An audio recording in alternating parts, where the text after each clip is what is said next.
Piker, socialist, communist, radical left influencer. Hasan Piker. Dirtbag left. Hasan Piker. Pro-terrorism, pro-Hamas. Hasan Piker. Hasan Piker. Hasan Piker. Going on this vulgar rant, mocking wounded war vet for losing his eye fighting for our freedom. Have you ever heard someone mention the Streisand effect and wondered what they were talking about? This phenomena is named after actress Barbara Streisand. Sometimes when you try to cover something up, you end up bringing more attention to it than if you had just let things be. He won't condemn Hasan Piker. Remember that shit? The assemblyman will not denounce Hasan Piker, who said, America deserved 9/11, dude. the assemblyman just said in his response, Hasan Piker says America deserved 9/11. There you go. There you have it. My friends, we have toppled a political dynasty.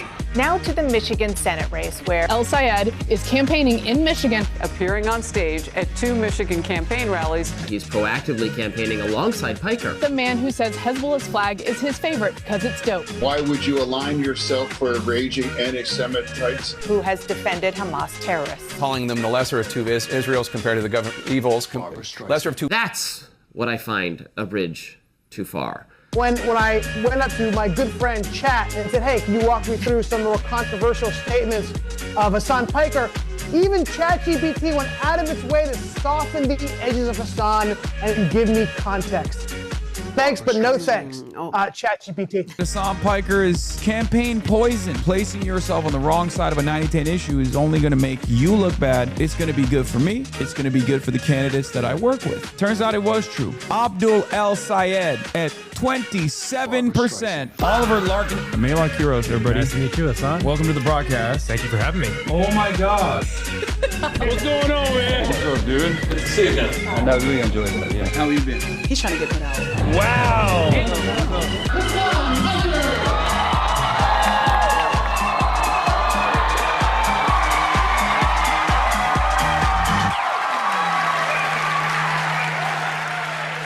What's going on, everybody? I hope everyone's having a fantastic evening, afternoon, pre-noon, no matter where you are in the world of Hasan Piker. And this is the HasanAbi broadcast coming to you live from gloomy but still home California, Los Angeles, folks. We're alive, and I hope all the boys, girls, and MVs are having a fantastic one because today is a beautiful day. Today is a wonderful day. It's tan suit day. That's right. It is a tan suit. Obama. You know what it is, folks. Tan suit alert. Obama. Fox is going to have a field day with the tan suit for the next week. Yeah. Something that triggers them to no end. We're alive, coming to you from stolen Tongva territory. Ladies and gentlemen, maybe not the greatest city on earth, but one of the greatest cities on earth. Los Angeles, California. We're live. It is 63 degrees and mostly cloudy here in otherwise sunny Los Angeles, California. I'm wearing a linen, or not linen. Is it cotton? I don't know what this is, but this is like a summer jacket because it's official. Summer is here, right? It's official. Summer is here. So we're swapping it out. We're switching it out. It's cotton. Is it linen? I don't know. Whatever. It's not seersucker. No. In any case, folks, this is part of the broadcast where I tell you all about my personal news about what's going on in the world of HasanAbi Piker. I'm over here looking like a god dang big city lawyer. I'm wearing an outfit that says, now excuse me if I do say so myself, I'm no big city lawyer.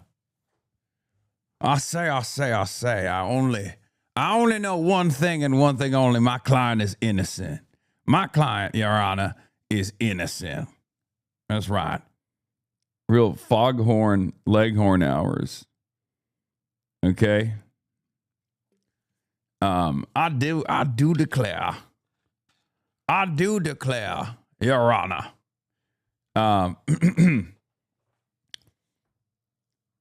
But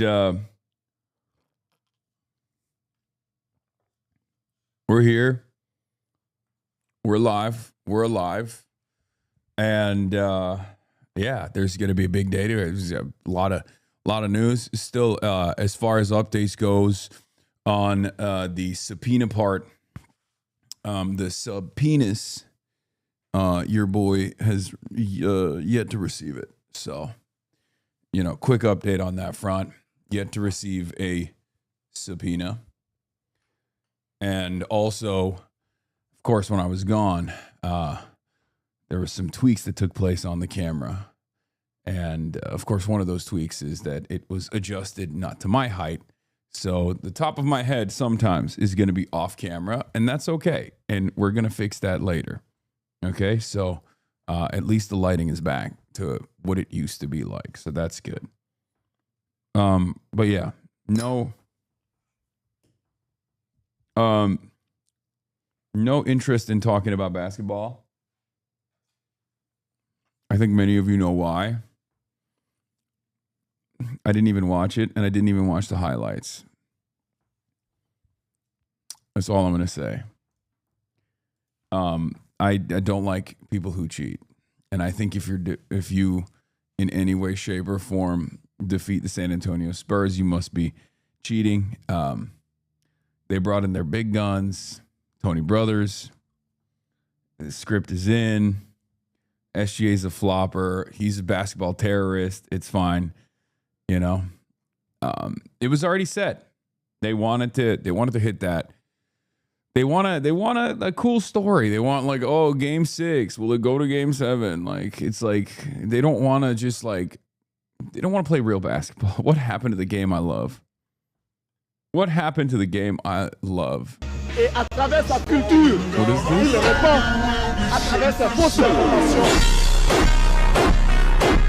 Okay, that's a bit much.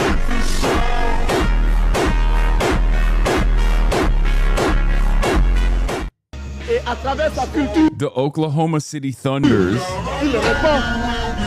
will what?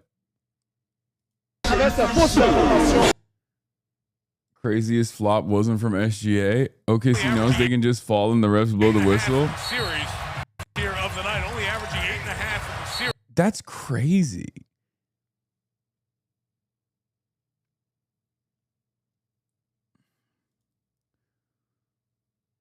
Find somebody that looks at the way the refs look at OKC Thunder. Oh my God. Oh my God. This is ruthless. What happened to the game I love? What happened to the game I love, dude? Yes, we know. Tony Brothers. He wanted to visit. He wanted to most likely visit. Country most likely to visit is Israel. Okay? It's true. And you know what his hidden talent is? It's cooking. Cooking what? Cooking up a game. Okay? Cooking up the books. That's what his hidden talent is. And it's not hidden at all. It's actually pretty out in the open. How OKC was in practice after losing game 4 to the Spurs. You good? Yeah, I'm good, coach. Okay, well, I brought a little surprise for you just to help you out in practice. You don't need to get scared or nothing, all right? What you mean? I'm not scared of nothing or nobody. All right. I hear you. I'm going to move to the side, all right? Move to the side.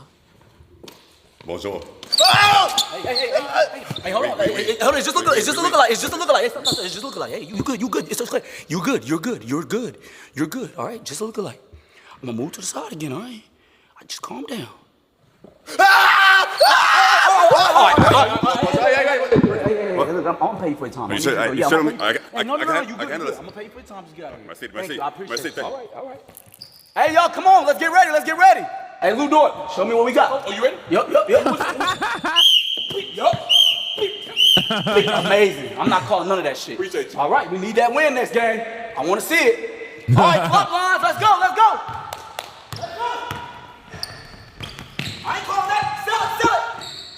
Good sale. That's good acting, boy. Get up. Hey, hold on. Everybody stop. Hold on. Hey, good lady, boy. Are you trying to hoop in my gym, nigga? Yes. Are you trying to hoop in my gym? Don't look at coach. Look at me. Are you trying to hoop? Yes, man. Do we flop or do we hoop? Flop. Dumbass out here. Get back to that flop line. After you run suicide. Next, come on, Shay, show me how we doing real quick, Shay. Oh my God, so smooth. Oh. You know it, Shay.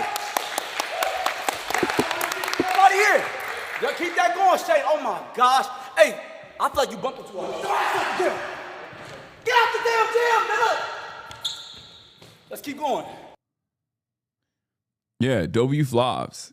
This is how they train. It's real. I can't believe they got insider access to the Oklahoma Thunder training facility. That's crazy. I've never seen an MVP get this much hate ever. What are you talking about? That's how it always goes.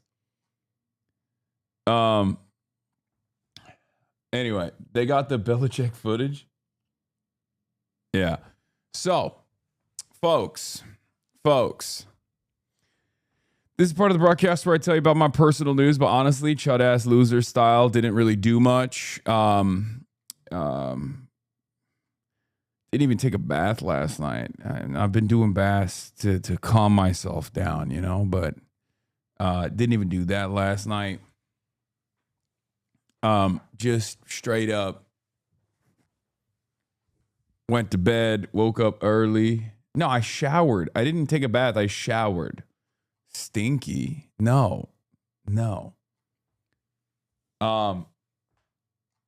Basically, that's it. There's not really anything going on in my life. I showered. I went to bed. I woke up early.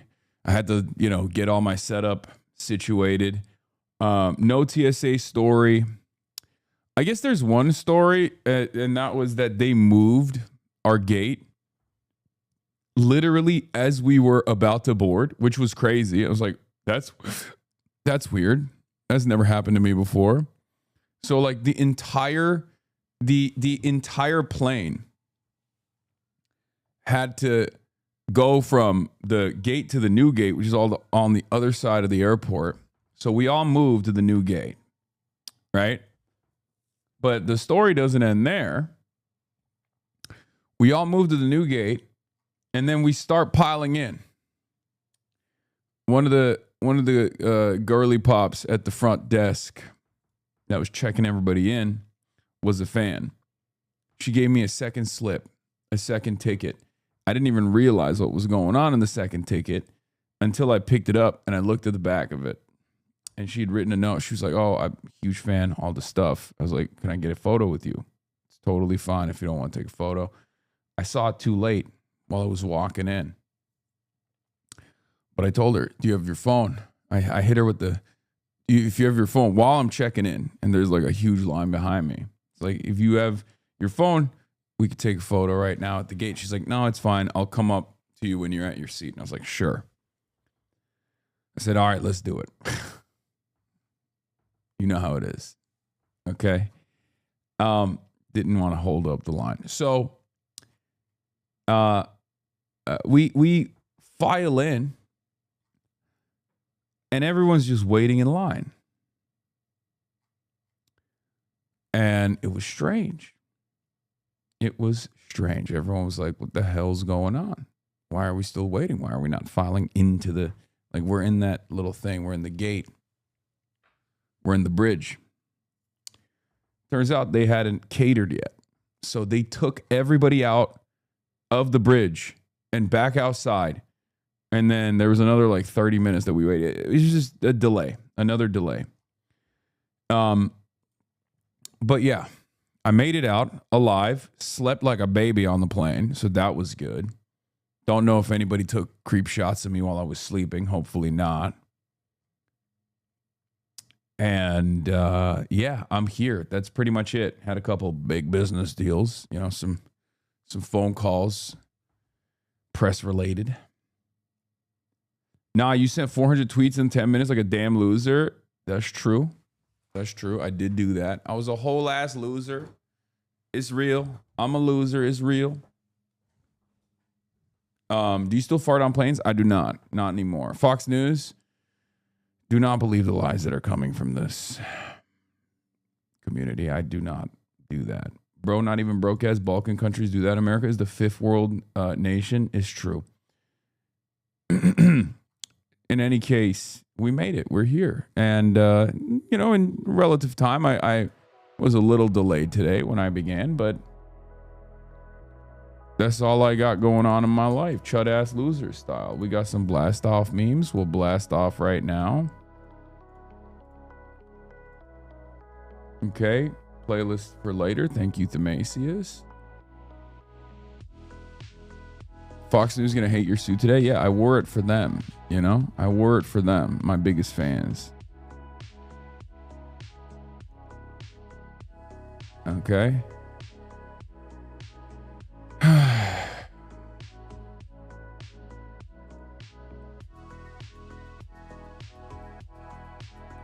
Is this AI? Oh, it is AI. Shy proposes to Tony Brothers after game 5 win. That's so stupid. I can't believe I said, is this AI? Anyway, back in LA, folks, you already know. Ken Paxton defeats Cornyn in Texas. What does this mean for the future of MAGA? What does this mean for the future of MAGA? Iranian dealer, no deal, Delaney facility, New Jersey Delaney facility, ICE protests, anti-ICE protests, Epstein's Fortnite fury, epic fury, day 89, Julie Gonzalez for Colorado Senate, or for Senate from Colorado. Later. Get in now. Hasan Dividome, owner of the HasanAbi Dividome. Okay. Okay. All right, we're blasting out. How many suits you have on? So many. Almost all of them are my dad's. Which is great because he's here so much that he just leaves them behind and I just wear his shit. This is his. This is his jacket. Some of them don't fit. It's weird because like some of his suits fit like this, pretty tight. You know, the arms are relatively tight. And some of them are too large. But almost all of them are his. Is this a goddamn Obunga streamed out? Hell yeah, brother. Yeah, we're commemorating. We're honoring Barack Hussein Obama. That's right. By wearing a goddamn tan suit. By wearing a gosh dang tan suit on this day. RDC got an incredible sketch of the OKC Thunder. We just watched it. You missed it. We just watched it. So.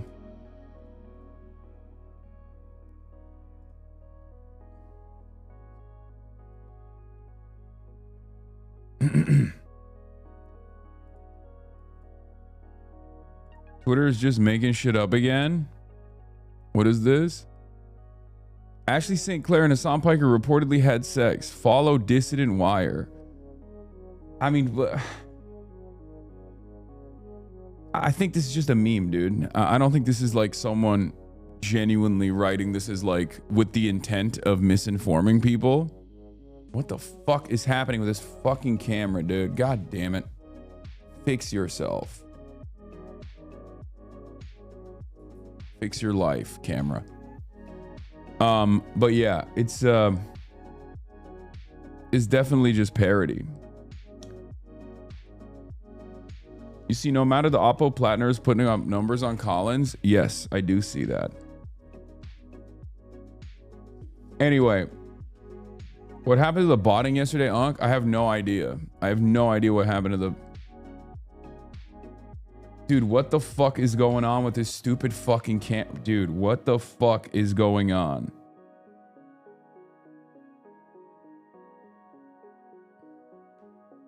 Why is the autofocus so busted? Oh my God. It's just like... Hello? Hello?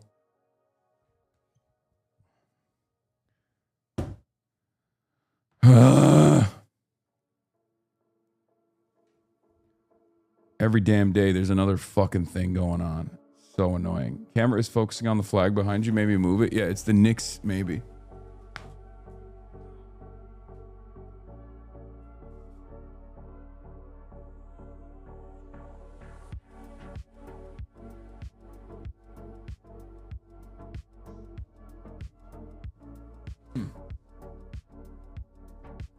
Could be better now. We'll see. It's Bidom. Yeah, that's why. It's Aid. Happy Aid, by the way. In any case, invest in an Iron Brother. Dog, I'm literally... this is the type of suit that you wear for like 3 seconds and it instantly crumples. Okay? I just sat down. This suit was fine. It was ironed. It's just that... why am I having this conversation? Linen is supposed to wrinkle. It's the look. Yeah, it's linen. It's just gonna wrinkle. There's nothing I can do about it. Bro, what? Dude, look at what autofocus is focusing on right now. It's literally the fucking 2 heads behind me. What the fuck is Bro, I'm gonna brick my shit. I'm gonna fucking punch the goddamn camera.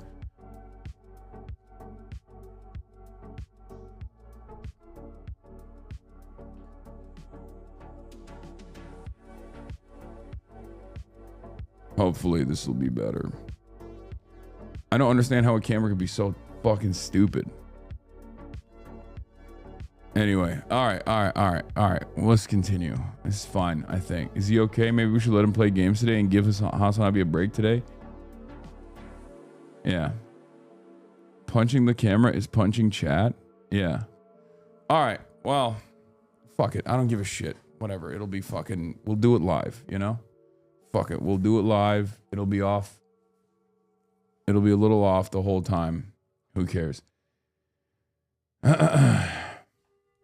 Your camera doesn't focus on chud ass losers. That's probably what it is. You know what? You're right. In any case, yeah, PBS News needs new donos so I can get new equipment. That's what it is. It's because you cover the face by moving around, so it fixates on the faces. I know. All right. Make the f-stop higher. It'll give you more depth of field. Okay, we don't need all this backseat producing right now.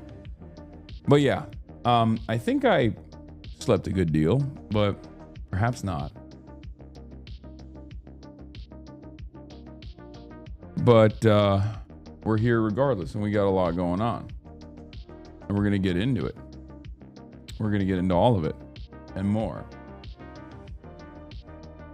Somebody's cranky. Yeah, I hate traveling. And it's crazy because, like, well, one, I hate traveling. But the thing I hate more than traveling is when, like, my home stream setup that's supposed to be consistent is bricked. It's just like, it makes me unbelievably mad. So that's what it is. When I come back home and, like, normally I just keep everything intact. And then it's just everything is bricked. Like, look at this. Look at what's going on right now. It's so fucking goddamn annoying. It's the thing that I hate the most. And it makes my autism go into overdrive. It makes my autism go fucking wild. I hate these cameras so much. I feel like, don't you sometimes feel like the technology just hears you and fucks with you on purpose? I can't be alone in feeling this way, right? Like, the more I talk about how shitty this camera is, the worse it gets. The more I talk about how, like, this camera is fucking me, the more the camera's like, yeah, I am actually. Fuck you. I'm going to be even more out of focus. I'm going to be more out. It's like, yeah, your Wi-Fi, it does that shit too, I assume, sometimes. When you're like, why is my Wi-Fi not working? And your Wi-Fi hears you and decides to trip out even further. That's the life that we live. It's going to get worse with our AI overlords. I feel like our AI overlords are going to be fucking with us in the same exact way. I work in IT. I can confirm is true. Yeah. Anyone who works in IT knows what I'm talking about. And obviously anyone who works in IT also knows the best possible thing you can do to fix anything is to turn it on and off. Unfortunately, I can't do that because I'm live. And when I'm live broadcasting, once I start, I can't stop. And that's what it is. So kind of cooked. It's just going to be this way. People haven't even been making a big deal out of it. More people have been annoyed by my suit choice, my sartorial choices, rather than the fact that the camera keeps going in and out of focus. But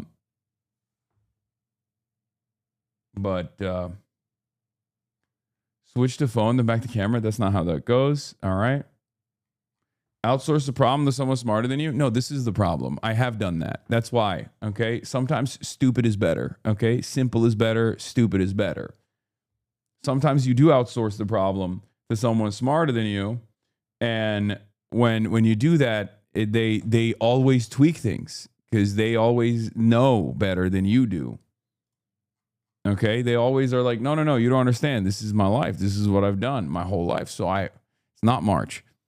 Like this is obviously a much better way to do things. Like fuck manual focus. Let's do autofocus. Obviously it'll work.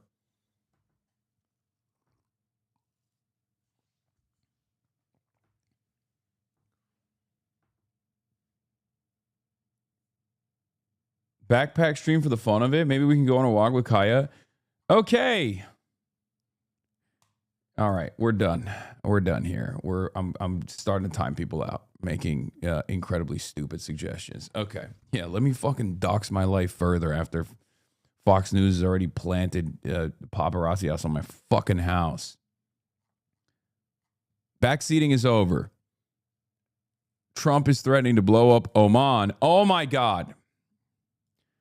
Let's start there. Trump is back. He's going crazy. You know what? Hold on. I'm going to do a BRB screen real quick and fix this fucking thing because if I don't, I will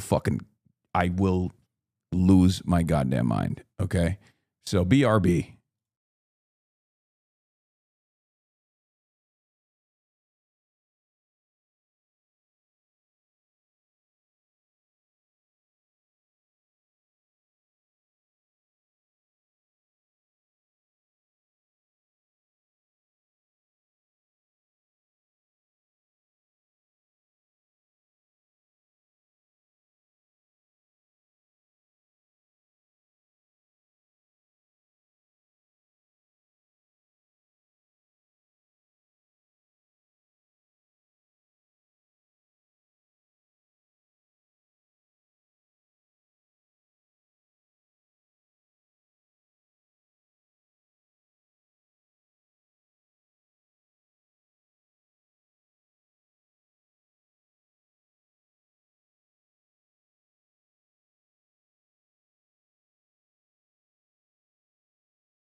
Hopefully. Okay, we're back. We're back. Camera's supposed to be fixed. We'll see. Oh, okay. Your sports coat looks very spiffy. I'm sure the grandma's watching you will think you're a very fine young man. Okay, we're back. And we're good. We're freaking good. Okay. My mom called me the R word. That's strange. Unc, you're too old to be getting this mad. Your heart can't take it. It's true. This is why New York is better. Yes, it's also true. Fix your suit. Shut the fuck up. Suit's fine. All right. Yeah, it's Obama tan suit time. All right, so where were we? Oh, that's right. We were talking about Donald Trump, the President of the United States of America. Donald Trump is back. The long 3-day long weekend is over, and Donald Trump is back, and better than ever. He's got a lot on his mind, and I guess one of the things that he has on his mind is specifically death and destruction. That's what is on his mind all the time, and he's here to tell you all about it. Let's take a look. Control of the Strait of Hormuz. Would you accept a short-term deal that allows Iran and Oman to control the strait? And would they have to open it immediately, or would you be open to that happening over a period of time? No, the strait's going to be open to everybody. And who would control it? International waters. Nobody's going to control it. We're going to watch over it. We'll watch over it, but nobody's going to control it. That's part of the negotiation that we have. They would like to control it. Nobody's going to control it. It's international waters, and Oman will behave just like everybody else, so we'll have to blow them up. They understand that. They'll be fine. Would you accept an agreement with Iran that just calls for further talk? Incredible. Fuck it. Fuck it, we ball. Okay. I love that. I love that Donald Trump was like, you know what? Out of all of the countries in the region, in the Gulf region, let's put the crosshairs on the one country that is known for being chillers, that is like actively trying to be the Switzerland in the region, you know? Yeah. If out of all the Gulf states, fuck it, we'll blow up Oman. I don't even understand what this man is saying and doing anymore. And quite frankly, I don't think he knows either. I don't know if this was like a instance where he was actually talking about Iran and accidentally said Oman, or if he means like, Oman presents a threat to the deal because they're like too neutral on the Israel stuff. I don't know if that's the case or not.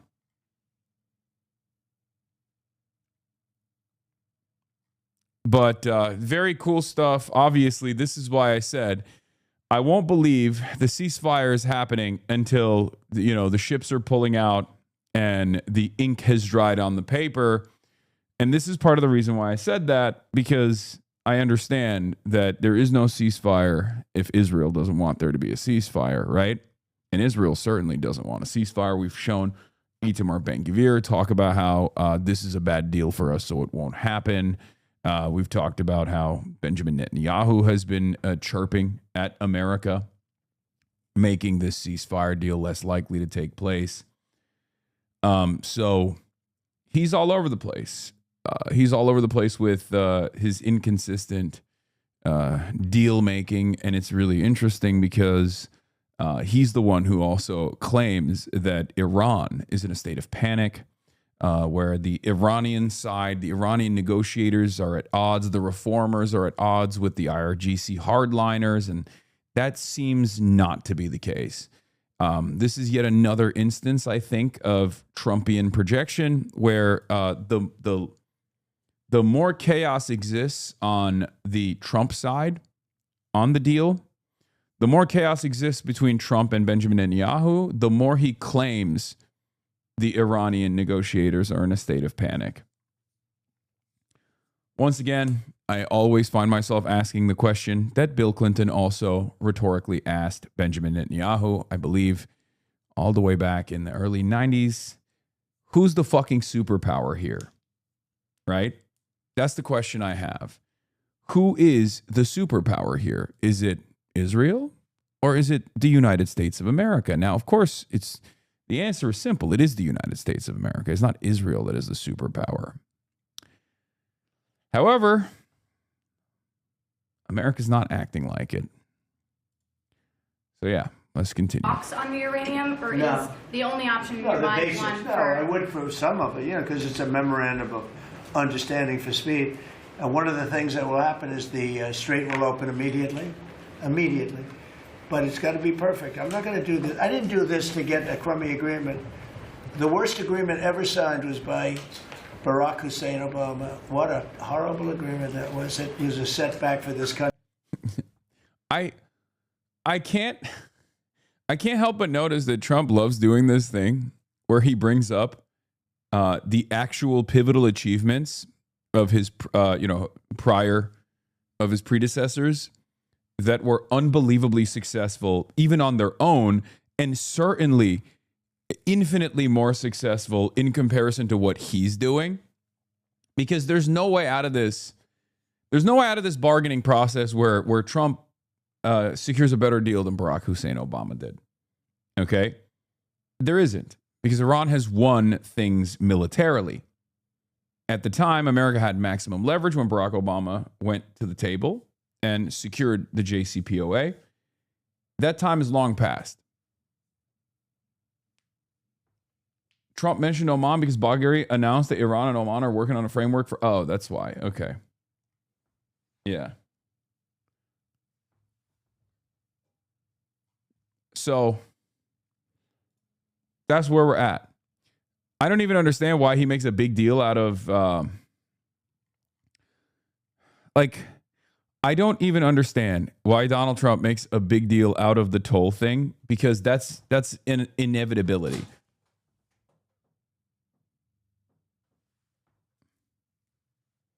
Something fell behind me. I don't know what the fuck is going on, but it doesn't matter. Jesus Christ. Ghosts. It's not ghosts. Okay. Where was I? Oh, yeah. The toll is an inevitability, which is precisely the reason why, if I'm Trump, I'm trying to deflect away from that. I'm trying to shift the attention away from the fact that there's a toll at all as quickly as possible. I'm trying to move away from that and to, hyper focus on the areas of concession that I could potentially extract out of this deal, the nuclear grade enriched uranium and, shipping and handling that uranium and how wonderful that's going to be, right? Steam Deck is now unbuyable. Wait, why? We Europeans being in a cooker with no AC, chief. I'm cooking in a fucking heat wave in Europe, chef. Steam Deck is now unbuyable now. What? Why? Oh, is it because of the Strait of Hormuz? Is that where all the Steam Decks are coming from? Yes, it's the thing dangling above the GameCube. Yes, you got it. So, I think he perceives the tolls as a strategic failure optically because it shows that the situation in Hormuz is materially worse for everyone than pre-war. No, it doesn't have to be. It's only materially worse because Trump is refusing to concede. And the rest of the world knows that the only spoiler in this process, the rest of the world, if left to their own devices, would absolutely commit to a framework where Iran, they pay a toll to Iran, and Iran takes that as like reparations, Iran takes it as like restitution for all the assets that are frozen, right? Slowly but surely. And there's definitely a way to make that work. I believe the Iranian government has said, oh, this is not a toll. It's for environmental protection, right? If you want to like greenwash what this is, it's obviously a toll, but like they're calling it an environmental protection fee, right? So like they obviously understand the domestic considerations here, and they're trying to create a framework that works for everybody, that looks good for everybody, except Donald Trump either doesn't want to take the L on this, or he's ready to commit to taking the L on this, but Israel doesn't want Donald Trump to take any concessions whatsoever because Israel wants the war to continue. That's it. For the whole world, the Middle East would have blown itself up. No, I would like to have the countries we were talking about, with Saudi Arabia, UAE, Qatar, and the others, we'd like to have them. I'm not kidding when I say this. This sounds a little crazy, and I know Iran probably would never be on board with this, but just to explain to you what could work, if they just offered like a 1% kickback to America, just to make America feel like, just to make Trump feel like he has he's gotten something out of this. I can see Donald Trump saying, all right, we're down with this. This is a good deal. Like, Iran could just be like, listen, we collect a toll for environmental protection fee. We split it between Oman and Iran, obviously, because this is Omani territorial waters and it's Iranian territorial waters. And in exchange for that, as America being like the hegemon that is responsible for keeping all matter of transit in the seas open, we will give you 1% of the toll, and you can put it in your Liberty financial scheme or your cryptocurrency or whatever. Just you could pocket it, right? Like you can just take the bribe. Please let the rest of the world go back to regular commerce. And I think Trump would be like, all right, that's fine. Sweeten the fucking deal. Throw a goddamn Trump Tower in there, okay? Trump Tower, Tehran. I swear to God, Donald Trump would be like, all right, let's do it. Because I know that all of the foreign adversaries that go into the deal-making process with Donald Trump will float the idea of a Trump Tower. You know, Trump Tower Havana in Cuba, Trump Tower Caracas, right? And Trump Tower Tehran. They all understand how the mafia boss operates. They know it's quid pro quo. Everybody understands it. It's unbelievably corrupt. And seemingly, nobody cares. Okay? No one cares. Like literally, no one in America cares. None of the Trump supporters care, or they're at least like completely oblivious to it. And honestly, Trump is definitely taking advantage of the lack of legal protections, or seemingly the lack of interest surrounding holding this administration accountable. Now, obviously, one of the reasons why it's virtually impossible to hold this administration accountable is not because there's a tremendous power consolidation around the leadership in the MAGA movement, the Republican movement, but also because the Democrats don't have any motion. They don't control Congress. I would say that one of the things that I have noticed that I find to be particularly frustrating is that it almost feels like the media is also on board with this. Like there's very little. I mean, there's coverage on it, right? Obviously, I'm not going to say that there's no coverage on it. There's certainly coverage on the corruption stuff. It's huge, but never to the same degree of smoke that even took place in like 2016, the first Trump administration. The first Trump tenure, he would do stuff like this. Never to this degree, okay? Never to this degree. I cannot explain to you how much he has leveled up his graft. And understandably, a lot of people were like, this is an aberration. This is ridiculous. This is not how we operate. You're supposed to create like shell corporations and work through subsidiaries if you want to do corruption. Look at the fucking Clinton Foundation. What are you doing? And this time around, Trump is just like, I'm corrupt. I love doing corruption.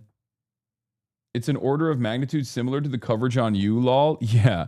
Yeah, there's more coverage on a fucking Twitch streamer than there is on like Trump's unbelievable corrupt machine that is this parasitic force sitting on top of this government and just sucking up whatever kind of value they can potentially suck up, like a goddamn Hoover vacuum, and just facilitating Trump's personal wealth.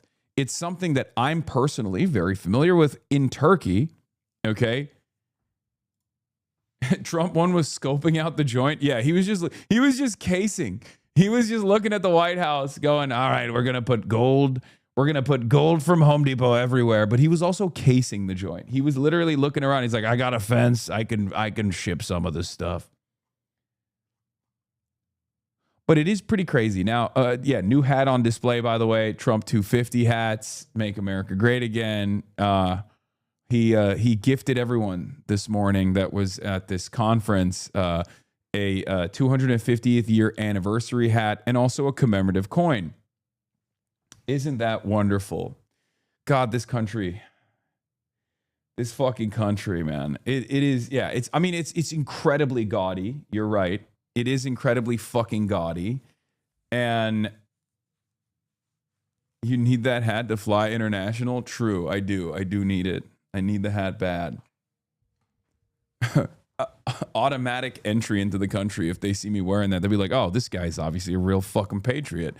Wait a minute. It says here that you're a terrorist. Well, you're probably the good kind of terrorist, huh?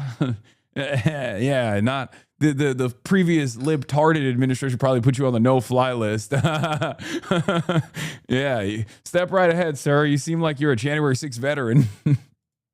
Immediately joined and Steve Witkoff is working on that with Jared and some others, but would like to have them join the Abraham Accords. It'll be historic if they do it. And I think they owe that to us, to be honest. I think, because that really would be a tremendous sign. And I think those countries owe it to us. Steve, are you going to get them to sign?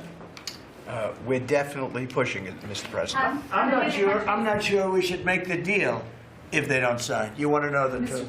If they don't sign to join the Abraham Accords, I don't know that we have countries in there already. UAE, great countries, bold countries, and it's turned out to be so good, so effective, and so we're. Buddy, UAE is our dog, okay, as a country. No disrespect to people who are stuck living in the United Arab Emirates, but like the leadership is completely servile to American interests. Not only are they completely servile, but like they've literally bought in. Like they bribed the Trump administration early on, which is ironically one of the things that I was talking about when I said this is an unbelievably corrupt administration. The United Arab Emirates, the Saudis as well, and even Qatar, which had not done so last time, they all got together and pumped Trump coin and his own, investment opportunities fairly aggressively with the hopes that Trump would protect them. Now, of course, Trump hasn't really protected them at all yet, but now that they have bribed him so much, it's a sunk cost, right? They're bought in. They can't really do anything else. Yeah, Qatar gave a plane, but that's like nothing in comparison. Qatar gave a plane, which once again is nothing in comparison to like the amount of investment we're talking about, like direct investment we're talking about from the United Arab Emirates. Requesting strongly that they join. It'll be great. It'll be great for Saudi Arabia. It'll be great for Qatar, Kuwait, the whole group. So the Iran deal might be contingent on more countries joining the Accords. I don't know. I don't want to say that. I'm not going to give you, And dumbfuck MAGA supporters will still be like, well, Trump, excuse me, I'll have you know, Trump, my big, beautiful president, he doesn't take a salary. And it's like, yeah, dude, all right. So what? Trump's net worth is nearly tripled in his second term, reaching $6.5 billion. It's incredible. And then look, cat turd, cry more. Buddy, your net worth didn't triple. Trump's net worth tripled. Okay? He's corrupt. He's doing corruption. You're so fucking stupid. What is your buy-in? This doesn't make any sense. Why are you excited? Why are you stoked for Trump tripling his net worth with unearned power that he has, like with the exploitation of his office, the presidency? I understand many Republicans don't think, period. And some of them that do think that the establishment is corrupt anyway, right? So fuck it, destroy it. Fine. But that destruction is supposed to, I don't know, have some downstream consequences for you that are positive. Donald Trump's corruption is only enriching himself. So why are you celebrating it? This doesn't make any sense. It's like, oh, my team is winning. It's like, little bro, you're not a part of the team. Where is the buy-in? Where is the return on your investment? None of this makes sense, but it's unfortunately a reality that we have to deal with because, as I keep repeatedly mentioning, MAGA is a cult. It is a cult, and not a particularly intelligent cult, not a particularly sophisticated cult, just a cult nonetheless, but a very stupid one. So Unfortunately, this is one of the problems with this design, where people are so invested in Trump being as corrupt as possible that they humiliate themselves. Okay?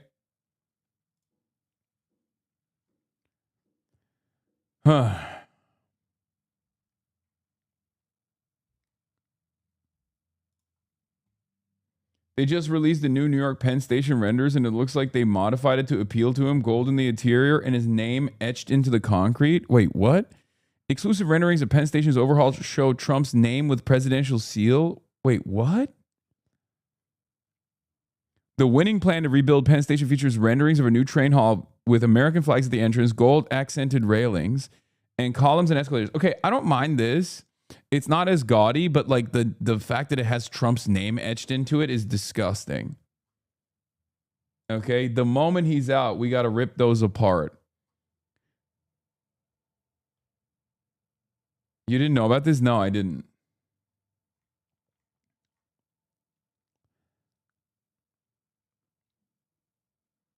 Just take it out once he's out. Yeah, we got to rip those. We got to chip away at that. Like, yeah, you know how, in like the period of denazification, they took out they etched out all of like the Nazi insignia that was on the side of the buildings and shit. Like, that's what we got to do to everything that is Trump related. Get Zoran on the phone right now. Okay. First of all, Zoran probably suggested it. Okay, he was like, Mr. President, if you allow some federal funding to come to New York so we can build some fucking housing, like, you can name whatever you want to name, you're my goat. Yeah, also, speaking of Zoran, he's been making a lot of interesting choices. Okay, before we get back to Trump, let's talk about Zoran, okay? I'm sorry, this is the most insane thing I've ever seen, okay? Zoran is doing a Eid al-Adha celebration. I don't know what to say about this. This is in fucking sanity. Okay? He's full dripped in Gooner merch. Okay? He's fully dripped in Gooner merch. Can Zoran help with your subpoena? No, he's the mayor of New York. What the fuck kind of power do you think he has? Of course he can't do anything about that. Anyway, you wish you could pull that off? I don't know if I could ever pull that off. I don't even know if I want to pull that off. I saw this as well, but this is AI, I think, but it's still awesome. You wearing the wrong fit, New York City mayor? Arsenal Dish Dasha. You can get a LeBron Thobe.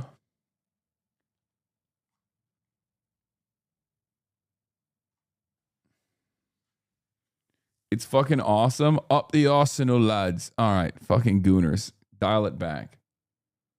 It's not a Thobe. I don't know what it's called. It's one of those things, but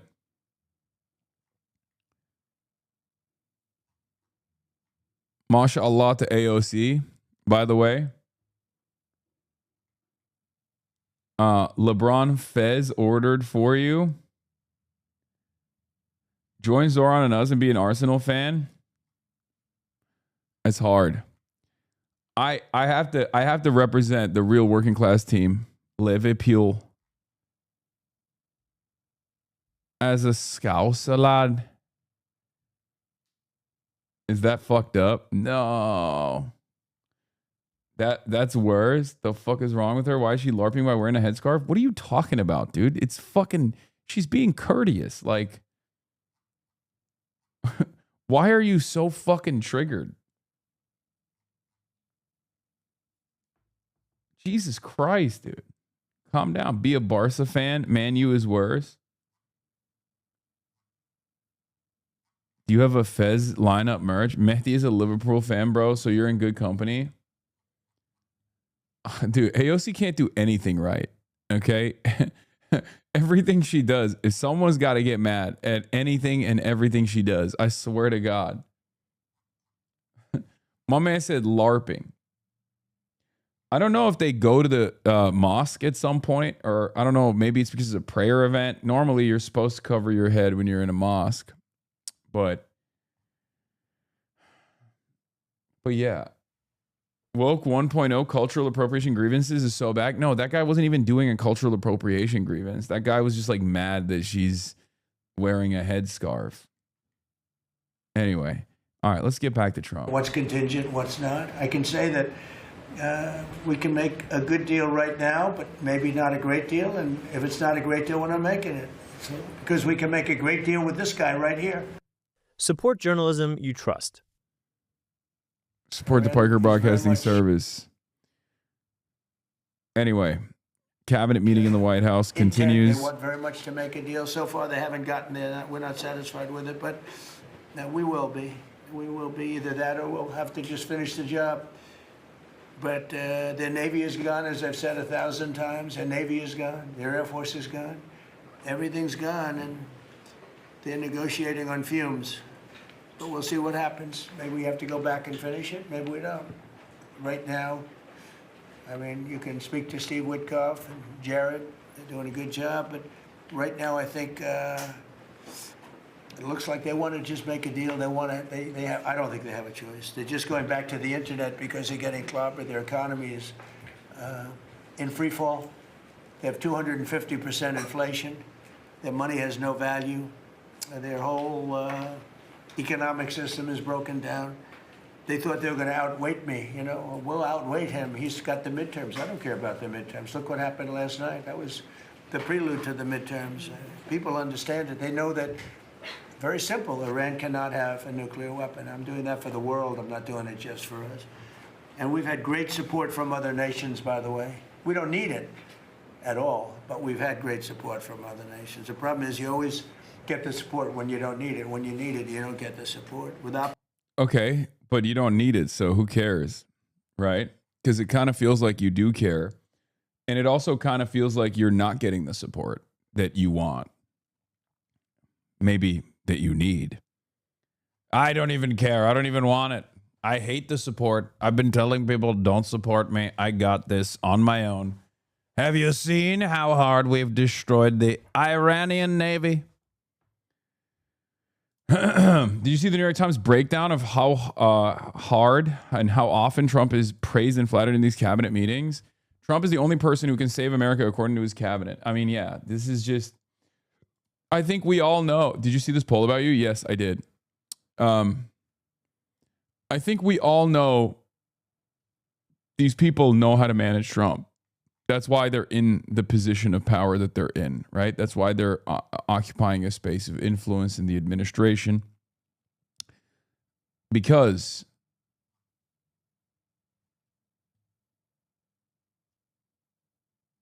what is this? Suit game getting stronger? Okay, Chile.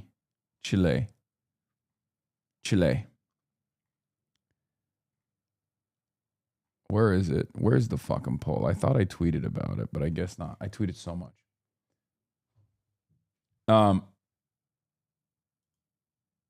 This is what the... oh, yeah, dude, this is... I mean, this is perfect, okay? I'm sorry. I'm not one for symbolism, but if you don't see the symbolism here, I mean, it's pretty blunt. It's hitting you right in the fucking face. You got the UFC Superdome that they're building right in front of the front lawn of the White House. Okay. And then you got the ballroom that's also being built. It's in the process of being built. I mean, this is perfect. This is what America is. This is literally what America is all about. What are we complaining about? What's the expectation? Did you expect something different? Normally, I feel like leadership,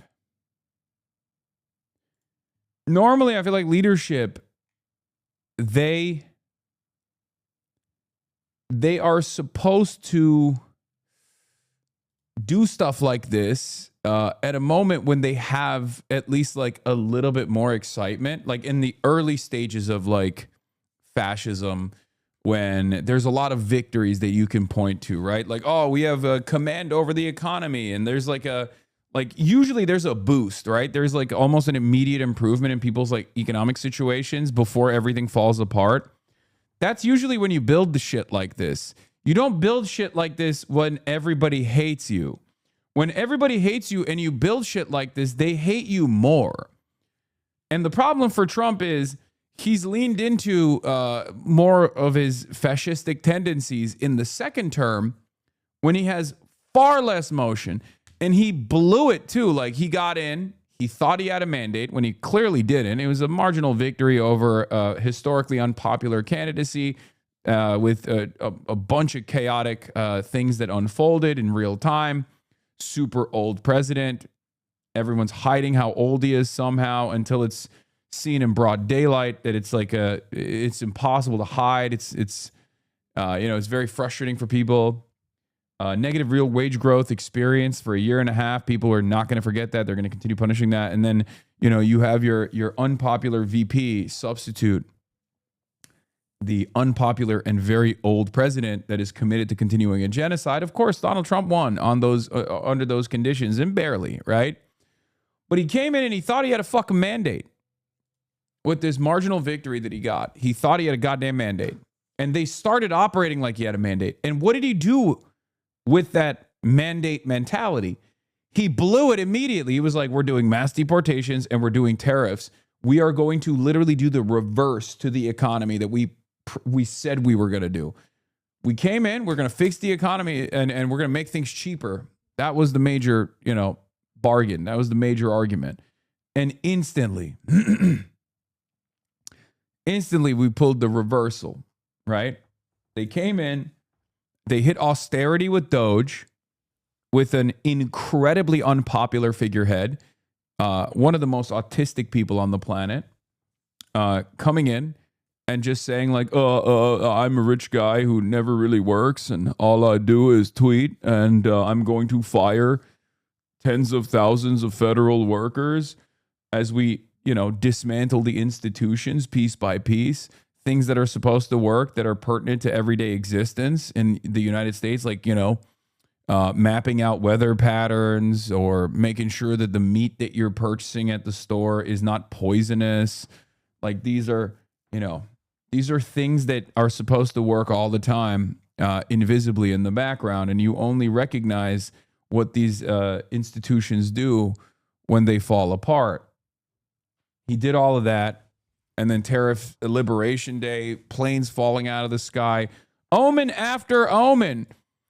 And now at the peak of his unpopularity, he's like, yeah, I'm going to hollow out the goddamn, side lawn of the White House to build my own personal vanity project. And then on top of that, I'm going to do, the UFC Superdome. Now, personally, I don't even care about the UFC Superdome. I don't even care about the ballroom either. Who gives a shit? I just don't want him to have it because he really wants it. That's it. And I don't think he deserves to have something that he likes, because only if you're a good boy, you get to have treats. Okay. You don't get to build treats for yourself when you're a petulant, spoiled child. That's like breaking everything. Okay.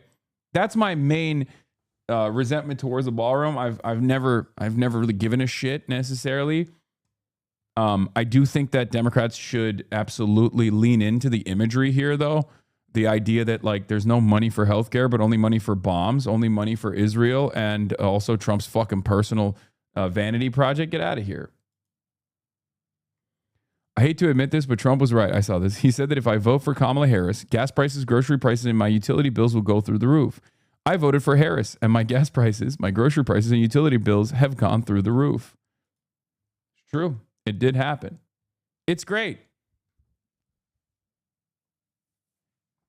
That's just American democracy, either side you vote on, things are not going to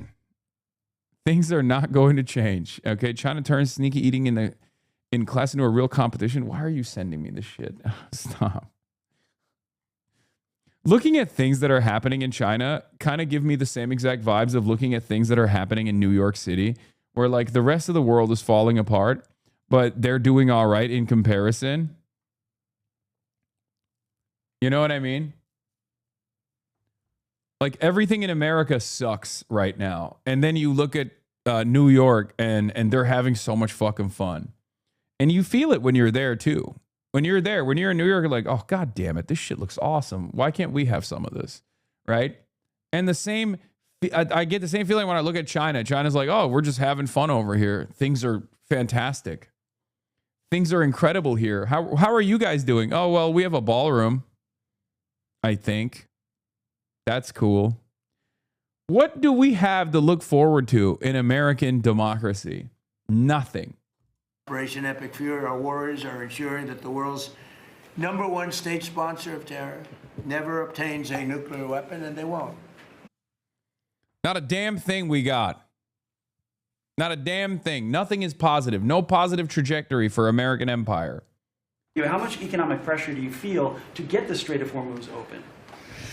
Well, you have to say, the United States has so much oil that we are an exporter of oil. So we have plenty of oil. We're very lucky. We're blessed with the greatest piece of land in the world from that standpoint. And we have... Dog, when you're the president of America, you're the leader of the free world, okay? Now, obviously, I don't believe that messaging at all, but there are responsibilities that come along with being the president of the United States of America, sitting on that throne, okay?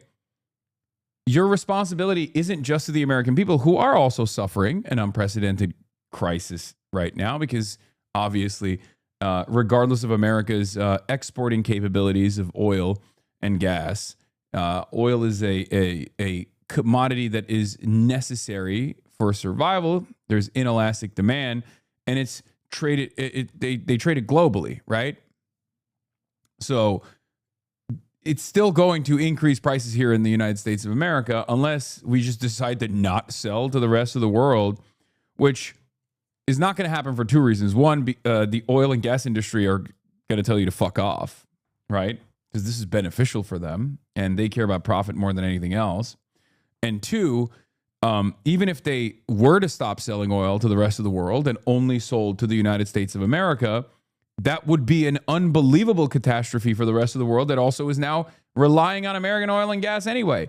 So that would cause complete economic collapse elsewhere. So you can't even do that regardless. So yeah.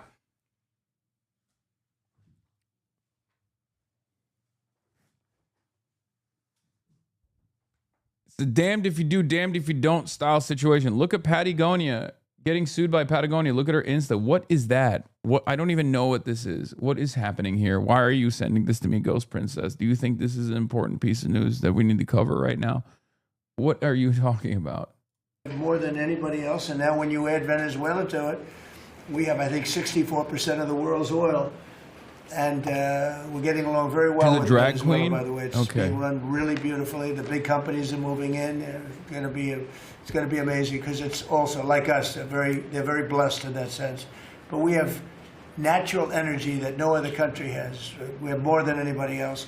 So it's really a world problem because most people are saying that the ballroom's not about building a ballroom. From what I understand, it's apparently to skirt presidential bookkeeping and surveillance regulation by building a data center under it. Have you heard anything about that? Yes, I have. I don't know the veracity of such claims. I feel like it's just speculative. Most of the world doesn't have that, and we're making it available. During the closing, I don't know if you've seen some of the satellite pictures, boats, hundreds of boats lined up. It looks like... She's incredibly base and used to partner with Patagonia, but they're being super evil. Okay, guys, we'll look at that later. Okay, please, what the fuck, man? Please lock in. Please, I beg you. Can we lock in? Can we lock in right now? We're talking about the most important issue of all time, okay? The president's ballroom. And also, on top of that, Trump's claims about how a fucking ceasefire is imminent when it's not. I used to say the Long I will look at Patagonia's situation later, please. Island Expressway with cars. They're lined up and they're coming to Texas, Louisiana. They're coming to Alaska to fill up their boat. They're big boat. Some of them are really big. 2 billion gallons. Even bigger than that now they make them. They make them up to 4, Chris, I hear. Now they make them up to 4. The 4 are now the big ones. Used to be the 1s. Now it's 4 million barrels of, think of that, 4 million barrels of oil in one boat. But They're lined up, and they're So many barrels. right now heading to Texas, and they've already filled up, and they've gone back. In addition to that, you have a lot of boats, you have about 1,500 boats in the strait wanting to get out, and at the right time we'll release them. But the American people, sir, are seeing higher gas prices. Yeah, now, it's come down a little bit, but it's still $4.45. Oh, it'll come down a lot. It'll come down to where it was before. We had it, when I was in Iowa, we had, driving by, and we saw gas stations, $1.90 a gallon, $1.85, $1.87 were the three that we saw. We had it down in some places. Are you going to cover the bricks and minifigs controversy too? Charlie just released 2 videos in a single day about it. Apparently, a chain store stole $200,000 in Legos from a dying man.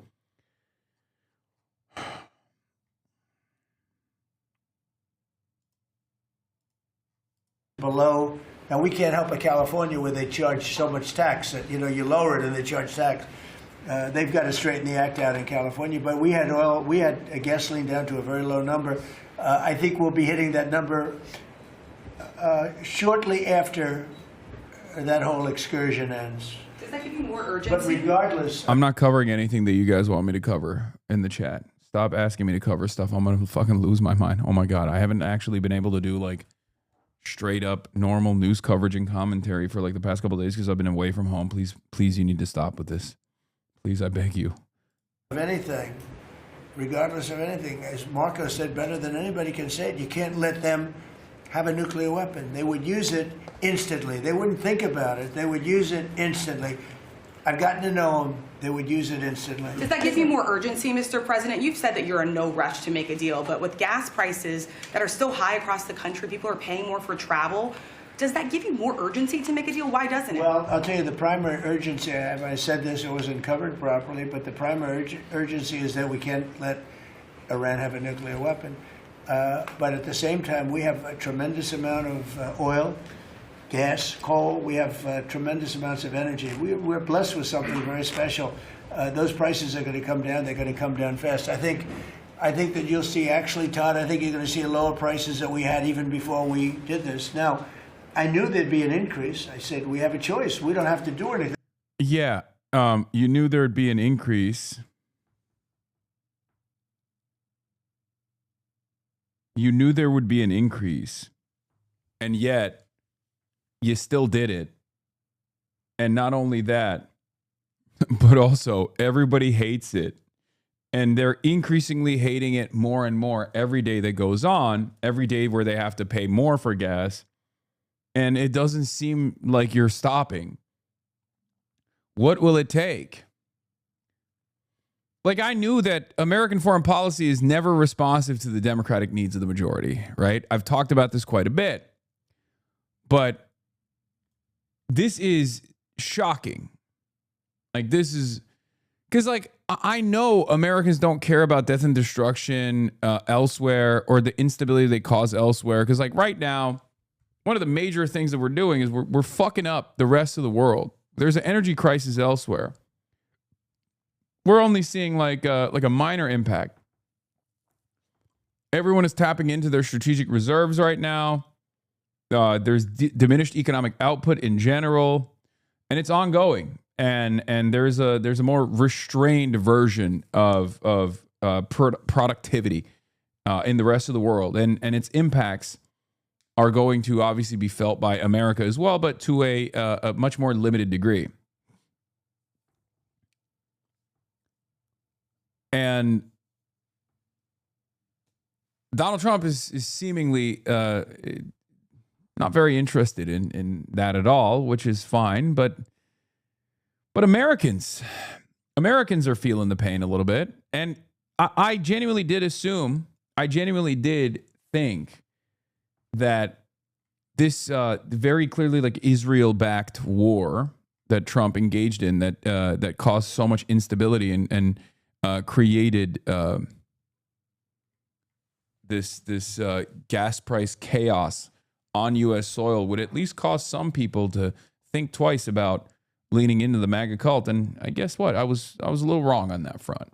Okay, they're still seemingly on board with everything that he's doing because it's a motherfucking cult. And in 2 years or 1 year or 2 months, because Iran would have had if we didn't hit them with the B-2 bombers, Iran would have had a nuclear weapon within 2 weeks from that date because they were ready to go. And if they had a nuclear weapon, it would have been used already. It also would have been used had I not terminated the Obama deal, the Iran nuclear deal, as we call it. That was in my first term. Had I not terminated that, they would have had a nuclear weapon a long time ago. I would say it was a guarantee that it would have been used. And it would have blown up Israel. It would have blown up the entire Middle East. And that's never going to happen. Support journalism you trust. Support PBS News. Donate now, or even better, start a monthly contribution today.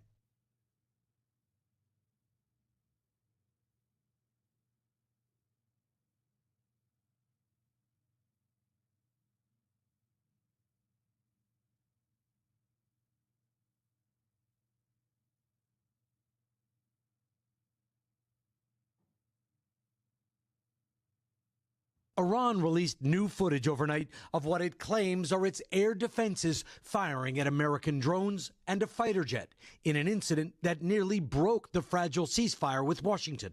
It is impossible to independently verify what this state media footage shows or when it was from. Iran's president described it as a military victory for Iran, while the U.S. said it responded with strikes. The escalation coming as delicate negotiations on the war are ongoing. Trump administration officials say a framework deal could be reached perhaps this week. A U.S. official tells NBC News the framework would see the ceasefire extended for 60 days, open the Strait of Hormuz, and initiate talks on Iran's nuclear program.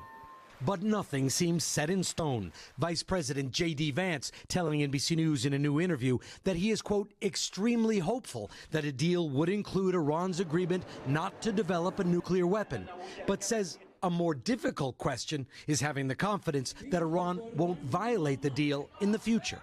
The deal is also facing last-minute resistance from members of the Israeli government who worry it won't limit Iran's missile program or its support for militias in the Middle East.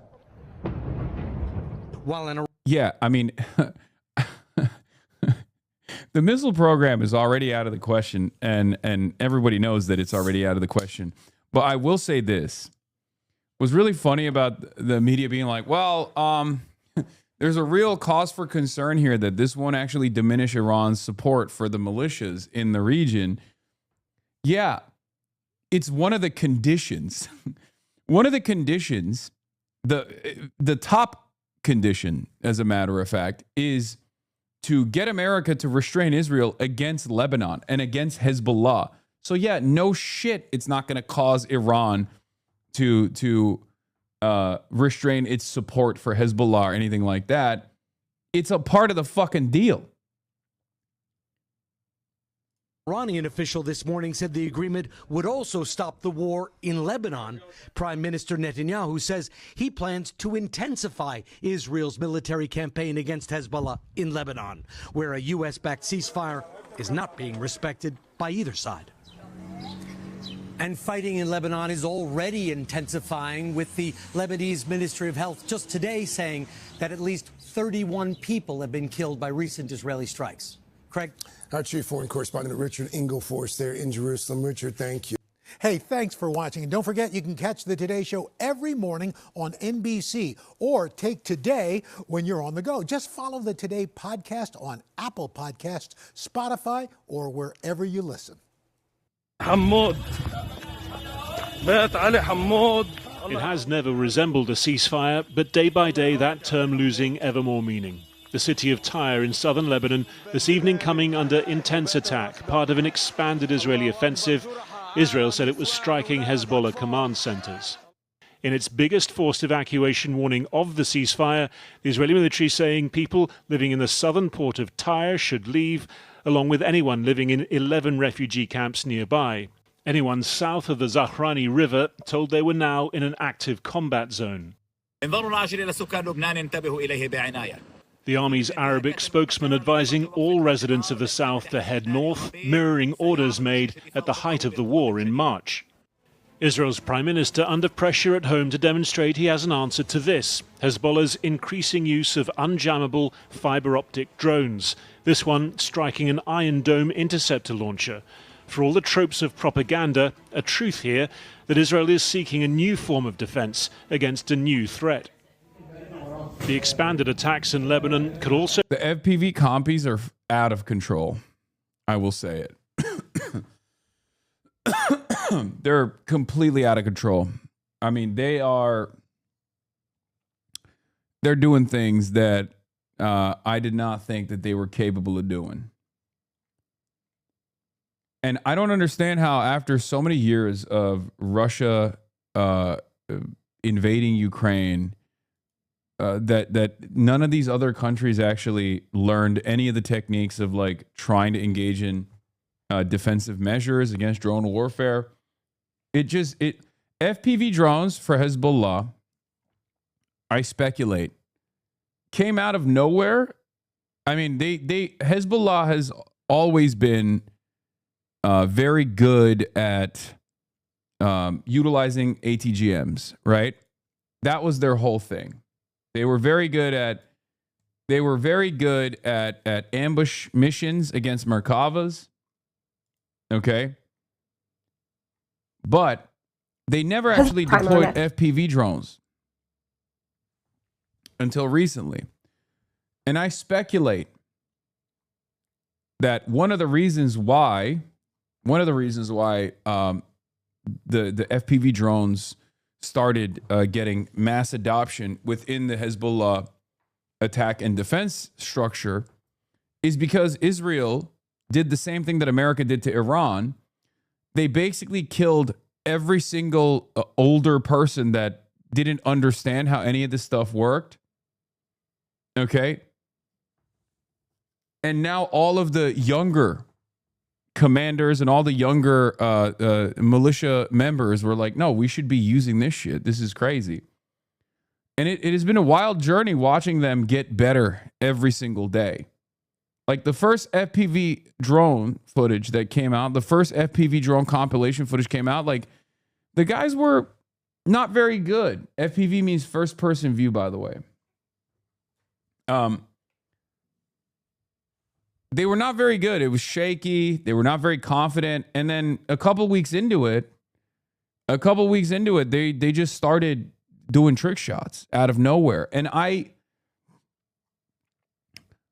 think mass adoption happened only because they just ended up killing all the older people that were more restrained about using this new technology that they were not confident in a manner not dissimilar to what America did alongside Israel to the IRGC.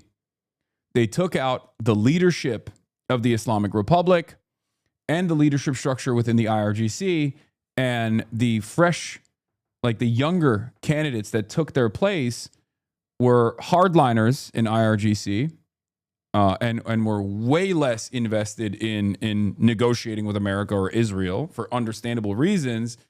And I think the similar thing happened with Hezbollah as well. Hezbollah's surprise success with FPV drones will reshape the war in Lebanon, but the question everyone is wondering is how. Climate intelligence is completely gone. This has been a massive intelligence failure by Israel, a massive intelligence failure. You know, it really is a crisis. To combat this drone threat, Smotrich, Israel's far-right minister, proposed destroying 10 buildings in Beirut for every drone Hezbollah launches, and Netanyahu promised to use overwhelming force. A super quick primer on FPV drones. They are connected to its pilot by fiber optic cables. No technology exists now that can jam or detect them, and these FPV drones are tiny. So tiny, in fact, Israel's Iron Dome can't detect or shoot them down. Like, that's crazy. Look at this, bro. Either, and very significantly, Hezbollah is making these drones themselves in Lebanon, making cutting off their foreign arms supply way less of a blow. And the result is this. Hezbollah's FPV drones are destroying entire... Yeah, it's really so easy to manufacture drones because all the electronics and parts required are really cheap. You also do not need the previous technical knowledge and engineering skills that was required to make missiles, etc. Yeah. Dude, that's why I said, like, if you recall, remember when Canary Mission was trying to get me banned because they were claiming that I was fucking, basically training people to do terrorism or whatever, when I said something, that everybody fucking understands, which is that, like, warfare... Asymmetric warfare has changed dramatically. It's rendered suicide bombing campaigns completely a relic of the past. There's no reason to do anything like that when you can just like learn how to fucking build drones and deploy drones. And it's clear that like, you know, that's what's going on. I'm shocked that Hezbollah had not done this already. Yeah, they rendered suicide bombings obsolete. Drone warfare is the great equalizer in many respects for not only smaller countries, not only middle powers like Iran, regional powers like Iran, to be able to successfully combat superpowers like the United States of America, as we've seen with the success of the Shahed drones in the Operation Epstein Fury. But it's also very successful for even paramilitary groups going up against a nuclear-armed ethno-state like Israel. It is incredibly precise. It's incredibly easy to make, and it's fairly easy to train on as well. For the first time, Hezbollah publishes footage of a FPV utilizing a thermal camera to observe and strike occupation army. Oh my God, they got thermal imagery. Oh, it's crazy. Now they're doing nighttime strikes. I mean, this is... First of all, this is a tremendous opportunity for Ukraine, okay? I know Zelensky has basically been begging everyone to pay attention to him, and everyone's like, dude, fuck off. But, like, this is literally his bread and butter. You know? This is straight up his fucking bread and butter. This is what Ukraine did. This is how Ukraine was able to keep a defensive posture in spite of overwhelming military forces, like just a meat grinder that's constantly pushing into deeper and deeper into Ukrainian territory. And the only way that they were able to stop this was because of their drone production. But of course, Israel's going to do Israel shit. And their response, as always, is, oh, for every FPV drone that you deploy on our batteries, on our Iron Dome, defense systems, we will blow up 5 buildings in Beirut. We're just going to kill children. Israel has only one speed, which is murdering children, okay? Murdering civilians en masse.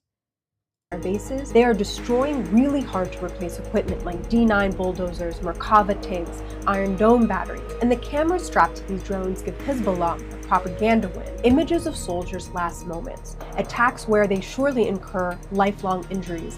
They are circulating in Israel, and Israel's military sensors can't really stop it. And this will make the war harder to sell in Israel if this goes on. So how is Israel's military reacting to all of this? Well, the military has already brought in over 20 football fields of netting to try and ensnare these drones, but even this really low-tech solution is not much of a solution at all. I have 2 drone operators, one hits the netting and the other one goes through the hole. Billions and billions of dollars have been spent by Russia and Europe and America and their top military thinkers and their planners, to try stop these FPV drones, and fundamentally, they have achieved nothing. As an electrical engineer, I think they will soon find ways to deal with drone swarms too. The AI and computer vision technology should make it easy to deal with swarm attacks. It's a mess, though. I feel like that can open up new cybersecurity risks with automating the defenses. Yeah. Beretta came out with like an anti-drone system. The Vietnamese military came out with an anti-drone system that is, very old school. I saw the 6 AK-47s planted. That used to be a joke. That literally was like a thing that I think Russian military or the Ukrainian military had actually done, and I thought that was a meme at first. Nope, turns out that's genuinely what they're trying to do. Yeah, they just tape a bunch of AKs and they use it as like anti-air defense systems. World War I technology, pretty much.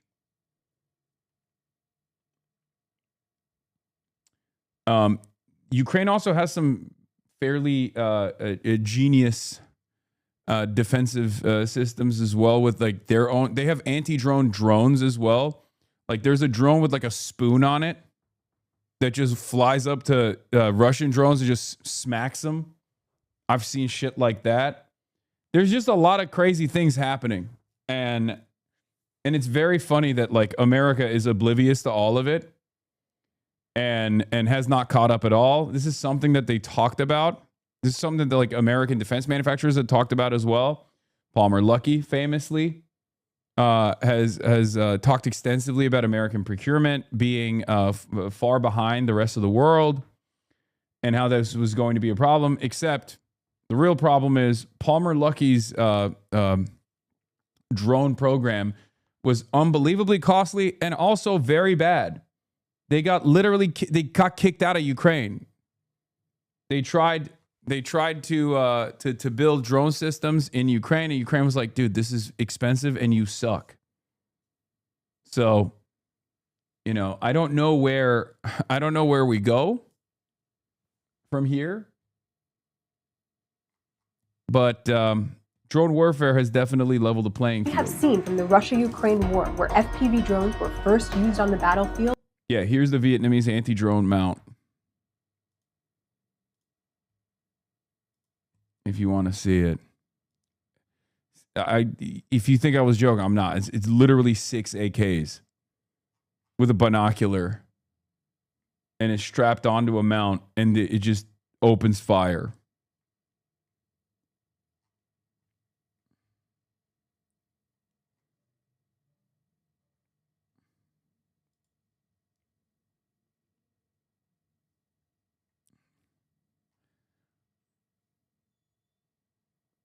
Bro, reloading that bitch is going to be so annoying. Yeah.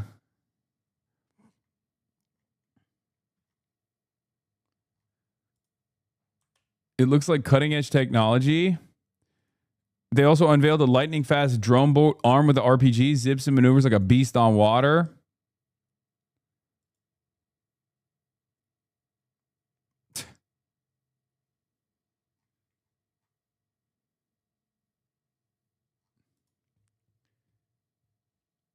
Yeah. This is what people are up to, man.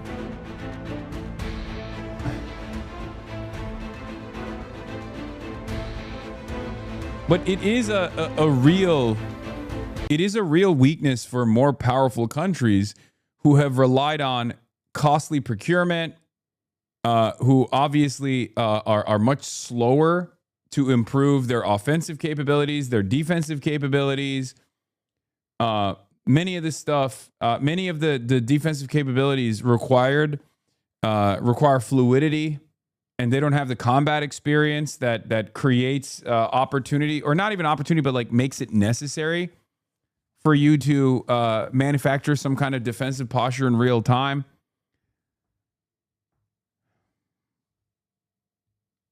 And that's where we're at. What a game changer they continue to be. You see this all the time in Ukraine now, where an entire stretch of highway has just nets all over. So finally, what impact will this have in the war in Lebanon?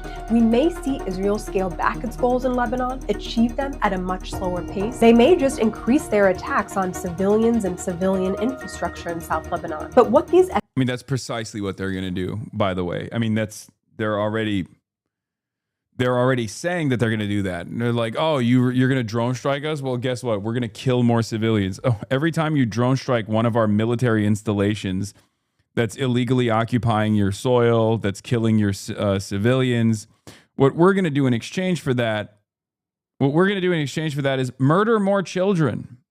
Great. FPV drones will surely do is make Israel pay a steeper cost in pursuing a buffer zone in South Lebanon. If you want to hear more about what's happening in Lebanon, check out my full interview. Yeah. So this is this shows this for 8 days ago, almost 3 million views. This show, I've watched this video. It's pretty crazy. It shows what the Ukrainians are doing. Yes, dude, they're calling me Piker Hasan on Fox News. I know. We'll get to it. Okay, it doesn't fucking matter. It's just, who cares? She's insane. She's an insane person. I know. To be read as a signal that Israel believes a US-Iran agreement is imminent, a last push before any possible constraints imposed by the White House.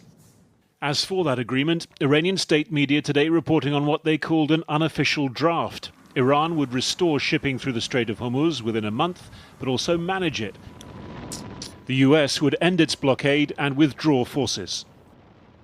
Almost immediately, the White House calling that complete fabrication, the president insisting on his own terms.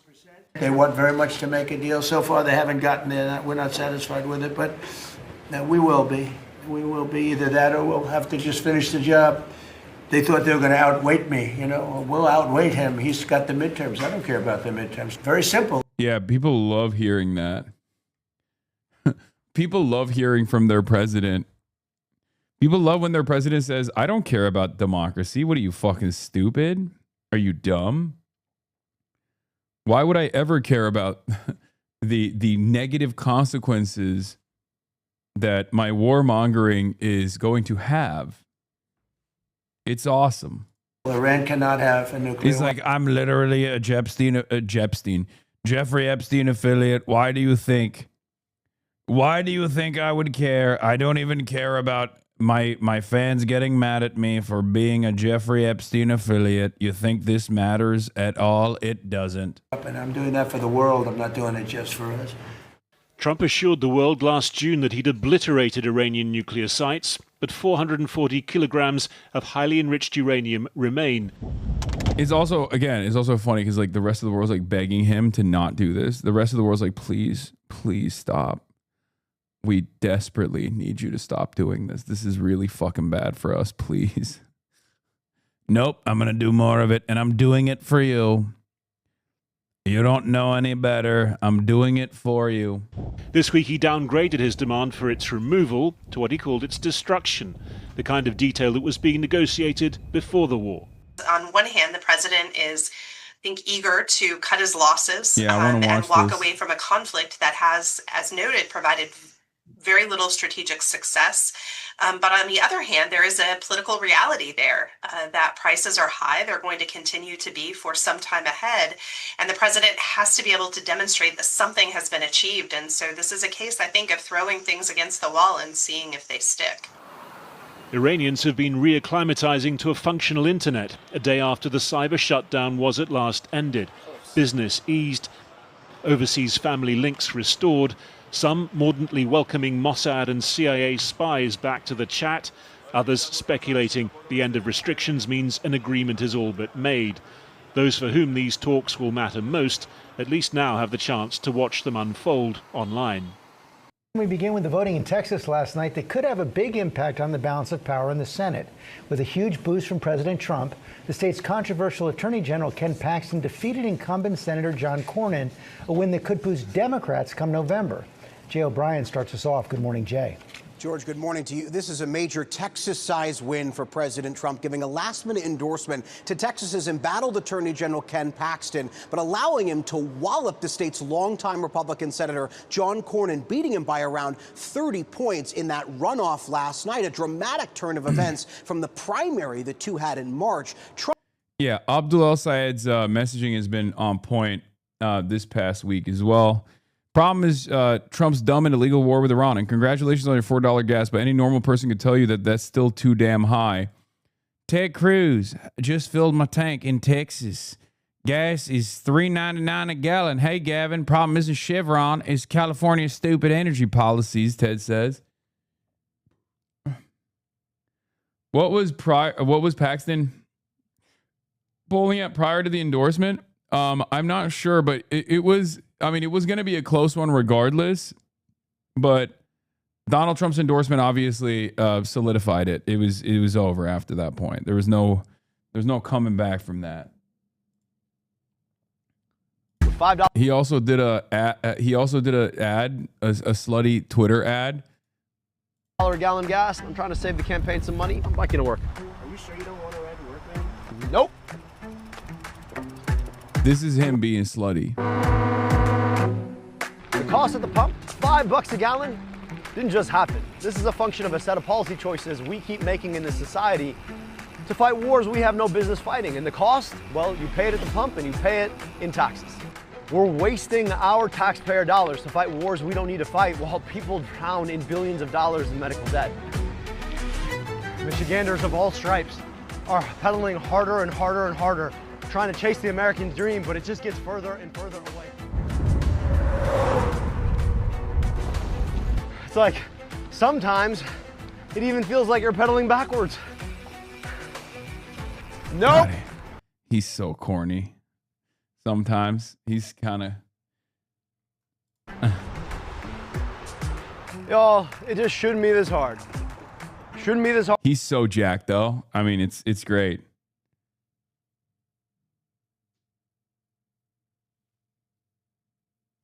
Hard to afford your gas. Shouldn't be this hard to pay your rent. Shouldn't be this hard to see a doctor in the richest, most powerful country in the world. Just 3 months ago, gas was not this expensive. We've wasted $50 billion fighting a war nobody asked for, an illegal, unethical war. Torched our tax dollars to raise our gas prices. And I want you to pay attention to this one. $6.09 for diesel. Now, you may not fill up diesel at the gas pump, but you know who does? Trucks. The same. This is literally a ripoff from Greens Polanski's ad. I mean, that's in. Dog, that's in the UK is different. You know what I'm saying? It doesn't count. There's a whole different world, big dog. Why are you bringing shit up like that? Chill.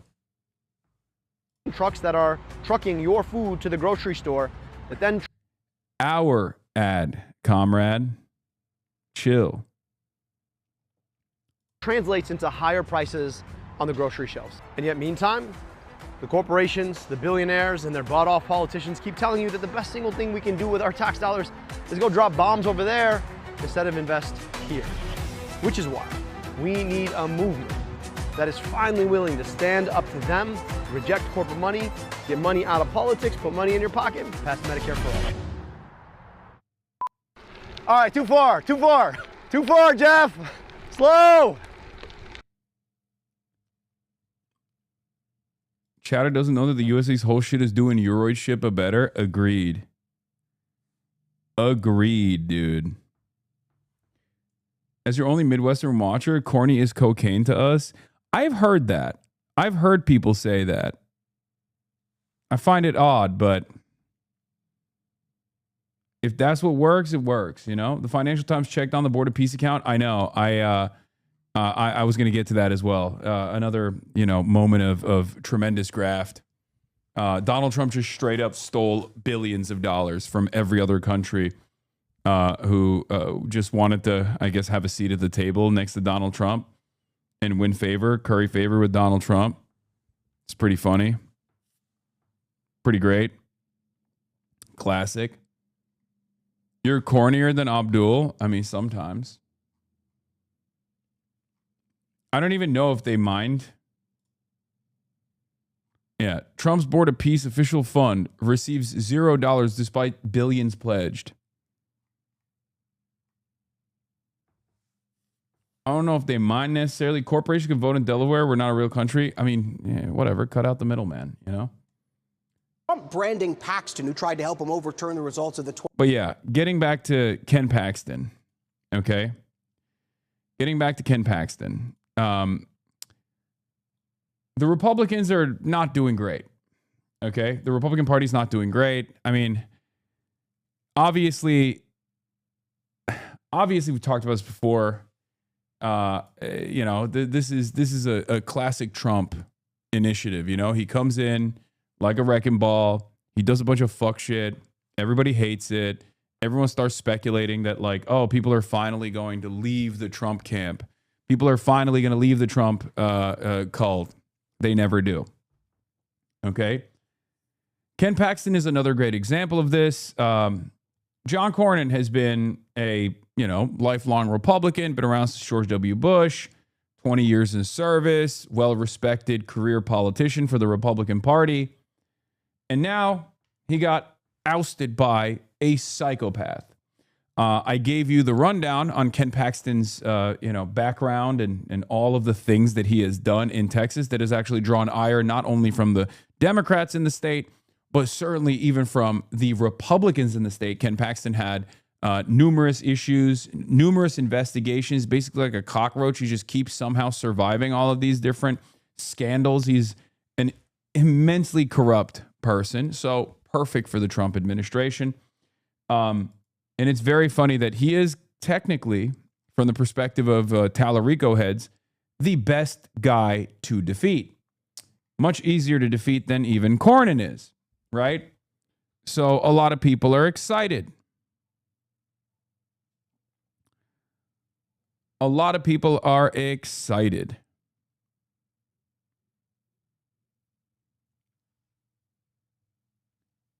And right off the rip, there's a new poll that came out, Texas poll, that we're going to be taking a look at. This is from a pro-Tallarico group. James Tallarico at 45%, Ken Paxton at 38%. Net favorabilities for Tallarico is at +6, and for Paxton it's -16. Now, does that even matter? Does that even matter? I don't know. I don't know. I'm not going to sit here and tell you, Blegs, this is going to happen.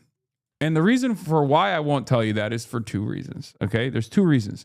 One, Tallarico has a lot of like majority Democrats style centrist think tanks in his corner, and those guys know exactly how to seize defeat from the jaws of victory, okay? They are the best at that.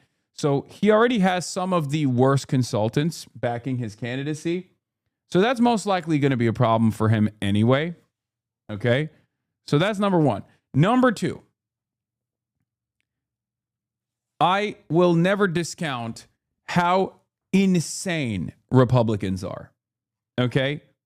What normal people look at in horror, or what normal people can see as a cause of celebration with this horribly bad, horribly unpopular candidate that the Republicans excitedly voted for, Ken Paxton. What normal people might consider to be a mentally ill move to make by the voters in Texas, Texas voters might think is great, actually. Okay?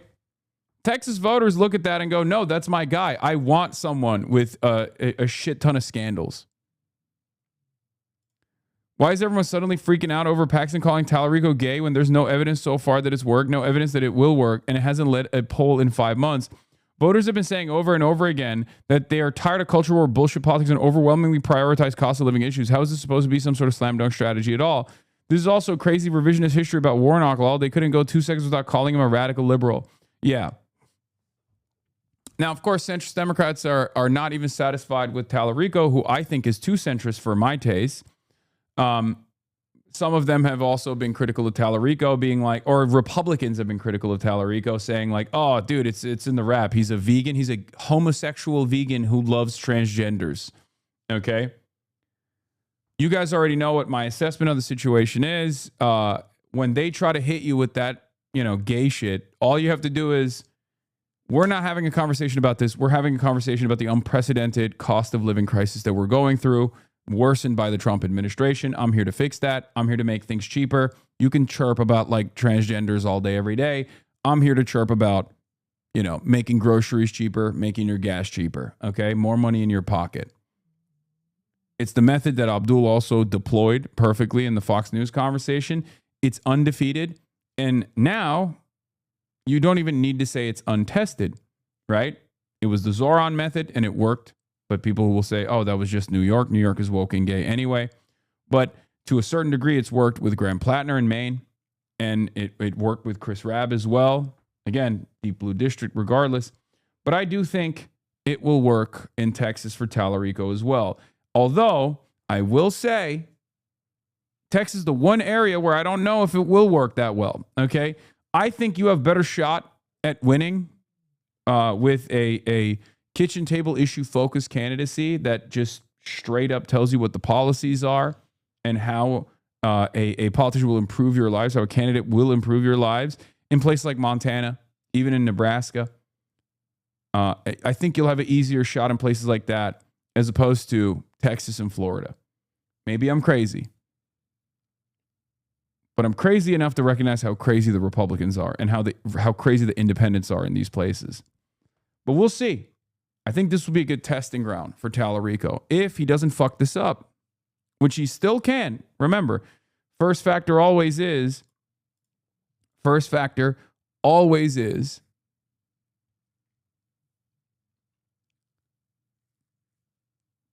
Democrats love losing. They love taking an easy victory and flipping it around and turning it into a defeat. That's number one. Number two, Republicans are fucking batshit crazy. And the more crazy their candidates are, the more invested they might be. So just remember that. These are unpredictable races for that reason. Okay? Sorry to the Texans in the chat. Y'all are out of fucking control, okay? You live with them, so you know better than I do. They are insane. They're nutty. They're totally nutty. However, I do think the antidote to that nuttiness is left populism. Okay? Yeah. Stephen Miller, the Democrats made history in Texas by nominating their first transgender Senate candidate. Great. Yeah. Shut up, you ugly fuck. Okay, Democrats, you win this round. If you keep this energy in the midterms, if the national party presents itself like this, great. Okay? This requires a little bit of backbone, though. You also need actual policies. Like you need a decipherable, discernible policy platform that is almost exclusively communicating how you are going to materially improve the working class's lives. Okay, so that's important. Do not scroll down. Okay.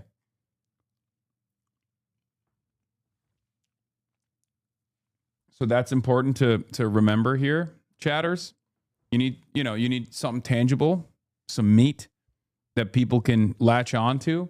Medicare for All is a great example of this, which Tallarico is not on board with, unfortunately.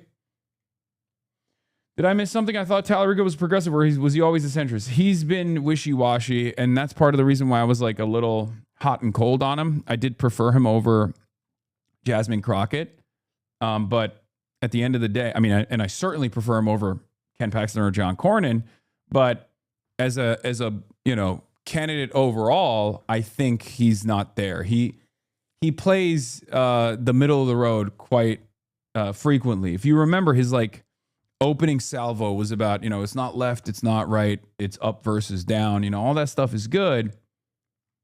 All that stuff is great.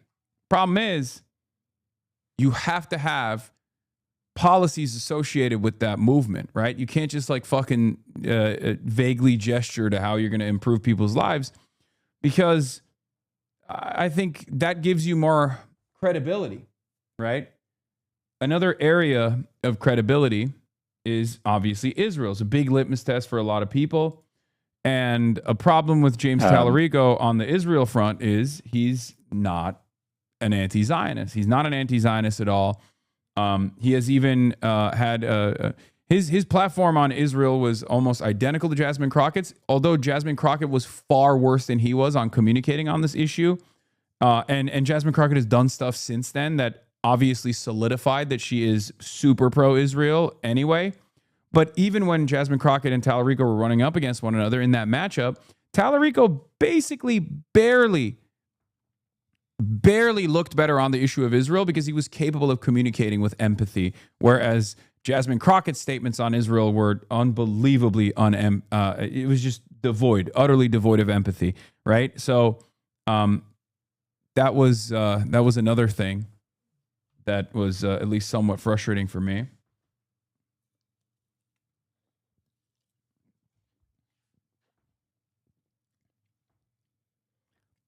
But yeah, Tallarico is somewhat of an unknown for me. But it did work. Yeah, 44% of Tallarico voters said his criticism of Israel was important to them and swayed their vote for him. Over 1 in 5 voters, 22% said reducing support for Israel was a top 3 factor in their vote, while just 2% said same for increasing or maintaining support for Israel. Reducing support for Israel will also be a factor in the November general election. 15% of Democratic primary voters say they would not vote in November if the Democratic nominee shares an identical platform of unconditional support for Israel as the Republican candidate. Like, obviously, there's a lot of other factors at play here, but Israel is singularly important for a lot of people. But beyond that, it's a very good litmus test for measuring whether a candidate is going to be responsive to the needs of the population, the needs of the Democratic base, or the needs of corporations and foreign lobbies, right? I think that's how a lot of people view it.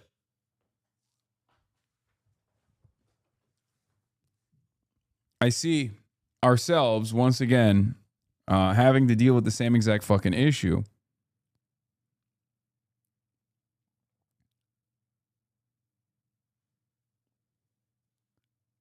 I mean, he's not already against Israel if he changed. Seems just lip service to win this election.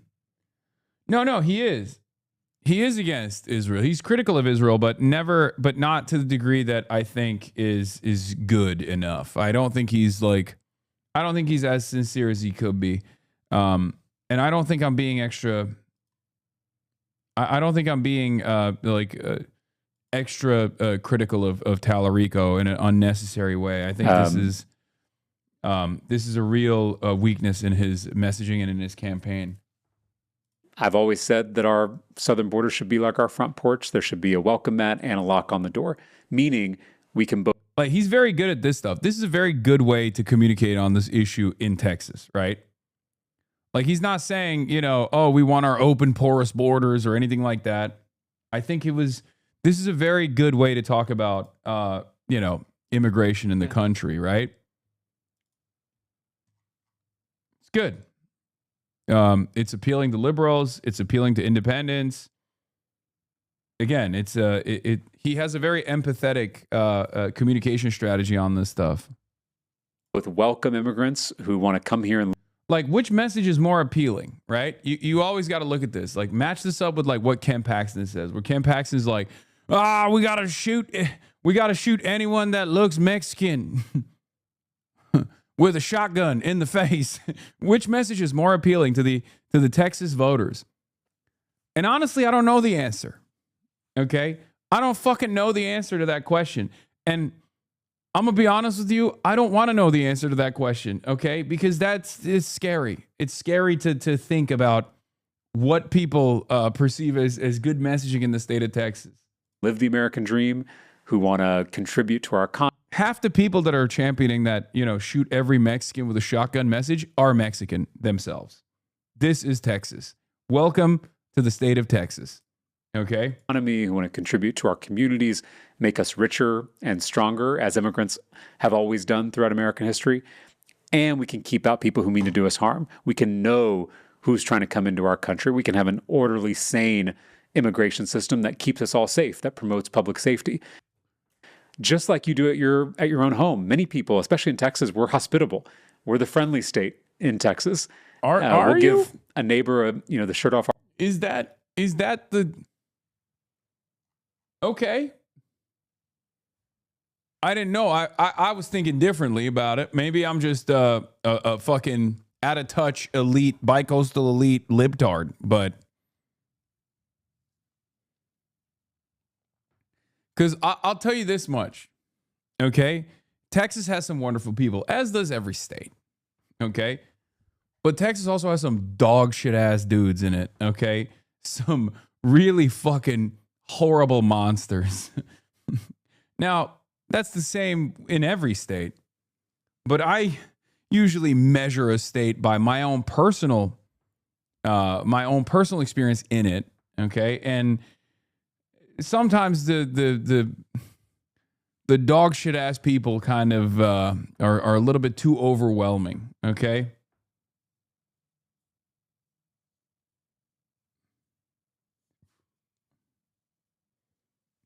Yeah, you look at the per capita, and I don't know who wins that battle. Our back, but we also have a right to know who's coming into our home. We have a right to know why they're there and what their intentions are. We can be both hospitable and keep everybody safe at the same time. Our opponents don't want people to know that you can do both, because they rely on using this issue of immigration to grandstand, to say that it's a choice between public safety and welcoming immigrants. And the truth is, that has always been a false choice throughout American history. And we need leaders who are going to do both: secure the border and create a pathway to citizenship for the folks who have been here for a long time and who have been contributing to this country. Stay away. It's seriously dangerous legally and physically. This is where this fascist wave was born. Prediction: they will straight up buy votes if they have to, and they have the resources to do so.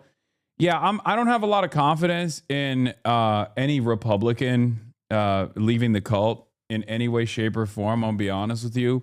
And I think part of that is because I've seen what the midterms look like for the Republican Party. Maybe the general is going to be different. And obviously, this is a fluid situation regardless, because every damn day, Israel's approval ratings are going down. And because Trump has seemingly put us in this double suicide pact with Israel, Trump's approval ratings go down as well. Now, we're in the vanguard, right?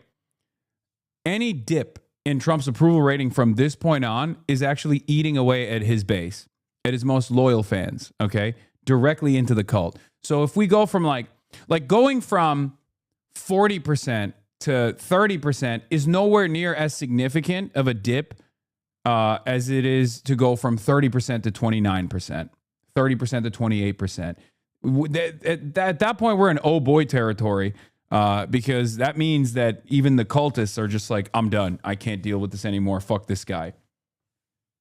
That's when we arrive at new grounds, a turning point where the number of people that are getting bored and trying to shoot the president increase alarmingly, because it's all former fans of his, and they all have the guns and they all have the intensity, right?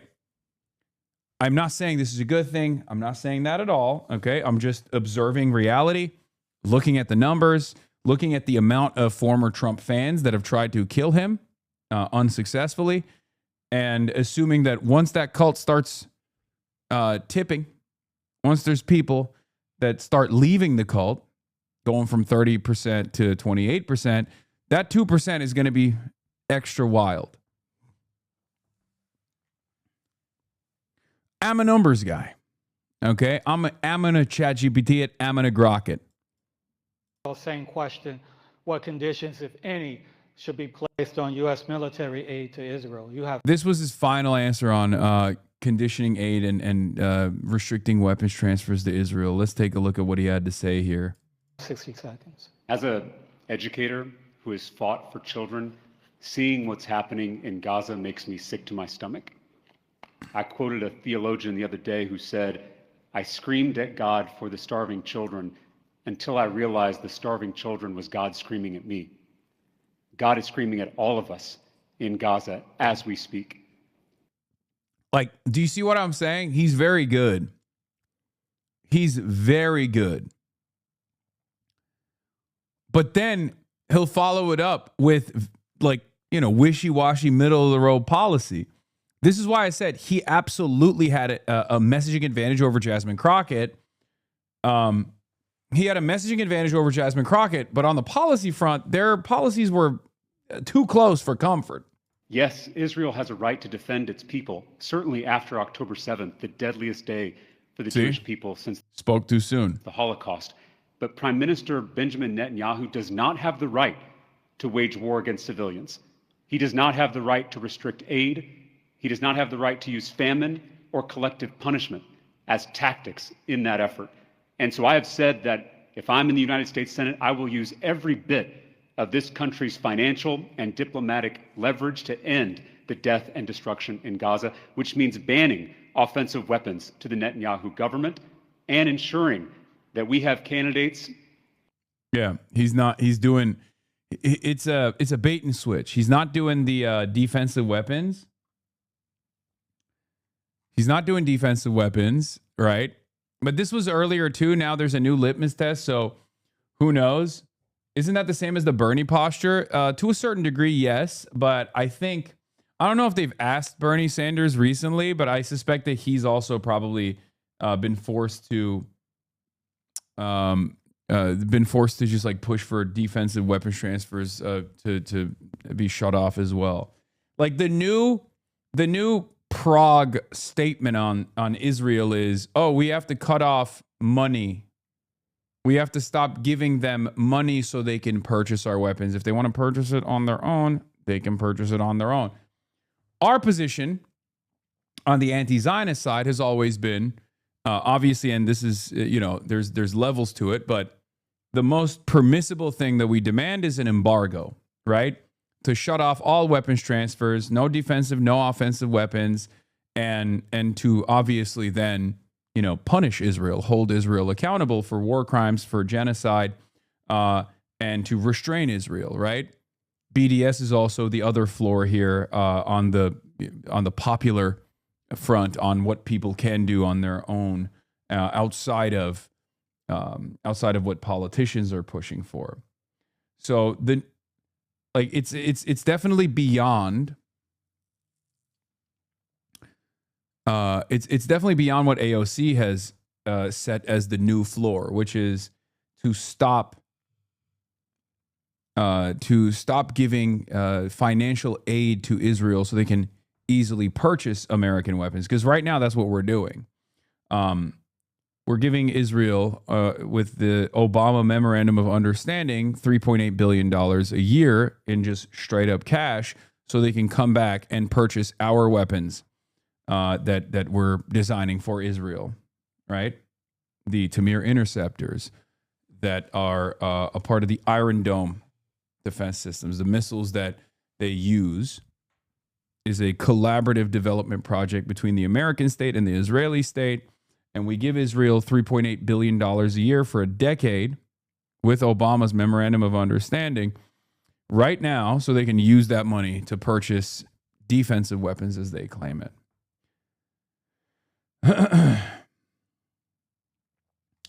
Now, of course, there's no moral or really military distinction between defensive and offensive weapons because these funds are fungible, right?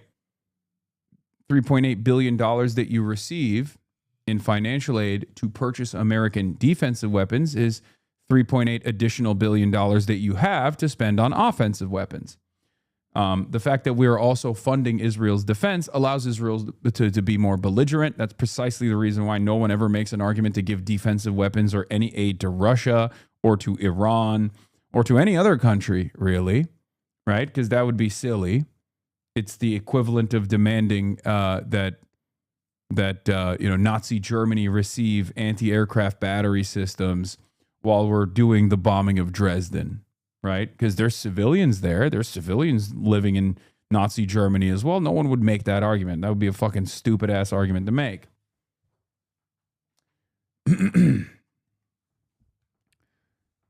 So here he is, the racist. Wait, come on. Don't ban that guy. I want to know, or that lady. You're a fucking bellend cocksucker. We got a Brit. Am I racist towards the British? Is that what you're saying?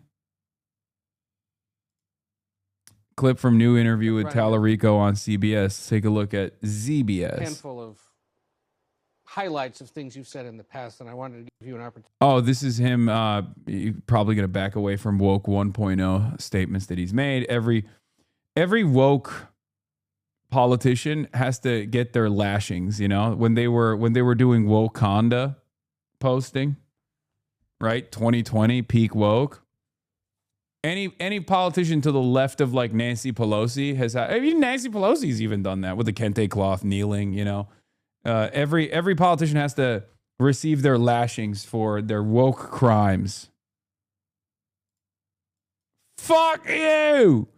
What you fucking mean, lad? What's your problem then? Fucking hell. You're a fucking bellend cocksucker. New Paxton attack ad? This is not. Wait, what is this? New ad. James Tallarico is a threat to everything we hold dear. This is Texas. We will fight to protect it. This is Texas. This is not. There are many more than 2 biological sexes. In fact, there are 6. This is Texas. This is not. The American flag. Wait. This is Texas? What does this mean? It's just a woman wearing a cowboy hat in front of a flag that is hanging off of a tree branch? What is, I'm more confused. What is Texas? This ad raises a lot of questions about what Texas is that it seeks to answer. Okay? Yeah, this is Texas, you fucking idiot. Goddamn libtard. You woke homosexual. Yeah. The first thing that they said, this is Texas, is a fat guy in a hard hat. That was awesome. This is Texas. Fat guy in a hard hat. A woman wearing a bandana around her neck and a cowboy hat. This is not. The American flag is such a complicated symbol for most of us. This is Texas. This is not. They're going to call me a radical leftist. This is Texas. This is not. Something that you love that's not family or friends. I love, I'm just saying this because it's on my mind, the trans children. This. That line is so crazy, by the way. I'm sorry. What the fuck were people on? That's not recent, right? That's like woke 1.0. I have to be honest. Like that's such a strange thing to come out of your mouth. Like I get it. I get what he's trying to do there, but like that's a wild way to pander. Okay? You are the woker. And here's the problem with this stuff. Okay? He's obviously going to get fucking inundated with all of this stuff because he has a lot of moments like that. Yeah, he's going to get hit with the fucking clip, okay? We're talking belt fed, M60, bah, bah, bah, bah, bah, bah, bah, bah, bah, bah. He's like, because he's doing like, he's going crazy mode in like the 2020s, peak woke. He's just like when someone asks me a question like that, you guys know it's I'm uncompromising in defending trans people. But if someone asked me that question, I'd be like, burgers. Like, I'm not even pandering. I'm just thinking about burgers. You know, what the fuck do you mean? How would that be top of mind?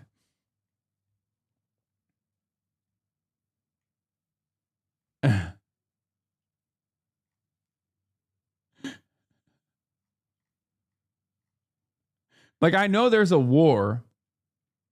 Mr. Hasan, what does the world hate you? I wouldn't say the world hates me. I would say that, unfortunately, we live in a very reactionary country, and therefore, there are a lot of people who are reactionary and are going to hate what I talk about without trying to understand it. Anyway, but that's not what we're talking about. Okay, it's okay. Look, it's the thought that counts. No, I know. But here's the thing. Something that you... That's a crazy answer regardless, because like that's like what do you mean? Like that's always gonna be read weirdly. Even woke 1.0, that would have been read weirdly. Okay. But I will say, right now, yeah, this is Talarico. Woke 1 was crazy. A cis white man should not be the next speaker of the council.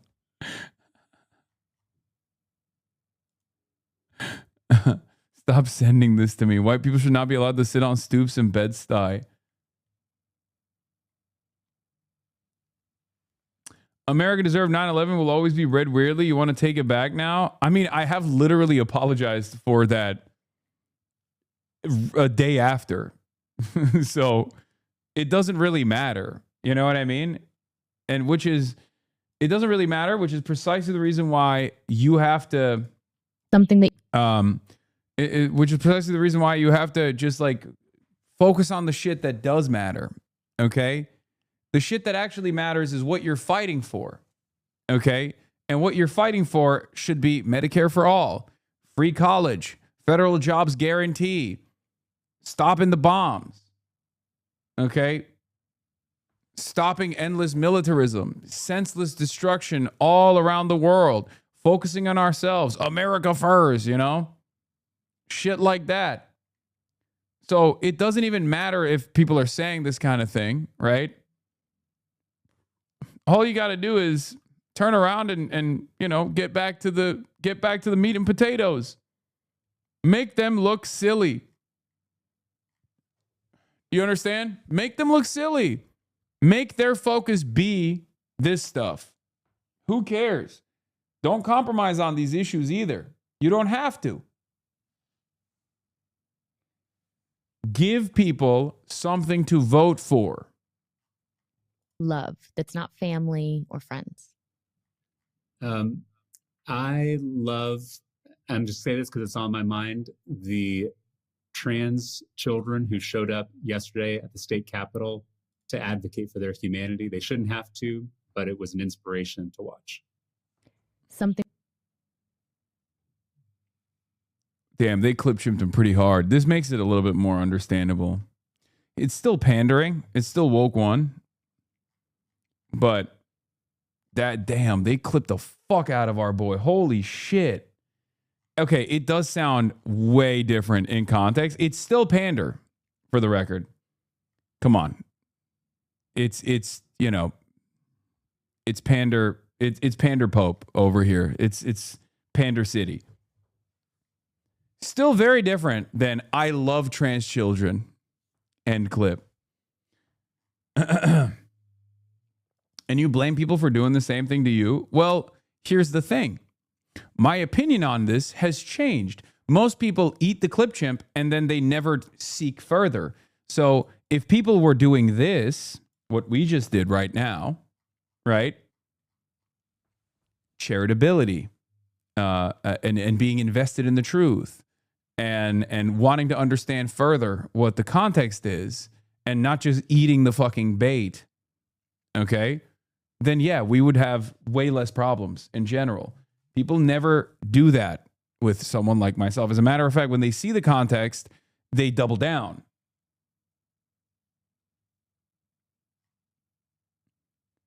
I'm saying, as someone who is supportive of Tallarico, he should not compromise on defending trans adults, defending trans children, defending transgender people in general. And the best defense is a great offense. And the best offense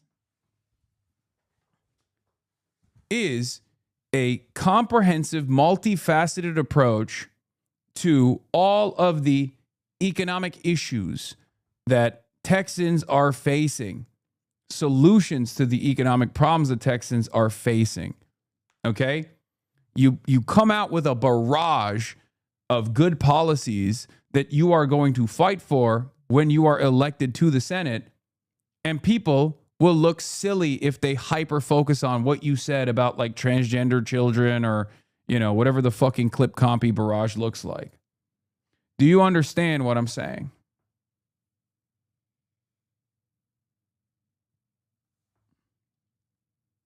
James Tallarico needs to go 2021 HasanAbi pronto. Yes. I mean, he also needs to grow a beard for sure. I've already said this. He just looks too nerdy. I've said this already. He looks way too nerdy. He needs to look less nerdy. He looks kind of ridiculous. Yeah, I know. They're tying him to Al-Qaeda. It's disgusting. We'll talk about that in a second. Ted Cruz stayed neutral in the Texas Senate runoff, but he was a vital early supporter of Ken Paxton for AG. Backed him when he was more Country Club Republicans backed Dan Branch 2014, and Cruz was a freshman senator. The ads are still on YouTube. Not that it matters. This is before we knew what a fucking demonic entity Ken Paxton was. He can't grow a beard. It's his religion. Wait, what?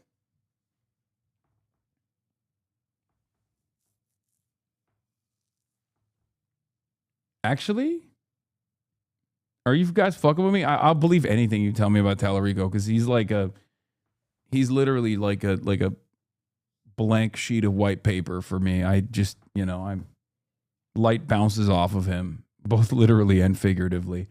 So yeah. It's Texas. This is not. Our southern border should be like our front porch. There should be a giant welcome mat out front. This is Texas. Oh my God, they clipped him on that too. But a lock on the door. Oh my God, Ken. Oh my God, Kenny Powers. Holy shit. This is, oh my God, dude. It is kind of funny watching the same techniques that have been deployed against me for my entire political commentary career play a formative role in American politics. It's at the fucking forefront. Everyone is rat fucking. Everyone's invested in hatchet jobs and rat fucking nowadays. It's not just like Roger Stone that used to do stuff like this and he was seen as like an outsider for that reason. Everyone does it now. Texas. This is not. It is now existential that we try to reduce our meat consumption. I am proud to say that our campaign has officially become a non-meat campaign. This is Texas. This is not. Radical Talarico, too low T for Texas? Ugh. Yeah, this dude needs to spend a week with me. I need to whip him up, get him into shape, okay? Get a couple videos of us pumping iron, eating big steaks, you know? Eating some barbecue. Wasn't he on the stream? No, he's not. He was supposed to be in the primaries. Yeah, send him 2-3 years to Dagestan, okay? Don't taint my vegan king. First of all, he's not vegan. There are so many photos of him wearing the fucking Texas shirt that I own as well, while eating fucking massive slabs of meat. And the campaign is not even remotely slick. Campaign's not even slick about it, too. They're just pumping that shit everywhere. Right? But yeah, if their argument against Talarico is that he's woke and gay, he's a woke gay libtard, he's not for Texas, and Talarico's argument is, hey, not only am I fucking Texas to the bone, but I also want every Texan to have health care, which argument's going to win out?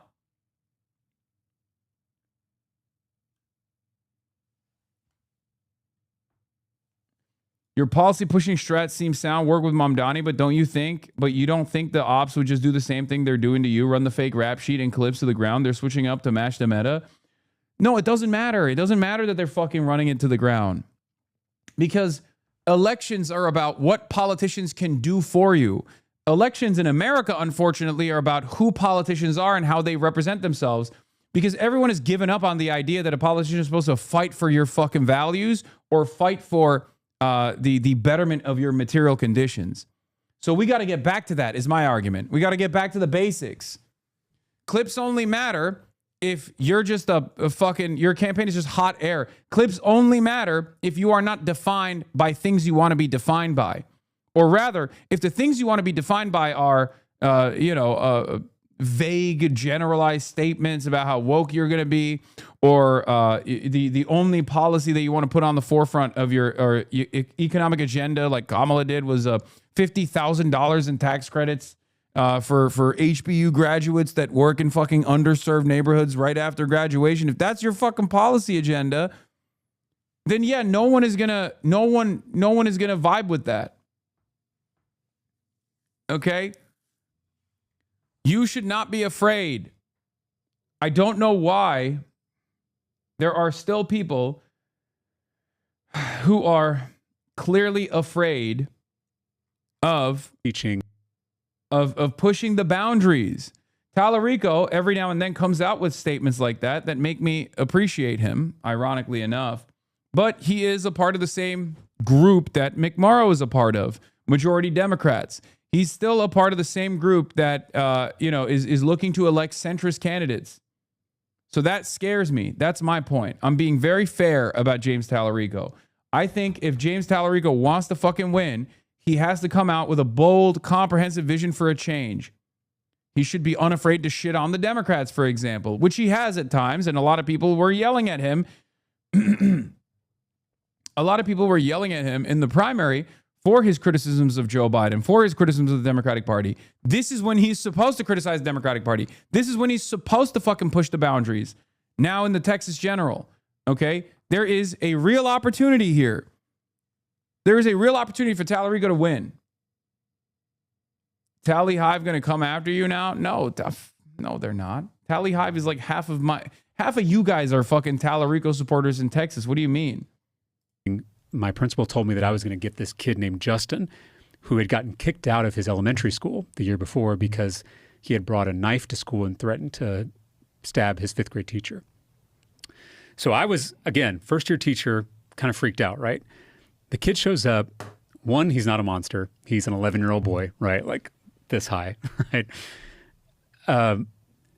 I took him aside, introduced myself, told him I was happy he was in class, told him I wanted to get to know him.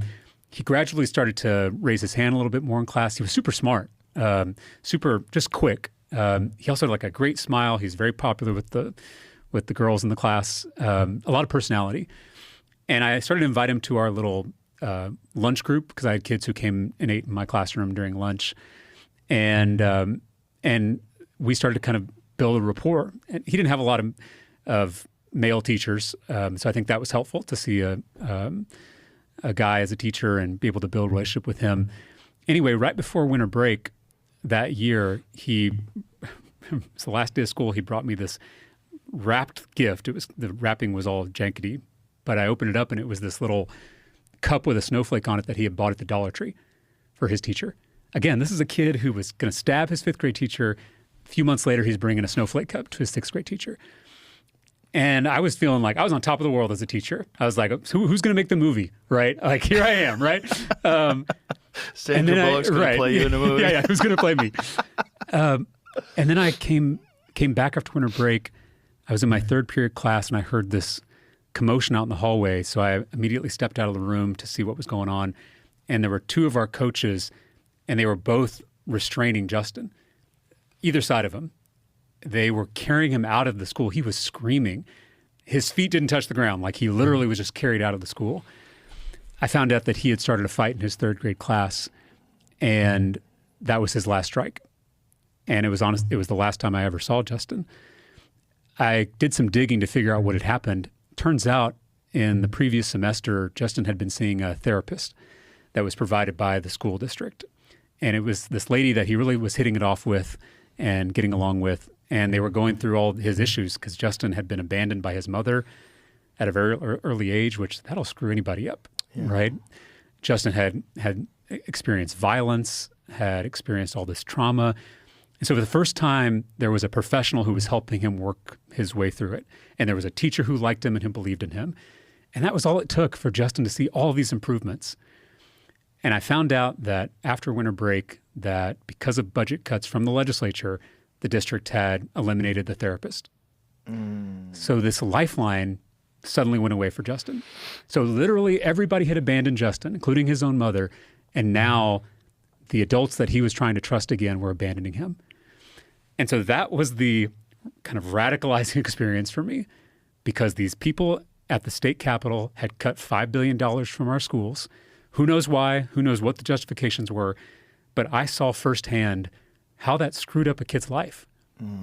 I saw the damage that did to real flesh and blood human beings.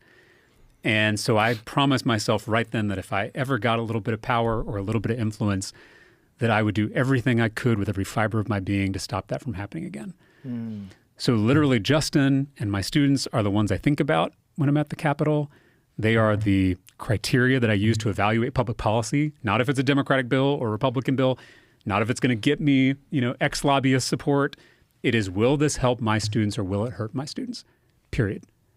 And it makes things a lot easier. I have a picture of one of my class periods on my desk at the Capitol. So that is what got me into this whole mess. I miss being a teacher because I miss having that immediate impact. All the impact I make now, if I make any impact at all, feels very diffuse and far away because there's all these layers. Yeah. But I like to think that some of the bills I'm passing are at least helping teachers like me and students like mine. Josh Force says, I don't have any feelings about James Tallarico, but it's interesting to see him telling a story which, one, by far the most effective way for politicians to communicate, and two, something most Democrats refuse to do on principle. I mean, dude, that's 4 minutes and 28 seconds of James Tallarico talking to Joe Rogan, and Joe Rogan never actually fucking interrupts the conversation to be like, but what about the kitty litter that your children were shitting on? That's the whole point, right? So, here's the thing. I wish I fully believed him, but he doesn't support Medicare for all, so the story pisses me off. I know.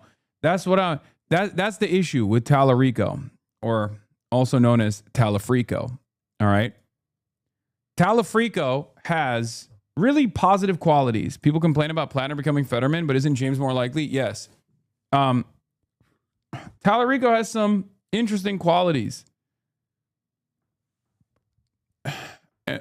I don't like how he goes 80% of the way, but then like the last 20% is just like cookie cutter, straight up establishment liberal bullshit. Like he is almost like a better Pete Buttigieg in some ways because he has the background and he also has like moved in a certain way in the state legislature as well. So he has that background and he has that experience of being somewhat of a progressive fighter.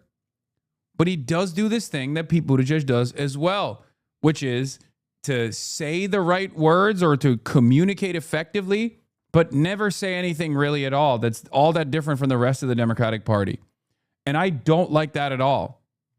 He's more palatable because there is a level of sincerity backing his statements, especially with his experience as well.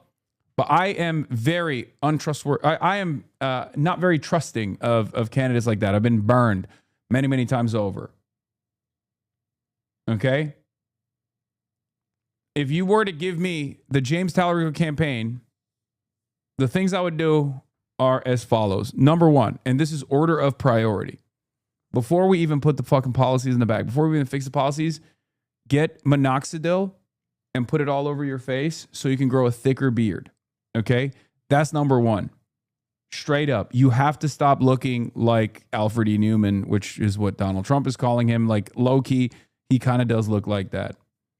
He has too much of like Mormon face somehow. I don't know how else to describe it. He looks like Moral Oral, right? You got to look like a chud and think like a woke. We've already established that. So that's number one. Number two, which ironically enough, Pete Buttigieg has taken my advice on this. He is doing this, but that's besides the point. Okay. So that's number one. That's the first thing, first order of priority. Number two, go back to the fucking policy agenda and immediately put forward a comprehensive, bold, radical vision for change. Don't shy away from criticizing the Democratic Party. Show the rest of Texas that you're a different kind of Democrat, not the type of Democrat that they're used to. This will also draw a lot of enmity from the institutional Democrats and the party itself. That's really good for you. You're in Texas. The more Chuck Schumer complains about you saying shit about Israel, the better it is for you in Texas. And before people say, oh my God, it's Texas, people love Israel in Texas, wrong. Okay? Wrong. You're wrong about that.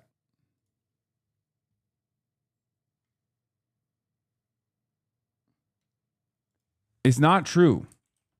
There is no place in the United States of America where the overwhelming majority are pro-Israel. Not amongst the independents. No way, Jose. You understand? Doesn't exist. Nope, doesn't matter. Evangelicals as well. It doesn't matter. The people that like Israel are already voting for the Republicans. The only group in this country that loves Israel unconditionally and wants to vote for Israel or pro-Israel candidates in this country are already lifelong Republican Party voters. They're already voting for the Republicans. You're not winning those guys over. They're fucking insane. They're a part of the MAGA cult.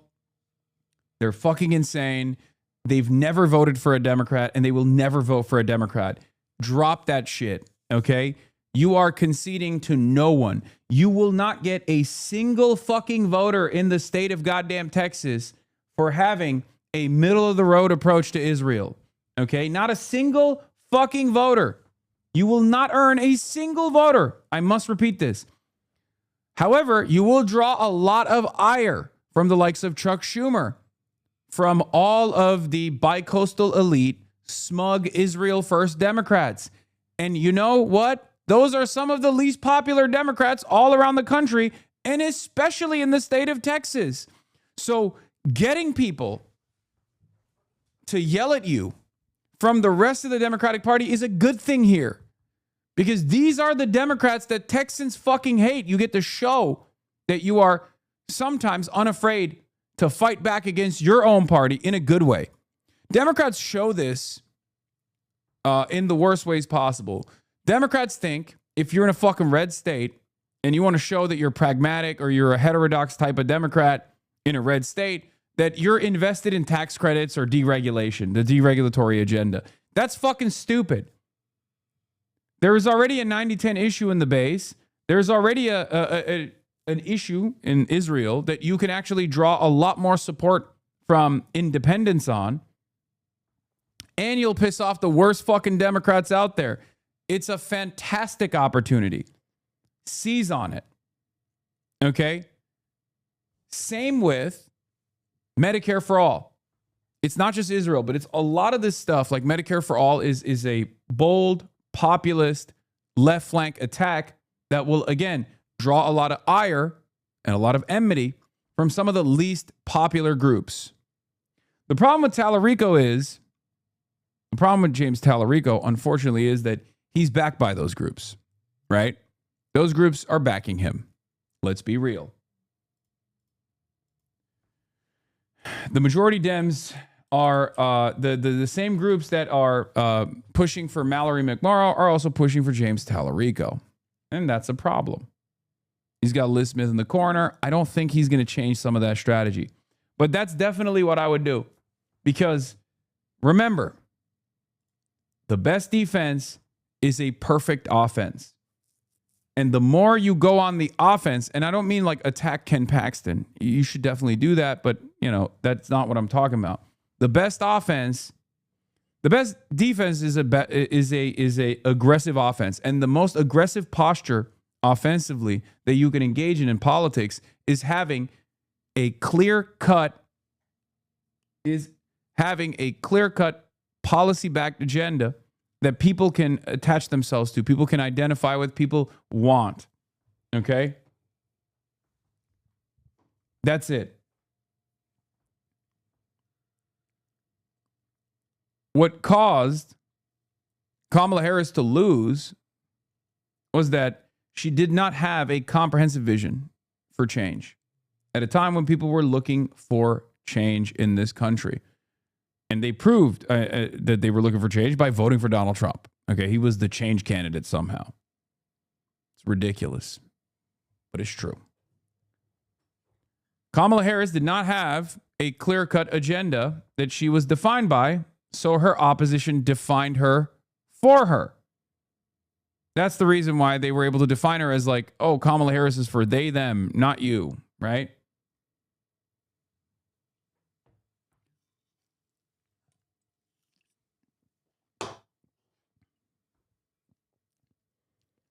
Anti-war, fix the potholes, fix the ISPs, Medicare for all, free college for all.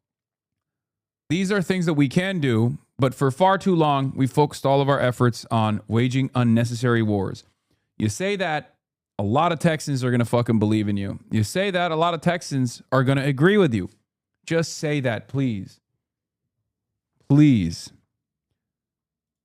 It's okay to ruffle some goddamn feathers, all right? To respond or clarify. Here, let's look at the barrage. They're emptying out the motherfucking clip on him. In 2021, in a speech during debate over transgender issues, you said God is non-binary. What did you mean by that? Well, I think I was being intentionally provocative with that statement. But what it means is that God can't be defined by human categories. The Apostle Paul, in his letter to the Galatians, says that in Christ there is neither male nor female. I'm always going to stand up for Texans who are being picked on by the most powerful, most corrupt politicians in the country. And I'm going to continue doing that in this race and hopefully in the U.S. Senate. You call it intentionally provocative. Do you regret describing it that way or talking about God that way? No.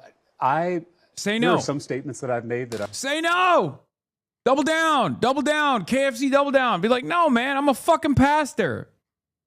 What, you don't like it? I'm a goddamn pastor. I'm a fucking priest. I'm an educator. Why are we having a theological discourse right now with people who are the least godly motherfuckers I've ever seen in my entire life? You think Ken Paxton is close to God? I'm a fucking pastor.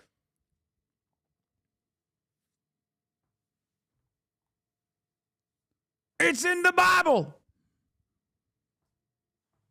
or a minister, whatever. It doesn't matter. Whatever, some fucking religious thing. Isn't he something? He's something, right? He's like he's a priest. Is that the right term? I don't fucking know this Christian stuff, okay?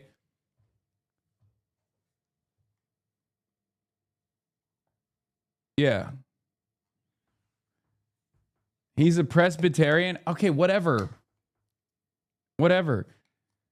There is no reason for you to apologize for things that you have done that are not wrong, things that you believe, okay? Because guess what? We say a million different things every single day. And if you believe this, then you shouldn't apologize for saying it, because there's going to be other instances where they'll hit you on that, and then you look wishy-washy and hypocritical and silly and stupid. That I certainly regret. There are statements that I've made where I've missed the mark. I'll be the first to admit that. But Ken Paxton is intentionally clipping my cringy comments to distract from his career of corruption. Okay, that's not bad. Good. All right, good. He flipped it back. All right. Ken Paxton has a criminal record. I have a legislative record. I've served for 4 terms in the Texas House of... That's also a good line. Damn, okay. Swaggerico. I've got a legislative record. He's got a criminal record. Hell, okay, I like it. Okay. Can you fix him? He needs to fucking grow a beard. This is not working. I've said this before. Look. You know how black people don't fuck with Pete Buttigieg no matter what? And it's not even because he was like a fucking small town mayor where, you know, the police chief did some fucked up shit. Like, there's something untrustworthy, I think, that I have seen in a similar vein with the way that James Tallarico operates that make black people go, I don't know about this guy. Okay? And I trust that instinct. There's something about it. And even if I didn't trust that instinct, you still have to lean into that. You still have to lean into that skepticism that exists out there, and you have to fix it. Okay? Pull up the picture of him with the edited hair. I already, didn't I show it? Wasn't it here somewhere? No, I guess we yeeted it. Maybe not a full beard, but stubble has to be prominent for sure. He's too white. Okay? He too white, and I'm a black person who likes white guys. That's what I mean. He is. He's like, yeah, this is like, this helps a little bit, I think. I think like this is not like all the way there, but it definitely helps.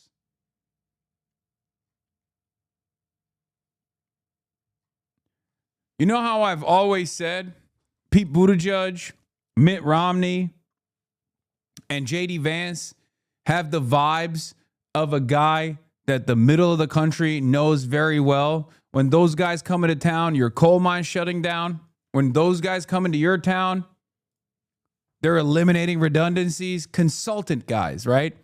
James Tallarico has a little bit of that, even though he's not that at all, right?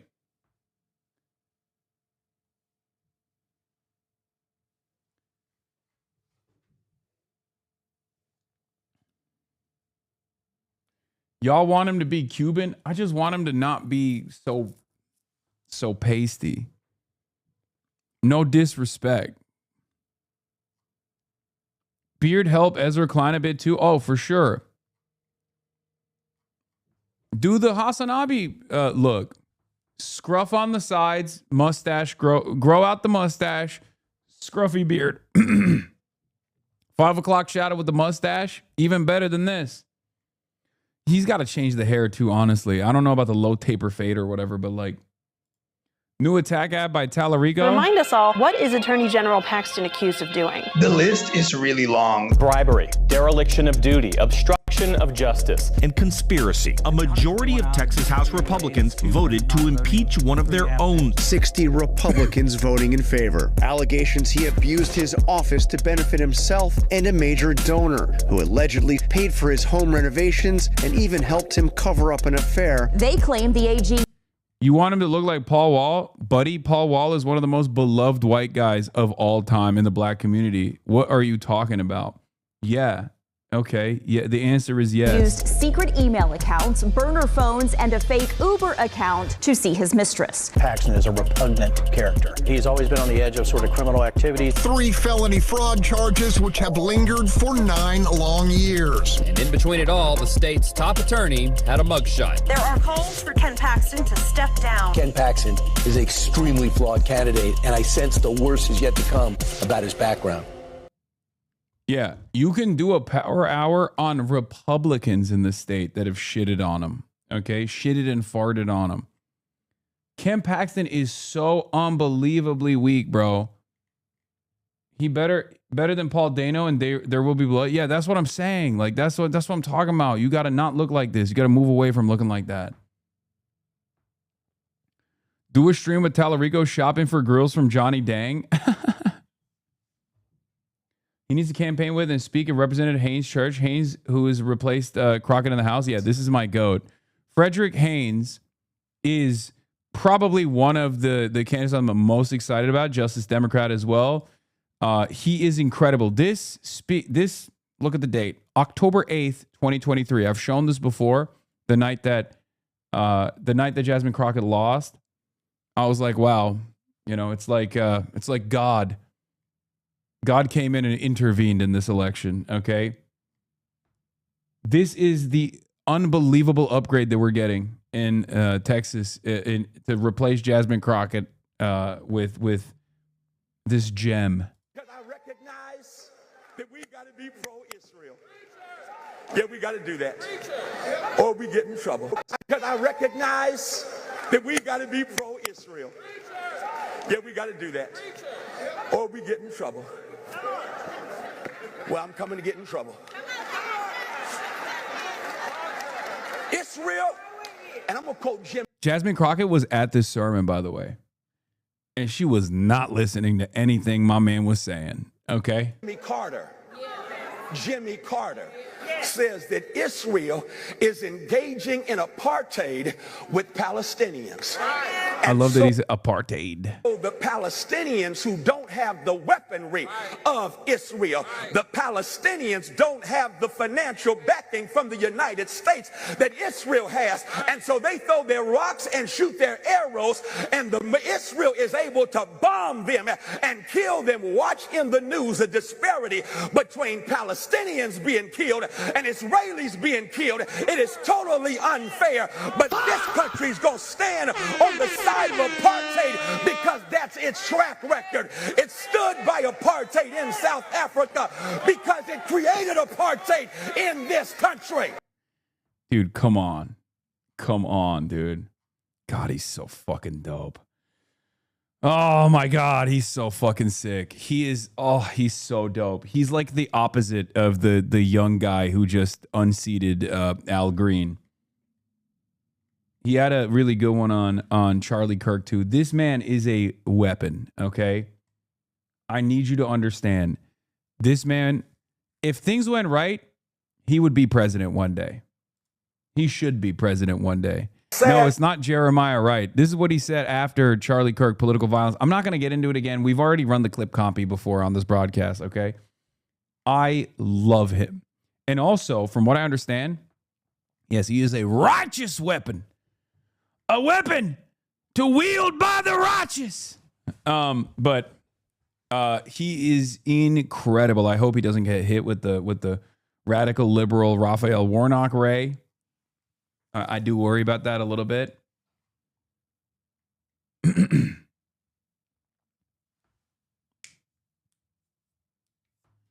That was worse than Black Scent. It's not Black Scent. It's just Southern Preacher Scent. I can't do a black preacher voice. I'm too woke for that. You can't catch me. All right. We're not going to watch the Charlie Kirk one. Anyway, who knows?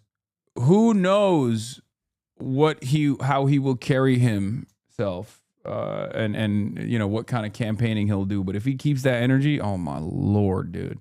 Apparently he's a legend in his community as well.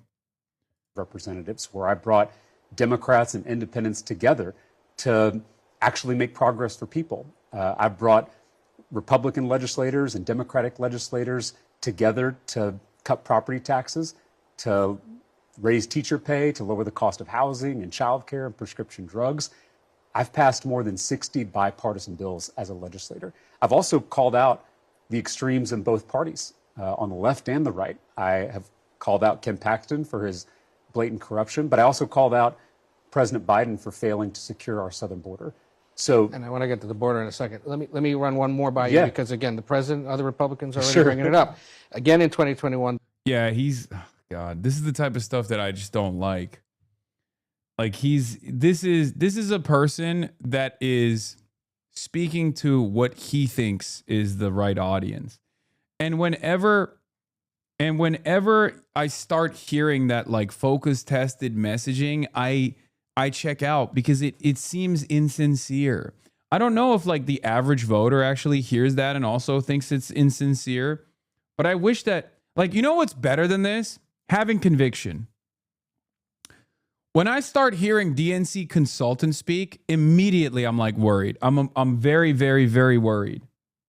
Right? What is this saying? Talarico is not supported by black people because it doesn't appeal to black swagger and black instinct. No, there is a skepticism with the likes of Pete Buttigieg and stuff, no matter how hard they try, where black people don't fuck with Pete Buttigieg. Okay? Like, I don't know why you got all weird and orientalist with it.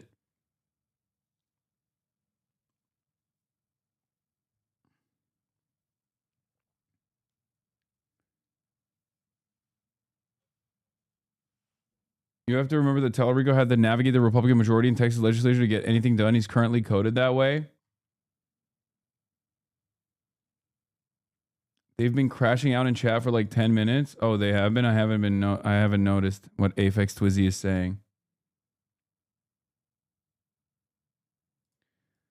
You're saying Talarico is failing with black voters because he doesn't put on an act. You are saying he needs to? No, I think he needs to have more swag for sure. I mean, it's campaign. Yeah, optics do matter. The right kind of optics matter, though. I'm giving you an example of the wrong kind of optics, the wrong kind of performance, which is being wishy-washy, middle of the road on certain issues, and not doing the right kind of optics, which is to change your look a little bit. Okay?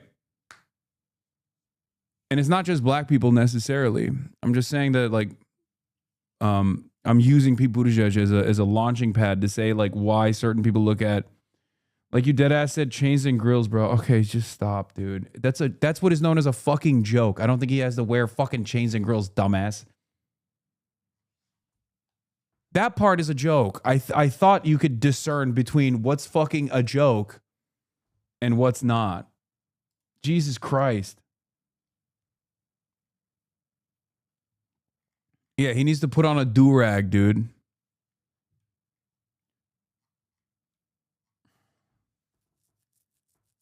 Yeah, why do I fucking need haters when I got long-term community members who are like, wow, I can't believe you want him to do blackface? Like, yeah, that's what I genuinely, sincerely am advocating for.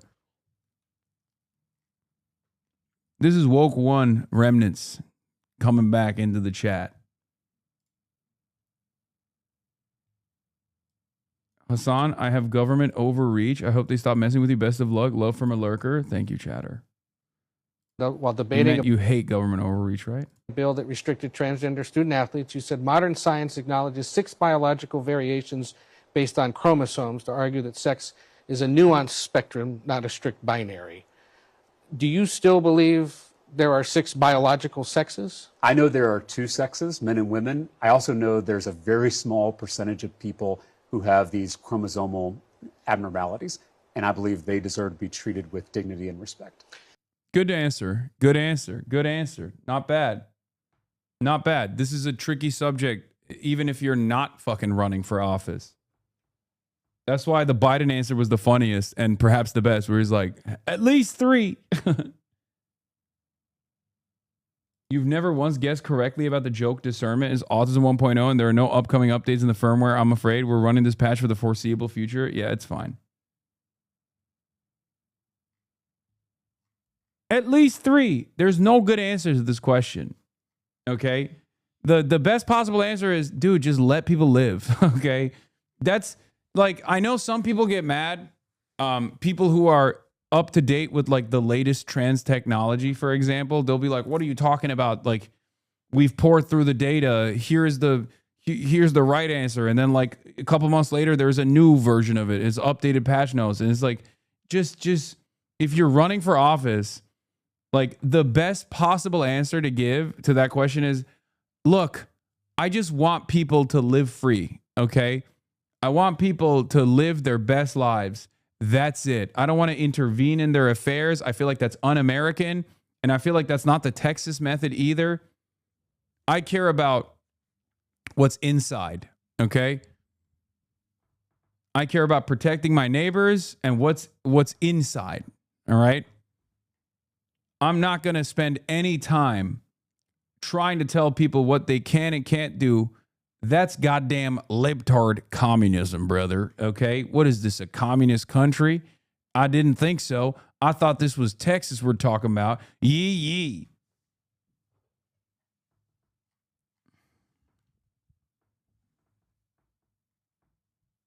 You know?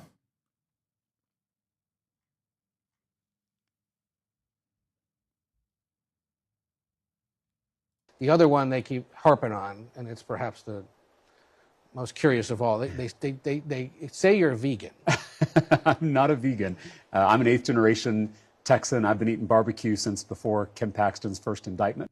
That's even better, I think. Even better with a mullet. Oh my God. Like a little bit of a mullet. Oh, damn. And this campaign basically runs on Texas barbecue.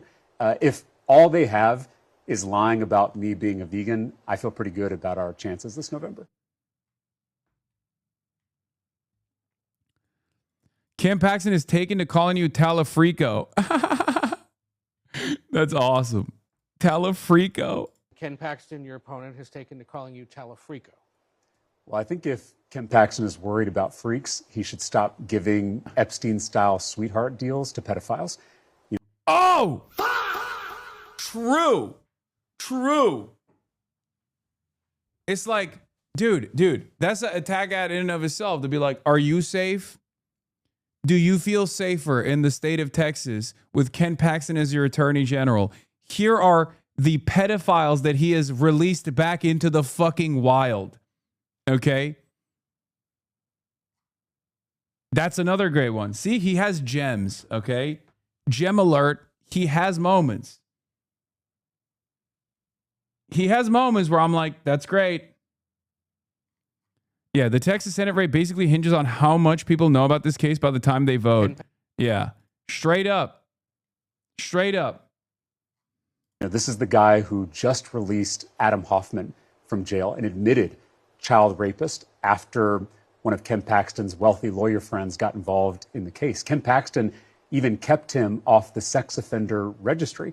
Adam Hoffman was supposed to serve 25 years to life, but instead he served less than a month. As of this week, he's now back on our streets because of Ken Paxton's corruption.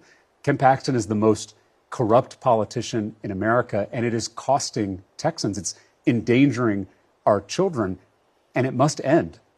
I think the Epstein class has no place in Texas, and this November, we're going to come together to defeat Ken Paxton and take back our state for the people. Ken Paxton. Great take. No notes. Absolutely fucking goated. That's what I'm talking about.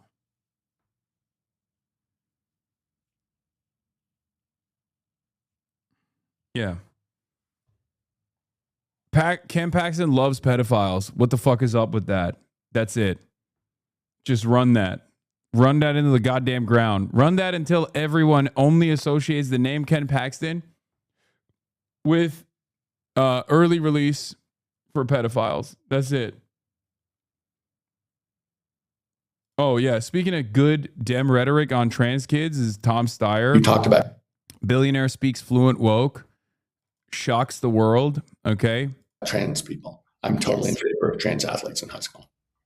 I think when you understand the vulnerability, the stress, the danger of being a trans kid, and you understand that almost half of them try to commit suicide. Yeah. And then you think we're going to punish those kids. We're going to cut them off from team sports. We're going to cut them off from participating in the community. We're going to cut them off from fun.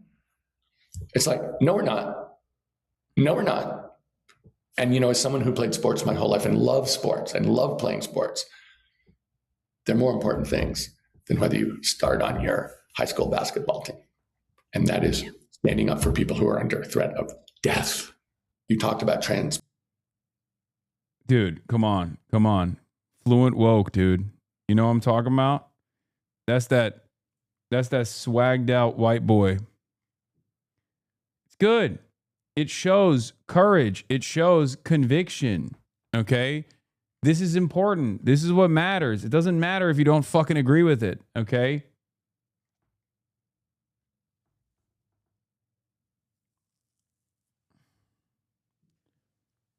Bank like a chud, think like a woke, talk like a woke. Appreciating answers that aren't focus tested. Jesus fucking Christ is refreshing. Yeah. Norway joins France's nuclear deterrence club. Nice. Okay. So yeah, let's get back to this fucking psychopath. I mean, he has a laundry list of crimes. By the way, just straight up crimes.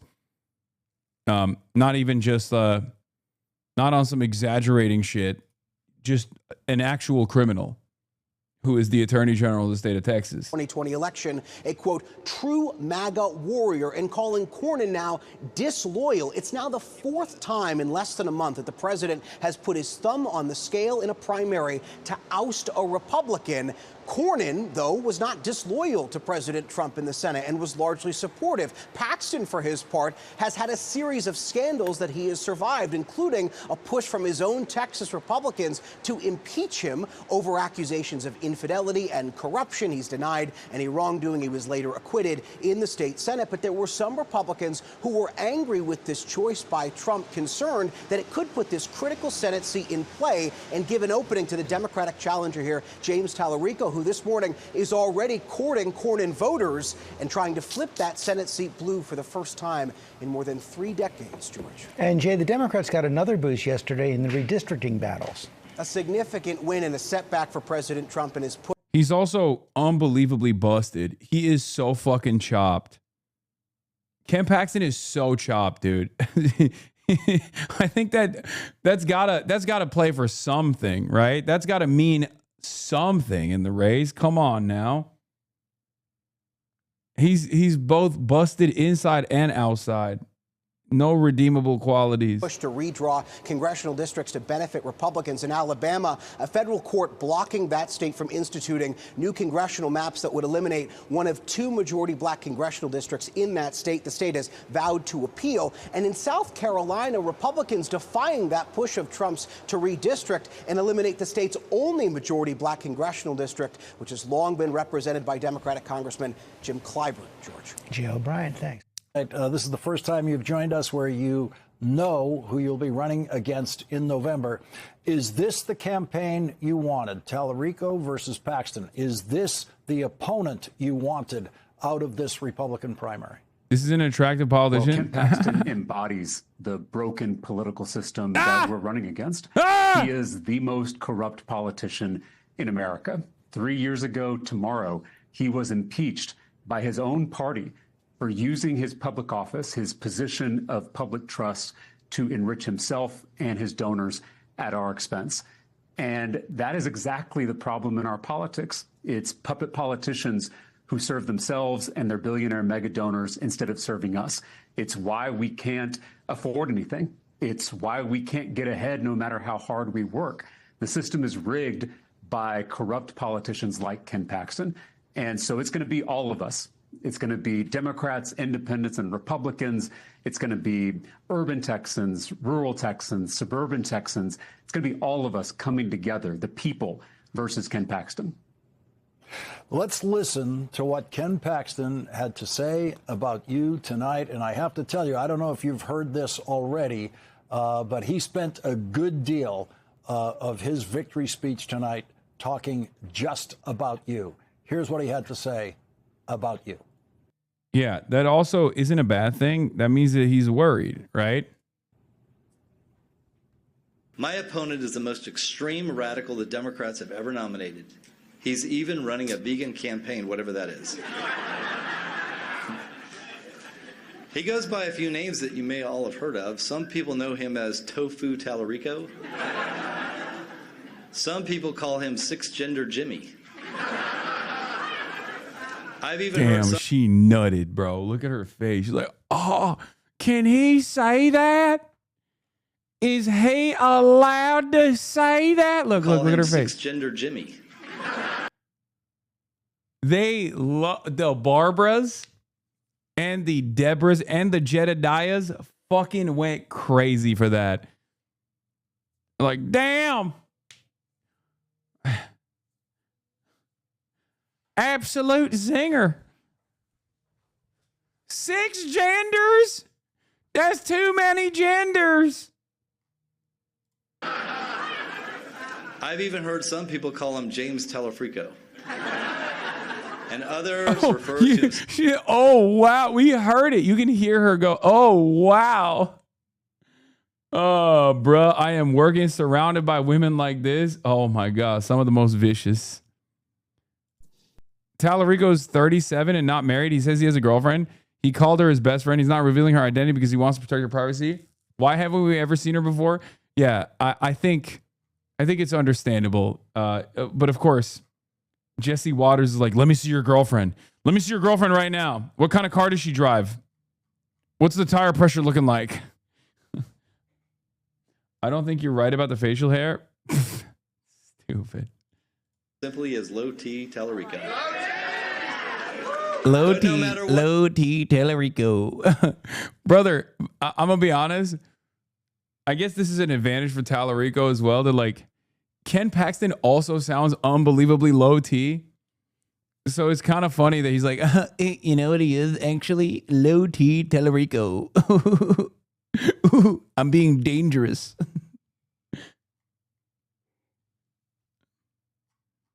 It's so stupid. The woman who made that face is my cousin, says the orb lady. Oh my God. I'm sorry to hear that.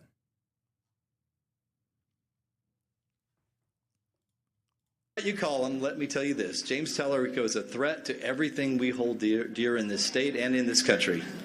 He's a threat to our security and our safety. He wants open borders and even said a welcome mat should be at our southern border. He's a threat to our children. He wants boys and girls sports, gender mutilation surgery performed on kids. And when asked what he loved outside of his family and friends, you heard what Brandon Gill said. His first answer was trans kids. That's weird, and that's a radical guy. He's a threat to our prosperity and Texas economy. He said you can't be a Christian if you support the oil and gas industries. He wants to raise your taxes, and he won't do a single thing to lower costs for you and your family. And finally, he's a threat to our very way of life and our values. I mean, he's a vegan who thinks God is non-binary and that there's actually 6 biological sexes. It's hard to imagine someone more radical than that. No matter what he says or how much he raises, the reality is that James Tallarico is going to be nothing more than a Texas-based puppet for Chuck Schumer and the National Democrats. See, this is why I said, if James Tallarico came out and was like, yo, Israel sucks, and then boom, Chuck Schumer's like, why are you saying that? All of a sudden, like, these are unbelievably unpopular people, especially in Texas, but all around the country. Use that to your advantage. Draw some enmity from the rest of the party. Show that you're a heterodox kind of Democrat. You're not a normal kind of Democrat, right? Right? Those people yelling at you, those people in Washington, D.C. yelling at you or not showing you support is not a bad thing. It's a good thing. Yeah, by the way, it is very funny that that Ken Paxton is like, oh, James Tallarico is a threat to our children. Brother, you just every other week you're releasing another pedophile. Like, what are you talking about? There hasn't been a pedophile that you were like, we should keep this one behind bars yet. And you're out here being like, that's not a threat. That's not a threat to your children. The pedophiles that I have released into the public, into the wild, without even having them get on the sex offender registry, that's not a threat to your kids. James Tallarico is? Okay, buddy. Sure. That is it. That is, as of tonight, the Paxton campaign against you. What is your equal time response to that? Child rapists with the Attorney General on their cases, Republican. Ken Paxton is morally unfit for office. He'll lie to you with a straight face. He's failed the character test. He's the most corrupt Attorney General of our lifetime, and he puts the interests of himself over the laws of Texas. Those aren't my words. Those are the words of Ken Paxton's fellow Republicans. True. Bars. It's true. God, Ken Paxton is, oh my God. Dude, Ken Paxton has a laundry list of crimes and an even longer list of Republicans that despise him in the fucking state. Working Texans, Democrats, independents, and Republicans alike are going to come together to defeat the most corrupt politician in America and the broken political system that he represents. So he's going after you in very personal terms. He's calling you, he's got names for you that we just heard. I don't want to repeat some of those. But obviously, he's going to spend a great deal of his time talking about you and transgender issues and children. What do you want Texas voters to understand about that? Well, this is how puppet politicians like Ken Paxton stay in power. You know, he's spent his entire career selling us out for his donors. And that, I think, is going to be apparent to Texans over the course of this race. And so the only way he's going to hold on to power is through distraction and division. This is the oldest strategy in the world, divide and conquer. They divide us by party, by race, by gender, by religion, by all this culture war stuff. So we don't notice that they're picking our pockets, that they are closing our public schools all over Texas.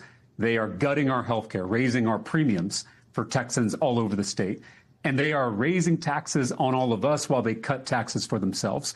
And so I think Texans see through this game. They realize that we're being pitted against each other with these old, tired culture war fights so that corrupt politicians like Ken Paxton can hold on to power and continue to enrich themselves and their billionaire mega donors. What about Texas voters who want to know from you on this particular issue? Is Ken Paxton... Why is he doing an Obama impression? I don't know, dude. That's what every fucking politician does. Paxton telling the truth about you in relation to these issues, especially involving what he was just talking about there, transgender issues involving children? No, Ken Paxton is clipping comments, taking them out of context to try to paint a picture, trying to paint me as someone I'm not. You know, Ken Paxton has a criminal record. I have a legislative record over 4 terms in the Texas House of Representatives, where I've brought Democrats and Republicans together to pass more than 60 bipartisan bills to cut property taxes, to raise teacher pay, to lower the cost of housing, prescription drugs, and child care across Texas. And I'm going to put that record up against Ken Paxton's criminal record any day of the week, twice on Sunday. I've called out the extremes in both parties, on the right and the left. You know, I've called out Ken Paxton for his blatant illegal corruption, but I also called out President Biden when he failed to secure our southern border. So I'm not interested in going to Washington, D.C. to serve one political party. I'm going to Washington, D.C. to serve the people of Texas. That's the exact opposite of what Ken Paxton does. He serves himself and his billionaire mega donors at the expense. He's just the Andy Bashar carbon copy? I don't think so. Was Biden actually all that bad on the border? No, but it doesn't matter. You can't even say that. Everyone will yell at you. He was bad on the border, but not for the reasons that you think he was. Okay? The reason why he was bad on the border is because he didn't actually create a fucking expedited process, allow for amnesty to take place for existing migrants on U.S. soil, and fund the court system that would allow people to come in and seek asylum and be able to work on U.S. soil without any other infractions, because the current way that the immigration structure exists was burdensome and is still burdensome, where immigrants come in, they're not allowed to fucking work. They have to rely on tax dollars to go and like stay at hotels or whatever. They were also shipped to other parts of the country in an effort to make the system brick. And it did. It successfully broke the existing immigration processing system anyway. And Biden didn't do anything about it. He should have prosecuted the governor of Texas and the governor of Florida, Ron DeSantis and Abbott. Like, he should have literally prosecuted them for human trafficking, right? He didn't do that shit either. And he ate the consequences.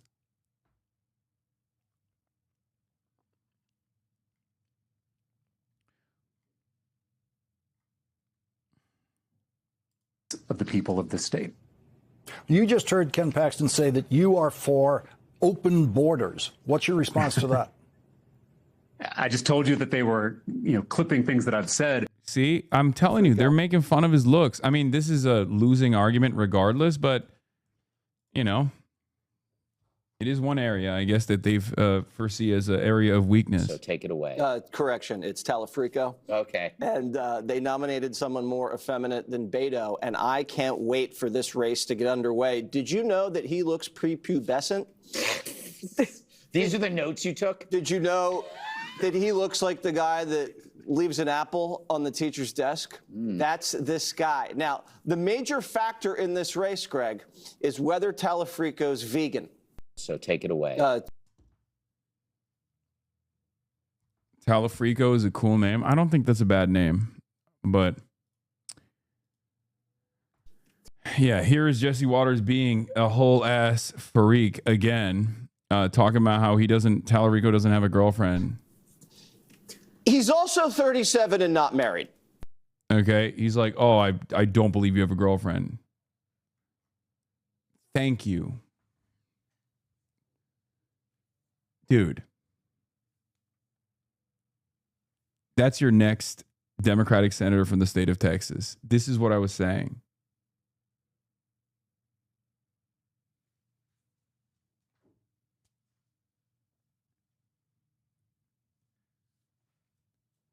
Look like a woke, or look like a chud, think like a woke. Look like a chud, act like a woke. Look like a chud, act like a chud, talk like a woke. Think like a woke.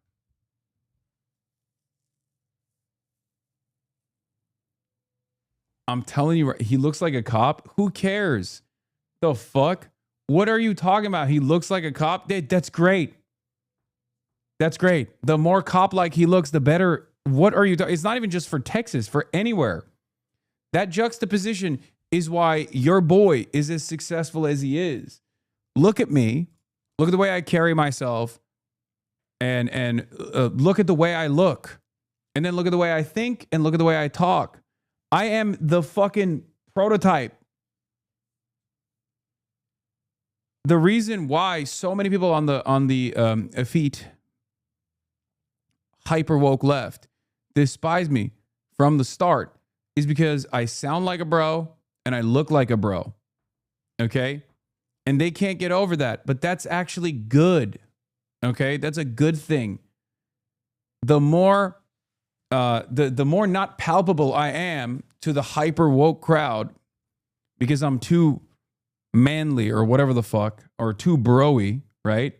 Too much like a frat bro, the better it is for the average person. It's not like I'm saying compromise on your values. I never have, and I never will. Unc, I'm incapable of growing a beard. I'm never going to be a chud. No, there's ways that you can do it.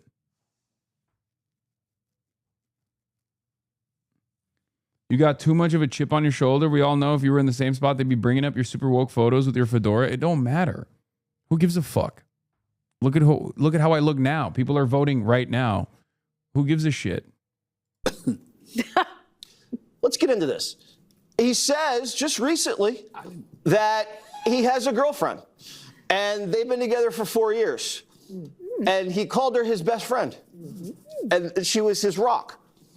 And he's not revealing her identity, because he wants to respect her privacy and keep her safe during the campaign. Does she live in Canada? Now, if the campaign has only been going on for less than a year and they've been dating for 4 years, why haven't we ever seen this woman before?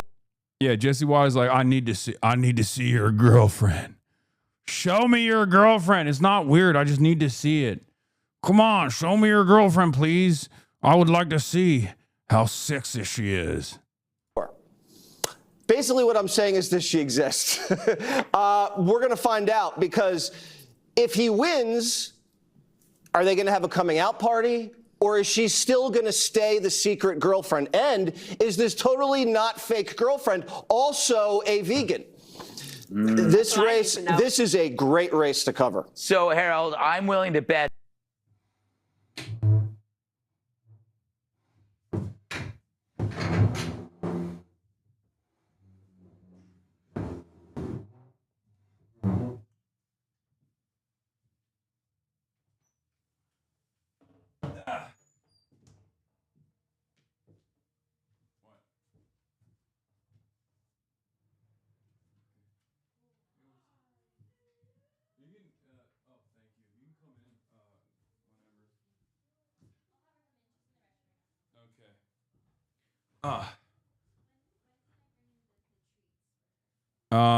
It's just in the beginning. It's fine. Get this dude off my screen. Shut up. Hold on. I'm working on something right now. Okay, I'm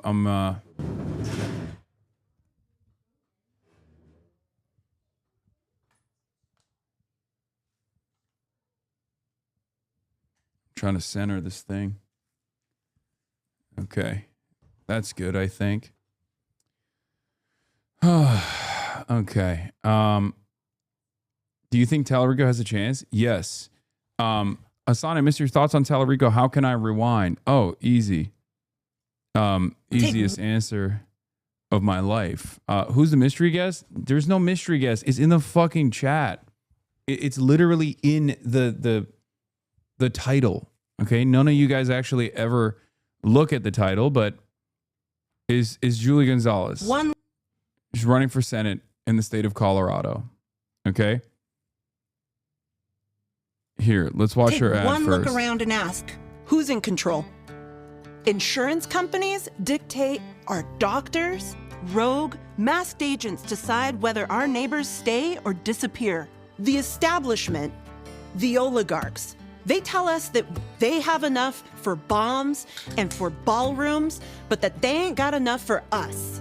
I'm Julie Gonzalez, and I'm running for the U.S. Senate to take back control for us. Hi. At the state capitol, I brought in $500 million for affordable housing, held toxic polluters to account.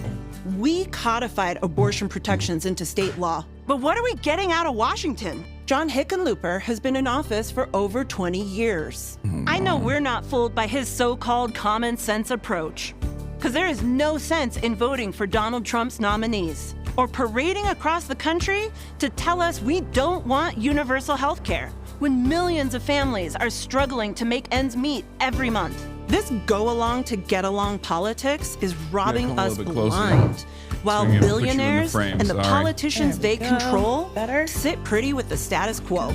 You want to buy a house? Good luck. You want to start a family? How much money you got in your bank account? That's how the establishment has rigged our economy. Colorado, we can have nice things. We just need a senadora who will fight for us. Our campaign is built to take on the machine and win.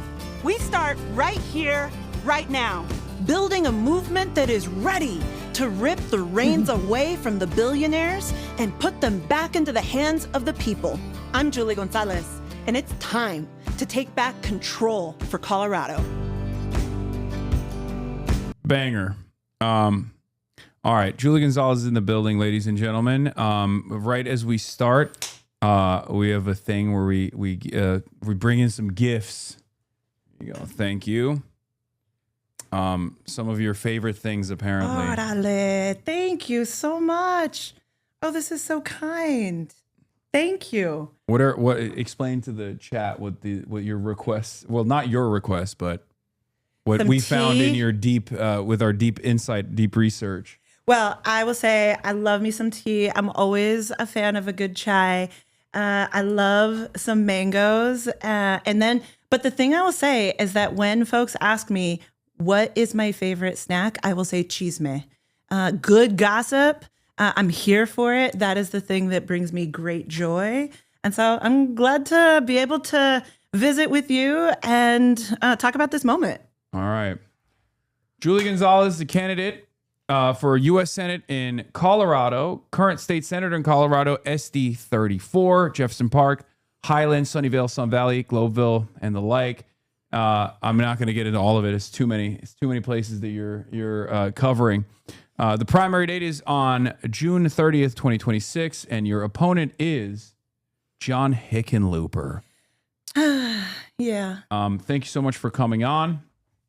I'm gonna get right into it. You were born on the San Carlos Apache Reservation in Arizona. You were raised in South Texas.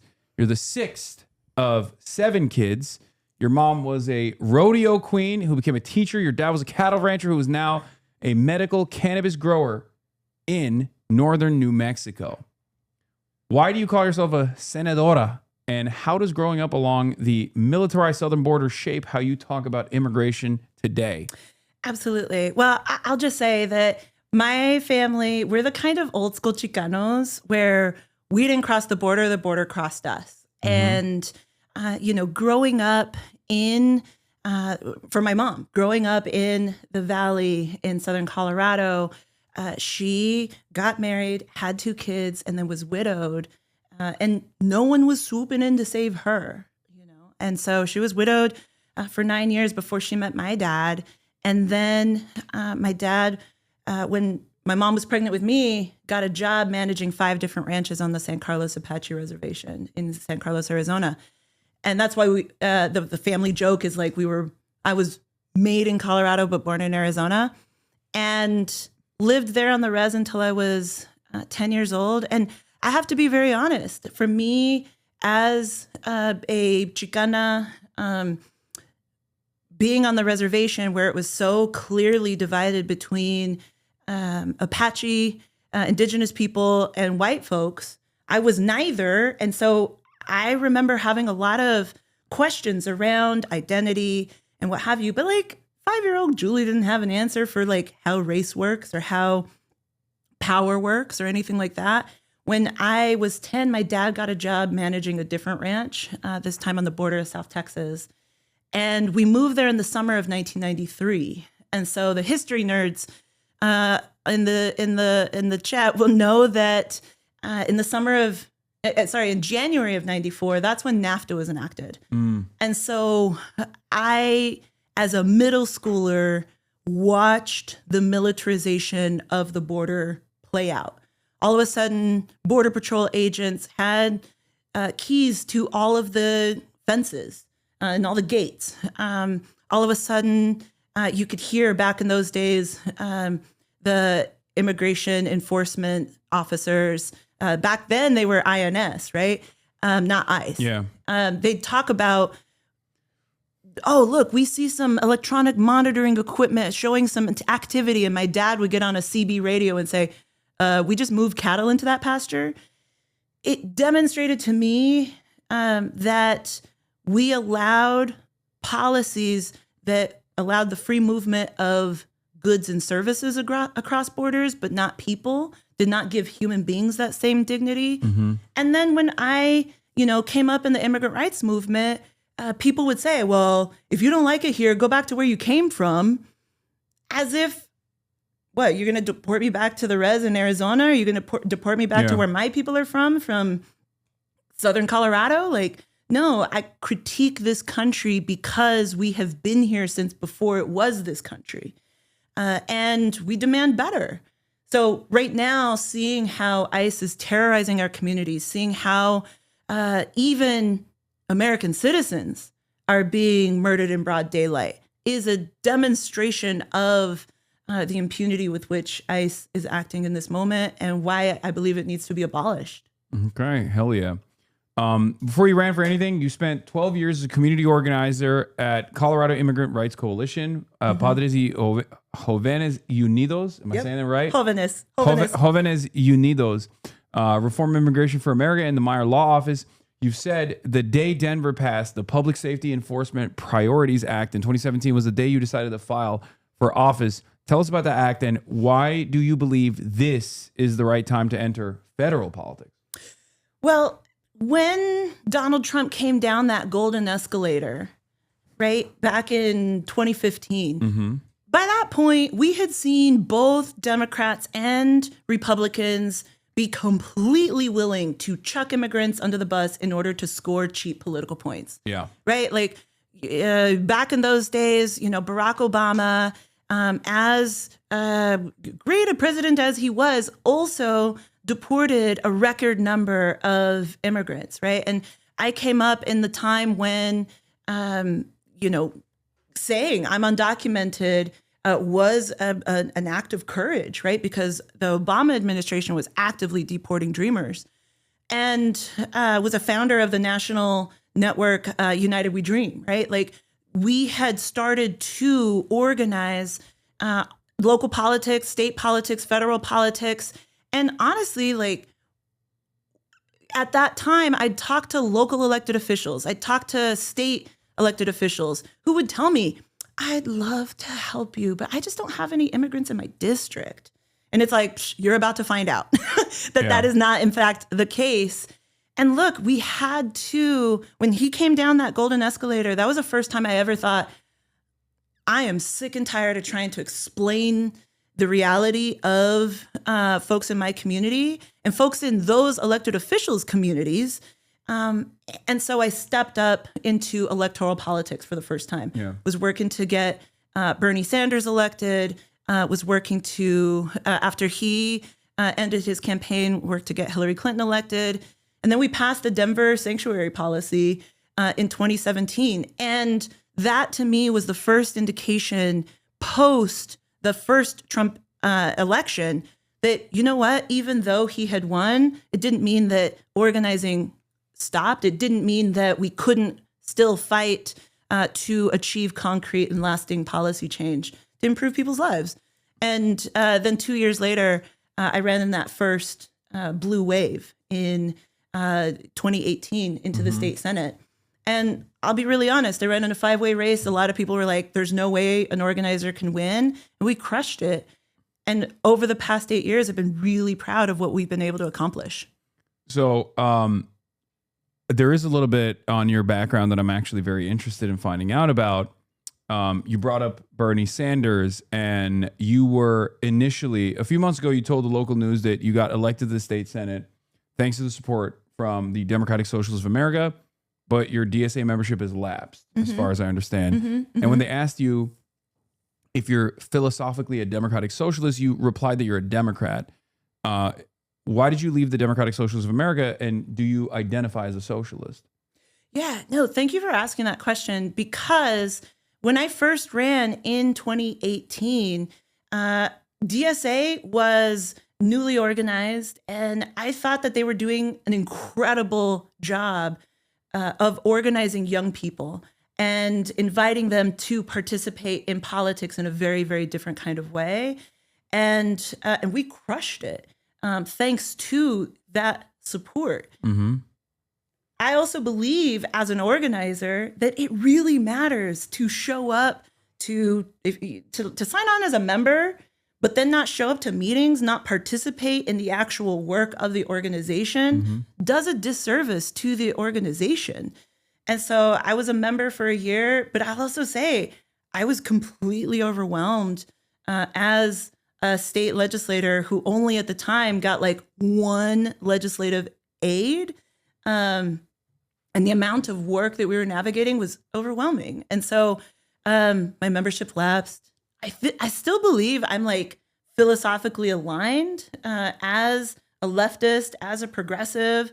I carry a lot of like the democratic socialist values. And I think that we share that same level of analysis in terms of who are the folks who are rigging our economy and who are pitting people against one another. And how do we then go and do the work to advance the change that we all know that we need? Okay. Your opponent, John Hickenlooper, was recently fined just $200 for delaying the disclosure of a stock trading that netted him hundreds of thousands of dollars on a broadband company and thousands on Palantir stock. He sits on the Commerce Committee. He oversees broadband and telecom. Obviously, there's speculation that he's trading on non-publicly available information. Do you support banning congressional stock trading? If so, is it simply because you didn't buy the dip, even though John did? Or is it because you paper-handed and you sold too early and you weren't diamond-handing? I wish I had it to where I could like have enough money to go and do that. No, You're saying you're broke. I am broke. Yeah. I know what it is to like live paycheck to paycheck. In the state Senate, I earn like $43,000 a year. That's good times. Damn. Yeah. And so, look, John Hickenlooper came into the U.S. Senate with a estimated net worth of, I think, around $16 million. And now, as he is running for re-election and I'm primarying him, he is sitting at around $31 million. Damn, he doubled up. Been quite beneficial. Must be nice. He's just a really good stock trader. Which is why I support not only a ban on insider trading, requiring those like stronger ethics and transparency reforms, but then also it's why I believe that there should not be a revolving door to shift from being a legislator to a lobbyist. It's why I believe that we should actually institute term limits. I need to show something to you that you may or may not be familiar with. This is one of my favorite old clips. Mm-hmm.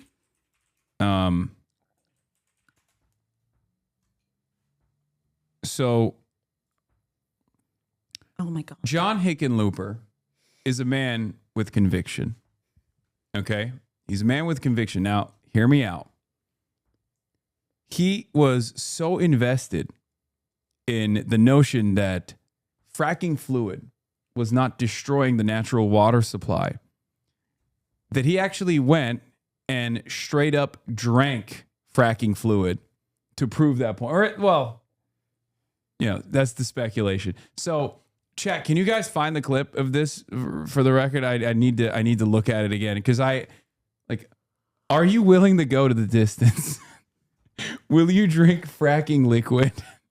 I'm sorry. To win this race. If that's a requirement in order to serve in the U.S. Senate from Colorado, sorry, y'all, there's a hard line, right? But what's fascinating is that not only did John Hickenlooper write about this in his, there you go. Yeah. Not only has he talked about drinking fracking fluid, so too has Chris Wright, the energy secretary, who Hick voted to confirm. Do you think there is it's like an Illuminati ritual where like if you're a real one, you have to do this? Like if you're going to be in the pocket of big oil and gas and be invested in destroying the ecosystem, then you have to literally drink just a little bit of poison. Sat down with here. Let's watch this real quick before you answer. They have maybe it'll change your answer if you watch him drink it. Fluid that is made out of food additives. You can drink it. We did drink it around the table, almost ritual-like in a funny way. But it demonstrated that it was like a pact, not like a pact. It was a demonstration. A demonstration. We had environmental community representatives. We had industry representatives. Everybody around the table. It's not on a. Yeah. Wait, that's not the video. This is the video. To your health. Oh, this is Chris Wright. The longer lives and healthier lives of billions of people around the world from oil and gas. Cheers. Cheers. This is the freakiest thing.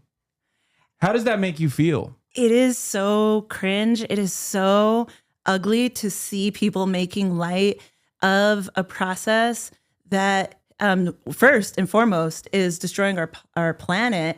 I've also talked to the survivors of homes that have exploded due to being so close to where fracking is taking place in Colorado. I've spoken to those family members and survivors. And so to see them making light of a process that is destroying people and our planet in order to jack up their own personal profits is gross. And if that is what it takes in order to be inducted into the establishment, hard pass.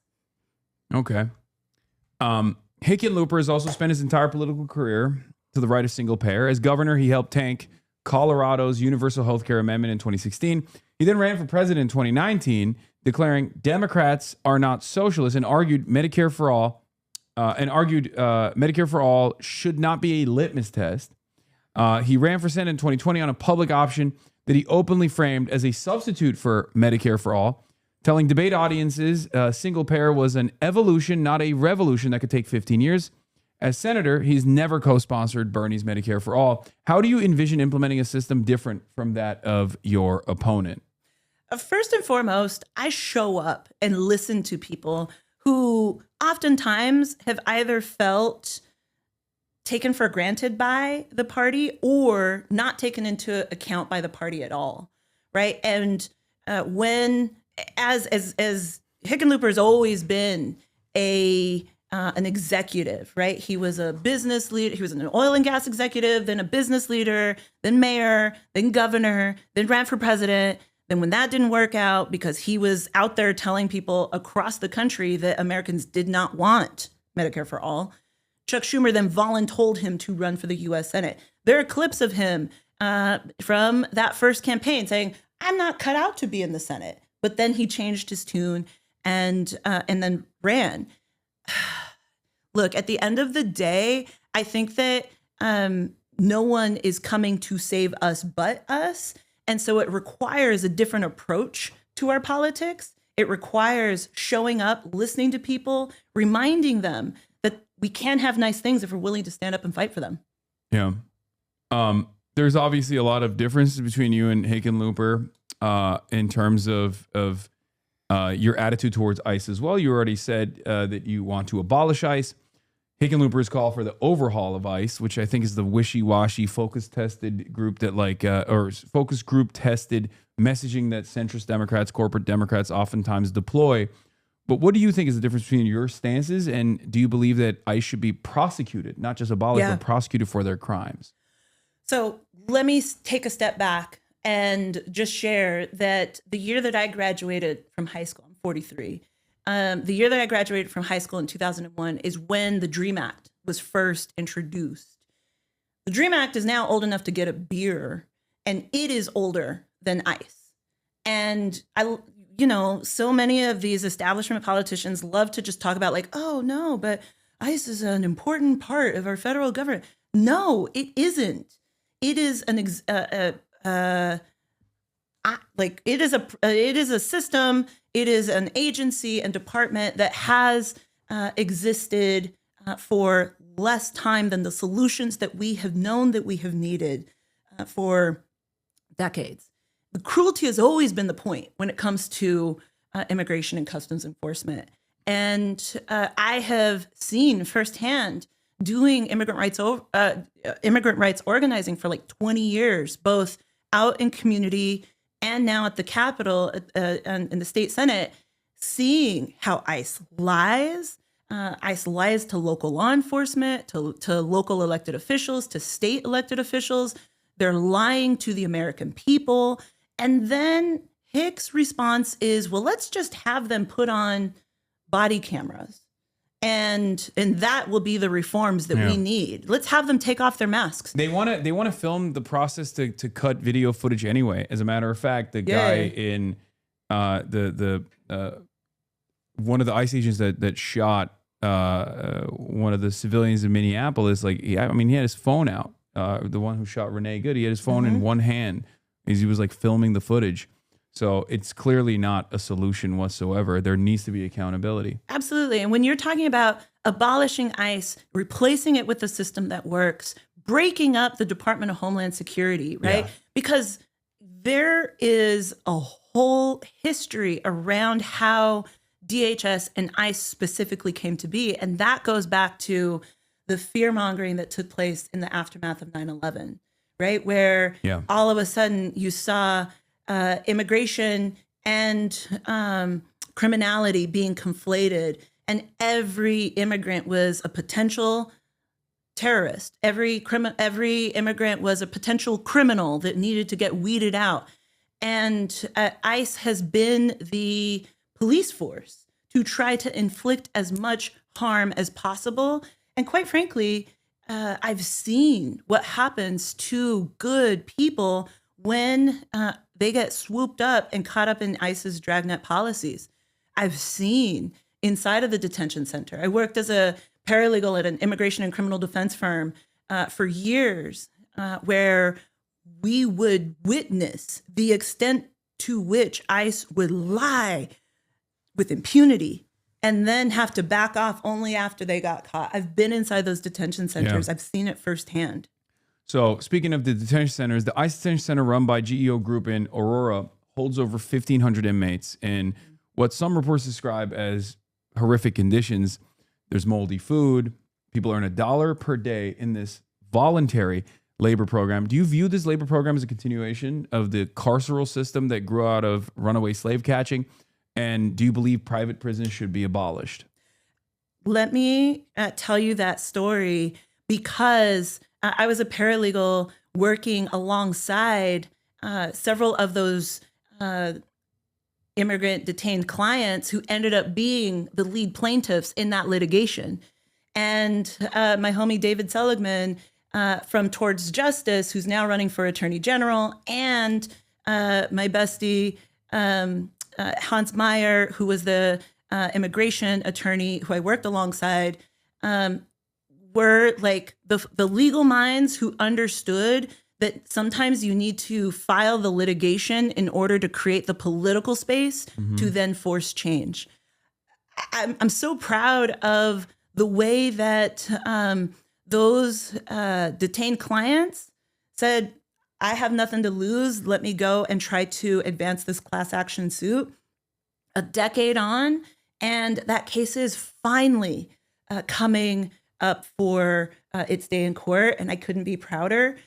But what is also clear is that your connection to the runaway slave patrols and the attempts by ICE to force detained people to conduct labor that they should be paid for a thriving wage, a minimum wage at least, not $1 a day, at risk of being thrown into solitary confinement if they refused, right? That is so closely related to the history of slavery in this country, the history of forced labor in this country, and it is why engaging in this work on many different fronts, whether it's organizing, whether it's legal, whether it's policy change, whether it's protest, all of those tools and tactics are needed in order to force that change to happen. GEO Group wants to build a second detention center now and at the Old Hudson Correctional Facility on the Eastern Plains. When you're a U.S. Senator, how will you work to stop these new ICE detention facilities from springing up in your backyard? Yeah, I'll say that Aurora, Colorado was the innovator. Back in 1987, actually, the GEO Group and the Aurora Detention Center was where for-profit immigration detention got its start. And so I feel like we have a responsibility in Colorado to end all of that private immigration detention, because what is clear is that at every single step of the immigration deportation machine, there's a profit motive that exists. Whether it's surveillance with corporations like Flock and Palantir, right, who are monetizing surveillance of all of us, whether it's the detention corporations that are profiting like GEO Group and Aurora, Core Civic, whether it's Key Lime Air and the air companies and the bus companies who are profiting off of removal. When you actually strip out that profit motive, I was talking to my friend Chris Newman from Endelon, the National Day Laborers Organizing Network, and he was like, "Look, given this latest congressional spending, budget approval, ICE now has more money funded to it per year than the IDF, right? And it's like, when you look at that level of resource that is being directed to inflict cruelty and pain so that corporations can profit, makes you ask the question, isn't there a better way? Couldn't we do things differently? Strip out that profit motive, ensure that people are treated with dignity and respect, ensure that there's enough immigration judges so that people don't have to wait, I don't know, decades for their case to come up in court. We know what the solutions are, man. We just need to go and do the work and have leaders willing to stand up to ICE, say, hell no, abolish it, prosecute, break up DHS, and then do the work to build a system that works for us all. Yeah. So you have a very interesting background and a personal experience with the criminal justice system as well. In 2019, you stood on the Colorado Senate floor and you told your colleagues that your own father-in-law had been murdered and his killer was never prosecuted, and said, even if they had caught him, that you couldn't support executing him. You came back the next year with a Republican co-sponsor and abolished Colorado's death penalty. Meanwhile, Trump's day one executive order, 14164, directs attorney generals to seek the death penalty for every capital crime committed by an undocumented immigrant. Will you co-sponsor Bernie and Ayanna Pressley's federal death penalty prohibition act? And what does federal abolition look like under a Trump Department of Justice that's specifically racializing who gets executed? Oh my gosh. I will. Can I give you some notes? I don't know what it is, but I'm seeing a lot of chatters, first of all, that don't know your background. Sure. That don't know the amount of time and effort that you've put in to all of these things that we're talking about. And you can start off by saying yes and then continue with the rest of because I know where you're coming from, but they don't. Yeah. And they're being dickheads right now. And I'm trying to, get them to chill the fuck out as well. But just you can start off with a yes. and then explain it, which I feel like would be a little bit, maybe would cause dummies in my community to be more understanding of where you're coming from.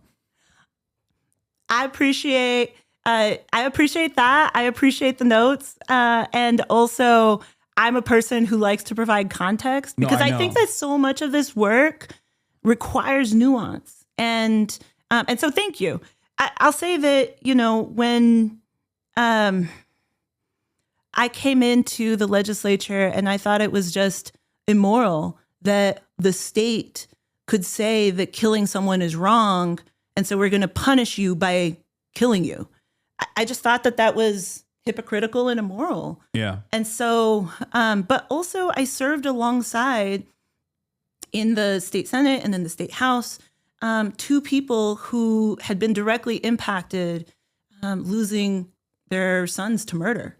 And just having to sit with that, it taught me that sometimes there are issues that are very partisan, are very Democratic and Republican. And then there were also other policies that there wasn't a red-blue split, right? Like I worked alongside a Republican who grew up in the South and read Brian Stevenson's Just Mercy, and then was his mind was changed and said, this is wrong. And we were able to advance that policy to abolish the death penalty in Colorado with bipartisan support. It demonstrates that sometimes, when you actually do the work to listen to people, even I don't care who you voted for in the last election or how much money you got in your bank account or whatever, if you're willing to stand up and do the right thing, that matters. And so, thank you for asking about that, because it was the first time that it was the first big policy fight that I engaged in where you had to really stop and listen.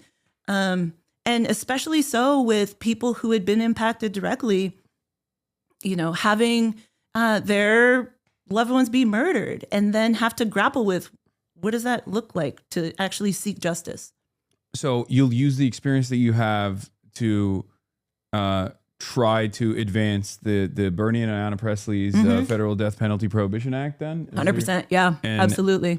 And the last part of your question was about like, what does it look like to work within the Trump DOJ?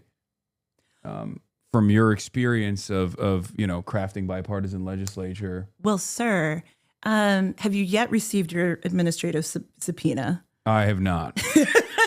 I mean, that to me is, I don't mean to make light of it, right? But like, also, it's absurd, right? Like, this DOJ is going and threatening people who it deems as targets, who it deems as threats, with the full weight and force of the federal government to come and try and target people, right? And what it perceives as a threat, because like the reason why what they're trying to criminalize is obviously political dissent. Absolutely. What they're trying to abolish is the First Amendment. This is a very devastating precedent that they've set out to change. But the actions that they're trying to target in this circumstance is the delivery of humanitarian aid. I went to Cuba with not only a journalism visa, but also on a humanitarian aid mission. And because the administration is considered the administration considers Cuba to be a state sponsor of terror, a ridiculous designation that I think is morally repugnant, and our actions are even worse than just that designation alone against the Cuban population. But they don't want, they want their to be illegal somehow. Yeah. And it's ridiculous. No other country has this kind of rule or restriction against what people can and can't do in Cuba. Like if I'm a Canadian citizen, I'm a Turkish citizen as well, I'm a dual citizen. So if I went to Cuba as a Turkish citizen, I could do whatever I want. I could stay at whichever hotel I want, do whatever I want in Cuba. As an American citizen, I have these ridiculous restrictions, and it goes unnoticed. And I hope that people will see this as a moment and really reconsider their lack of interest in what we've done to these other countries, including Cuba. You know, part of what I wanted to take sort of 2 points of what you said. One around, how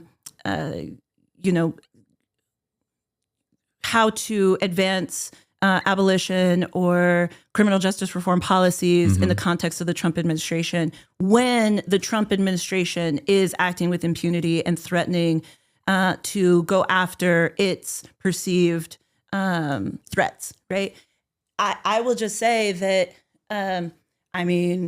there's only one person who's a 34-time convicted felon, right? And he's the president of the United States, full stop. So he should know he should know, understand, and recognize the importance of leniency, criminal justice reform, clemency, right? The rule of law. That I'm going to set that aside for a second, though, and talk about Cuba and how this all fits in to this politics that has resulted in endless wars, right? Because I do think that actually the two things are connected.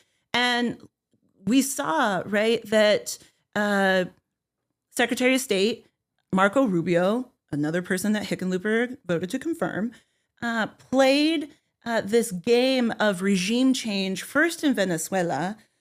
Instead of declaring an act of war and starting there, they used some sort of trumped up drug charges and engaged in that with a quickness. I think they thought that they were going to play the same playbook in Iran. Yeah. And it's clear that that has not worked. There was no plan to get in, get out. There was no justification to begin this war in the first place. And there's clearly, when we're spending $1 billion a day, no plan to get us out.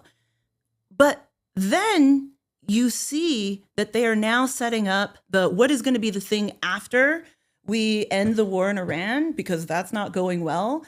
And it looks like it's going to be Cuba. Secure a quick victory in Cuba in the same way that that they perceive what they did in Venezuela to be a victory as well.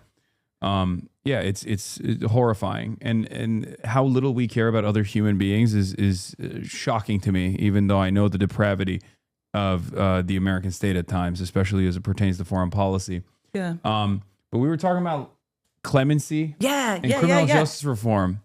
Well. your state of Colorado has a governor and a former r/neoliberalism moderator, Jared Polis. He granted clemency to Tina Peters, a former county clerk who was serving a prison sentence after being convicted of allowing unauthorized access to voting machines in the aftermath of the 2020 election. The Colorado Dems censured him. He came back today, I think, with a tape over his mouth in one of the Zoom sessions that they were doing. What's your personal take on the situation as someone who is invested in criminal justice reform? Do you believe Tina Peters was simply a patriot trying to unrig the 2020 election? Dude. Okay. Jared Polis is a multimillionaire who thinks that he is always the smartest person in the room.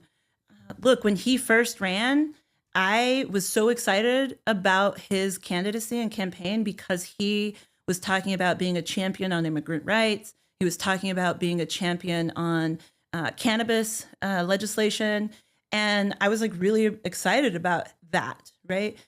Someone who couldn't be bought by the corporate lobby, right? Like, and now, 8 years on, a new governor can't come quick enough. And what has been incredibly frustrating, right? Tina Peters was a Republican clerk and recorder who got sucked into the Trump big lie. And she committed multiple felonies and misdemeanors and was prosecuted in one of the most Republican counties in the state of Colorado and convicted by a jury of her peers. For Jared Polis to then go and say, and for months hold on anybody being able to access clemency or pardons in order to wait until 2 days after our legislative session concluded to then drop this. I think that he called Lauren Boebert before he called Democrats, right, to let them know. Bipartisanship. God. And now that I was one of the 700 Democrats who said, hell no, he needs to be held to account and recommended his censure. And he's a political prisoner now because of you. Oh my gosh. Don't threaten him with a good time. But genuinely, it is when men who have incredible amounts of personal wealth finally find out the consequences of their actions, and then they act as if they are being targeted and persecuted. Come on. He is suffering the consequences of his own actions. And here we are, right? Don't you feel like he's faced tremendous adversity as a Redditor, though? As a person who was a moderator of the r/neoliberalism subreddit? That man has never had a boss in his entire life. I feel zero empathy for him and his millions and millions of dollars. He can wipe away his tears with that money and be held to account for his consequence. What I worry, though, is that he is trying to set himself up for some sort of political encore after being in after serving as our governor. And all I can tell you, man, is that not only on this issue, he has vetoed already once and is threatening to veto a second time the Worker Protection Act, which would make it easier in Colorado for workers to unionize. He is, I know, super, like, so oppressed. Drama queen. Drama queen. Like, miss me with that. Sorry. And look, not only on this, around clemency for Tina Peters, threatening to veto the Worker Protection Act, which is the main priority of labor unions in the state of Colorado. He also rolled out the welcome carpet for Palantir to come to Colorado. Look, I worked on a bill to require that ICE goes and gets a warrant before they can access Coloradans' personal identifying information. Mm-hmm. 6 weeks after he signed that bill into law, he then tried to direct his own agencies in the Colorado Department of Labor and Employment to comply with the ICE administrative subpoena. And a whistleblower took him to court. I had to testify in that case to tell the judge about the intent of our law. and why it was clear that Jared Polis, our dear governor, was trying to subvert the intent and the plain text of the statute that we wrote. Yeah, he's terrible. But I think like Jared Polis and Hickenlooper are of the same, cut from the same cloth, very wealthy dudes, very out of touch. And on top of that, like they might have some redeemable qualities every now and then in office, like, but ultimately their output broadly is not ever going to center the working class in Colorado. And one of the examples that I would like to use now is Hickenlooper has taken over $270,000 from AIPAC-aligned donors since his bid to become senator in his 2020 campaign. You've called AIPAC support for Hickenlooper repulsive and immoral. You've said you take zero corporate PAC dollars, $0 from AIPAC in particular. Why do you hate AIPAC so much? Do you not want my favorite emotional support apartheid state's voice to be heard and represented adequately in American Congress? Look, there is so much money infecting our politics right now. I think that we ought to, I think that the Democratic Party needs to stop being the like Diet Coke version of being bought and sold to dark money, full stop.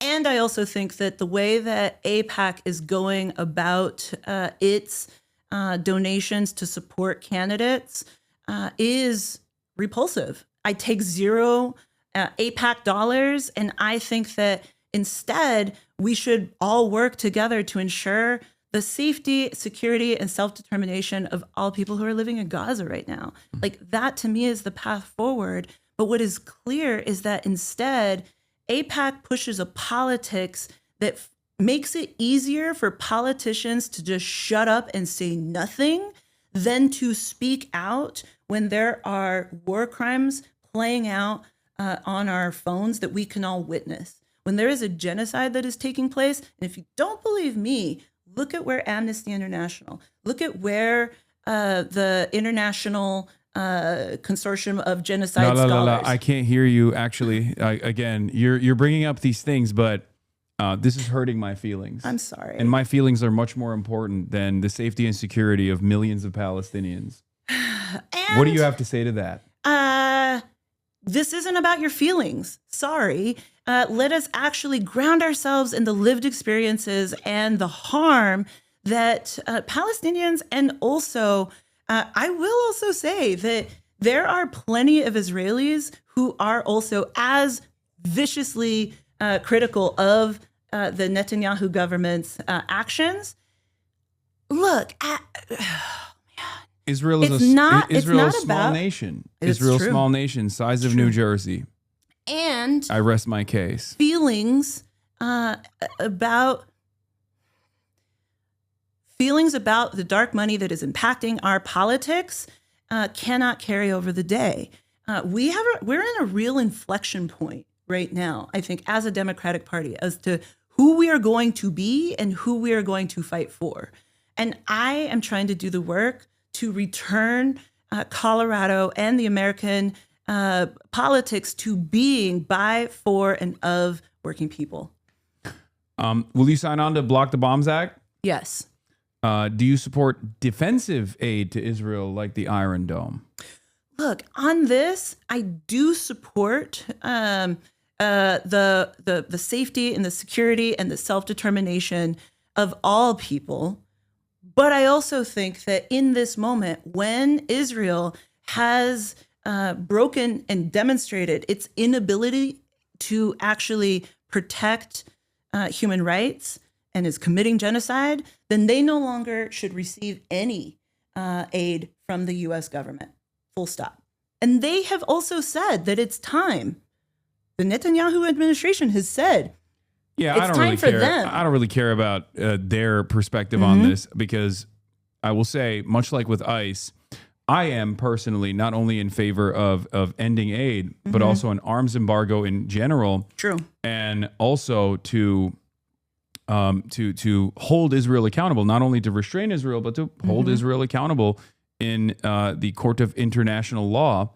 And I feel like that's a conversation that gets lost in this in this circumstance. Like the fact that Benjamin Netanyahu is in favor of also ending aid. I mean, he's been saying that since 1994, I believe. So it's irrelevant. It's immaterial to the conversation. But also, AIPAC and the politicians that they buy then go and say, well, even though for damn near 20 years or just over 20 years, the Israeli government has said, we no longer need that support. We should end that support. They are still going and providing millions of dollars of aid. Then we wonder why we can't have nice things. We ought to instead invest those dollars here at home, right? Yeah. To advance Medicare for all, to advance affordable housing, to do that work. Will you advocate for a single democratic state with equal rights for all? Look, I feel like I need to allow for those conversations to happen in a way where Palestinians and Israelis and everybody who's living in But what would be Gaza, your perspective? I think that they need to figure out what that self-determination looks like for them. Okay. If that means that Palestinians decide that they want support from the U.S. government to rebuild, that's something that we should absolutely, as the United States government, help to fund, because we were complicit in that destruction, right? What I believe, as a Chicana, as someone who has witnessed borders crossing over and turning my ancestors into U.S. citizens overnight, right? After the consequence of a war. I know what that feels like. And I feel like for myself, I should not be saying, here's what I am going to inflict upon people in a land that I've never lived in. But I want to ensure that they can make those decisions for themselves, rooted in their own justice and humanity. Okay. In April 2026, at about 4 months into you participating in this race, Hickenlooper came out and had a change of heart. Oh. For the first time, he finally voted yes on Bernie's resolutions to block the bulldozer and 1,000-pound bomb sales. The same kinds of resolutions that he had voted against in 2024 and again last summer. Do you believe that John Hickenlooper has finally had a change of heart? Or do you feel like your primary challenge actually forced him to reevaluate his voting record on this? I think this is an incredible demonstration of why primaries matter. Because I think had I not been in this primary race, he would have never had to even think about it, never had to consider it. And so absolutely, I don't think that this was somehow some sort of moral shift on his part. I think it was pure politics in order to try to take that issue off the table. Yeah. Here's an issue you can't take off the table. In October 2025, Hickenlooper voted to give the Department of War $925 billion, which was $32 billion more than they even requested. Mm-hmm. It's good on them to offer a little tip on the top. That's Pete Hegseth's Department of War. In the months that followed, the U.S.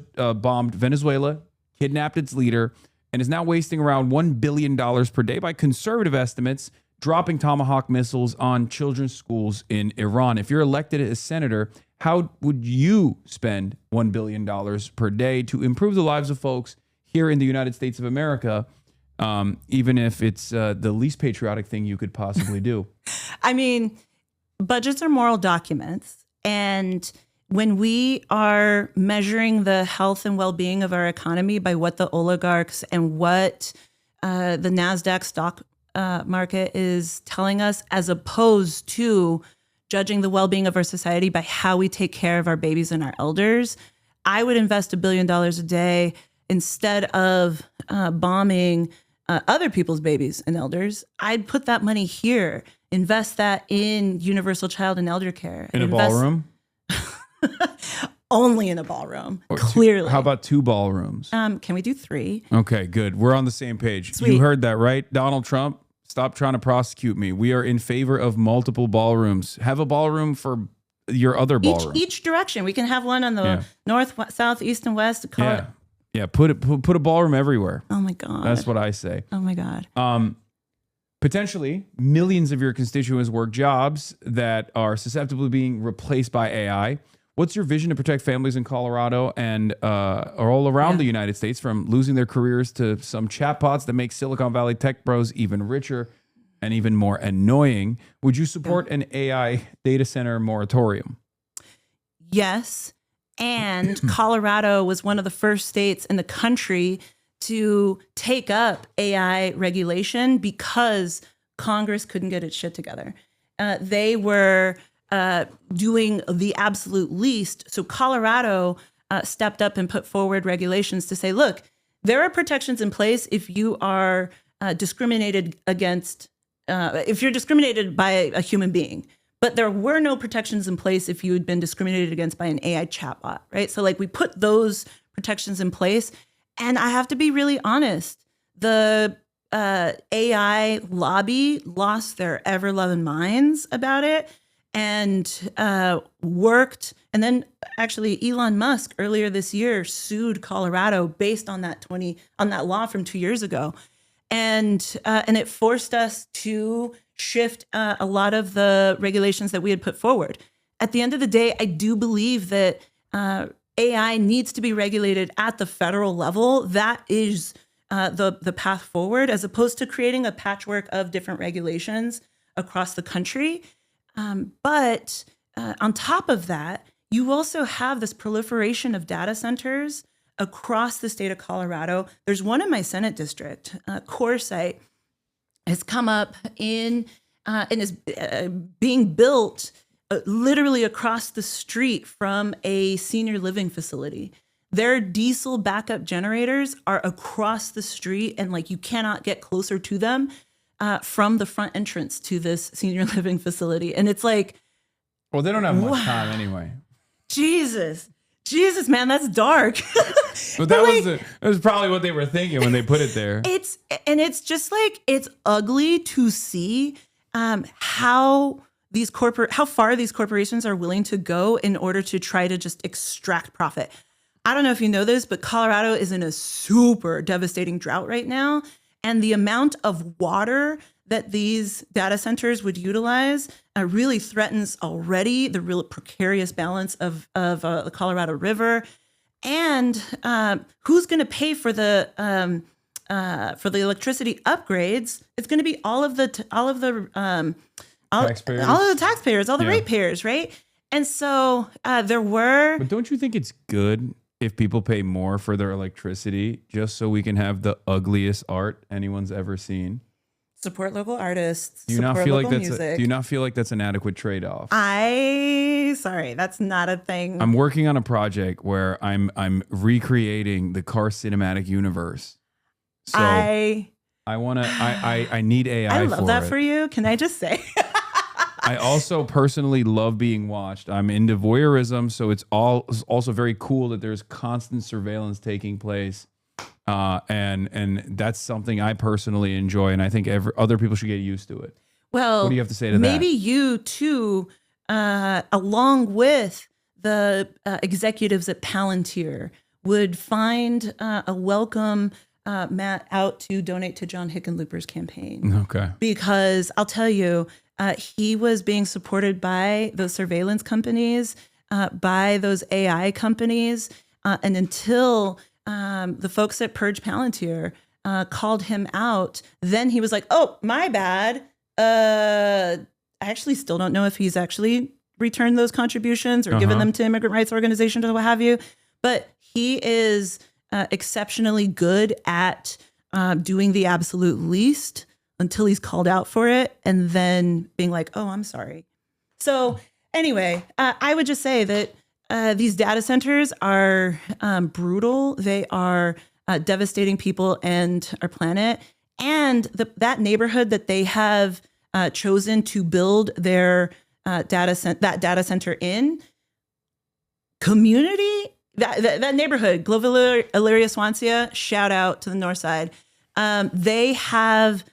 They are already one of the most polluted zip codes in the entire country.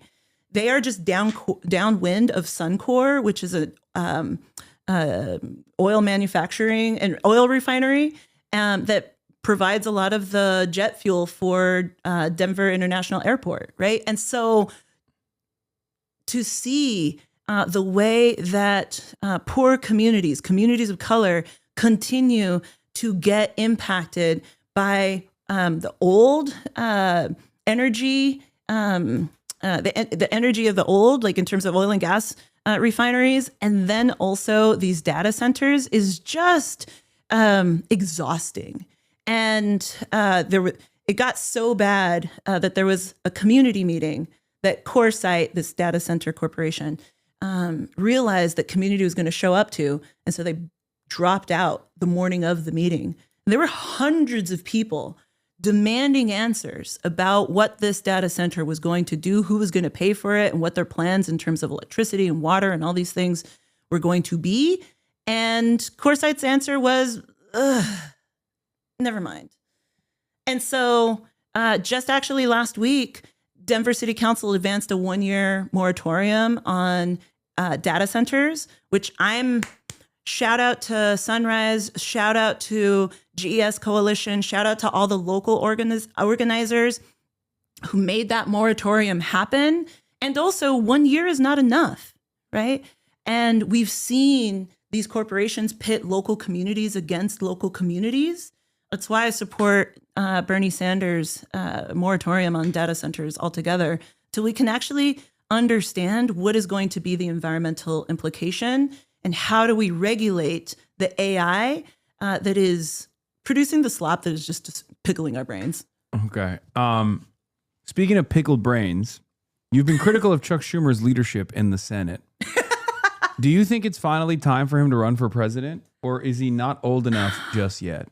I think he's got to wait another couple of terms, actually. But I think that that's a good goal. If he just keeps at it. No, man, honestly, he is Chuck Schumer is a huge part of why Americans can't have nice things. He has effectively managed our descent into fascism instead of doing the work to listen to the rage of the base and actually build an opposition party to this MAGA extremism. He's instead just engaged in the politics of go along to get along, poll tested politics that results in nothing happening. And the billionaires and the corporations that they control raking in the corporate profits while they still can. I wouldn't support Chuck Schumer to continue on as the Democratic leader.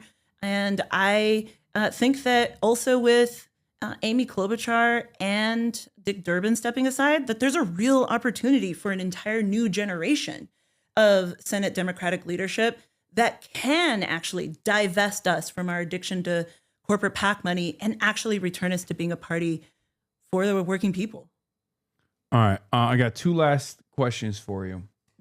And I have a question for you as well. All right, perfect. Well, me first. Okay. This is the Zoran method. He was able to define his own campaign by 5 easy to identify policies. I think this is a very successful way to go about it. What are your top 5 priorities for Colorado, and how would you go about implementing them? All right. Medicare for all, universal child and elder care, abolish ICE, get dark money and corporate PAC money out of our politics, and housing first. Okay, that was great. All right, now your question before we get into the rapid fire round. Okay, here's my question. All right. Are you a DSA member? I'm not. Okay. How do you identify? Well, there's a couple different reasons why I say I'm organization agnostic. I work with DSA the most out of any organization. But I'm not a paying member of the Democratic Socialists of America. And the reason why I do that is because I don't want, I say a lot of stuff, and sometimes it can potentially impact the way an organization is seen by outsiders. Like even with the subpoena, Fox News reported me as a DSA member and as a headlining member of the DSA. Yeah. So I try to avoid things like that. That's part of the reason. I mean, I love the Democratic Socialists of America. Me too. And they're amazing. I mean, I have this was a custom made Denver DSA hat that I got. Malat, shout out. Yeah, that I wear everywhere. And that's the only reason. But I work closely with the DSA, probably the most. But I'm org agnostic, like PSL, DSA, doesn't matter. Yeah. So I just want to step back from that because it was one of the earlier questions that you'd asked me is like, why are you a member and why did you let your membership lapse? Like, I'll just be really honest. Like, I did a lot of organizing work for years. And like being a member of an organization is something that I take really seriously. And like, I don't want to be a member in name only and then not show up and then participate, right? Like I align, I am values aligned. I also was a founding member of Working Families Party, but like now as an elected official, like I've stepped back from that. But now I'm endorsed by Working Families Party. Like I'm endorsed by Sunrise. I'm endorsed by the AFL-CIO and Rocky Mountain Equality Action Fund and like a whole constellation, right, of progressive and leftist local and state elected officials, right? Like, I really appreciate that. Like you being willing to like understand how your positionality within a broader movement matters, right? And like we have to treat that with the nuance that it requires and I do it deserves. identify as a socialist, though. That's I mean, I'm very open about that. I don't even mind being called a communist, even though I don't know if I would be considered a communist regardless. So that's like my reasoning for DSA is not like ideological. I love the Democratic Socialists. They're great. Yeah. And I do too. Like they're, I think, doing beautiful, powerful work of reminding folks who have been left out of the party. Like I'll say, like as a Latina, as a Chicana, right? Like for a long time, the Democratic Party treated folks in my community like just base voters, that we just had to be reminded to go and get out the vote. When like, actually, the Republican Party and especially MAGA extremists have been going and targeting and actually trying to persuade Latino men, especially, right, to go and leave the Democratic Party and adopt that MAGA extremist vibe. And I think that DSA, Working Families Party, Sunrise, like those organizations are doing beautiful work to remind folks we don't have to settle for crumbs. We can actually live our values and we can actually have nice things if we're willing to stand up and fight for them. And so I take that like perspective as an organizer and as a member of a broader movement, right? Really seriously and think of it matters. And so I don't know. I really appreciate you being willing to chat about that with me. Yeah. All right. Rapid fire questions before I let you go. And thank you so much for taking time out. Absolutely. Are you in favor of Medicare for all? Yes. Universal child care? Yes. Abolishing and prosecuting ICE? Yes. Abolishing private prisons? Yes. Raising taxes on billionaires? Hell yes. Raising the minimum wage? Absolutely. Thriving wage. Implementing the Green New Deal? Yes. Ending Citizens United? Yes. Banning congressional stock trading? Yes. Hickenlooper's not going to like that. Ending America's embargo on Cuba? Yes. Ending America's war on Iran? Yes. Ending aid to Israel? Yes. A free Palestine? Absolutely. All right. Well, thank you so much, Julie Gonzalez, everybody.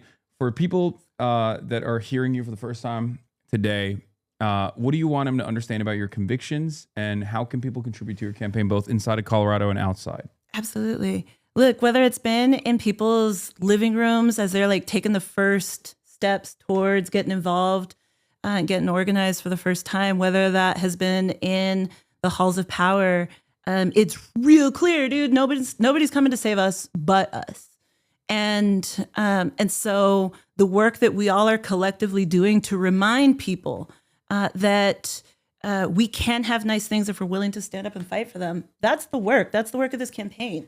We've gone around, and I'll just be really honest. I first started thinking about challenging John Hickenlooper immediately in the aftermath of the passage of HR 1 last summer, when we got dragged back into a special session where we had to cut $1 billion from our state budget.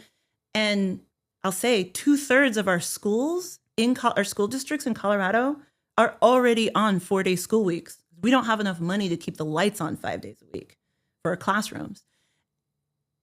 And I thought like, oh, but it won't be possible. It won't be possible. The establishment is going to be too big. And then 2 things happened. 1, Zoran won in New York, and 2, the MAGA extremists in the Aurora City Council got kicked to the curb. Even though those MAGA extremists were funded here and the community-centered progressive candidates were funded here, they out-organized and outworked, and they swept those elections. Same thing was true in city council races and school board races across Colorado, where you had like Moms for Liberty school board candidates trying to run to ban books instead of, making sure that kids had the education and support to be able to read them, and that's what kids need more, less books. There you go. There you go. Problem solved, right? Like, oh, we don't want to actually fund our schools. Let's just have your resources. I feel like the next gen is going to be illiterate at this point. It's brutal. And so after that victory took place, that's when I was like, you know what?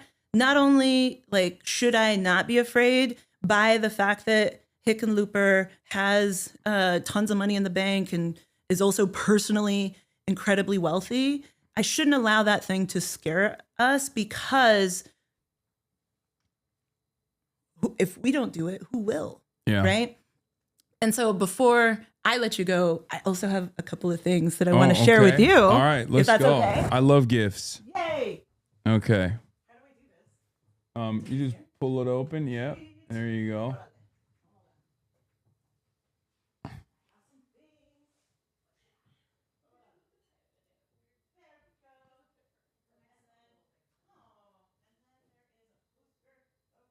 Okay, they got some gifts coming in. Ask about the nails. Okay, yeah, you got to also show chat your nails because they want to see them before you go. Absolutely. Okay, I come bearing gifts. Okay. And I'm so grateful for the gifts that you shared. Let me explain. This is the Julie Gonzalez for U.S. Senate. Beautiful. And Abolish ICE. Now, I want to explain first the hummingbird, which is part of our logo. In Mexica culture, Huitzilopochtli is the god of war, and warriors are reincarnated as hummingbirds. A. B.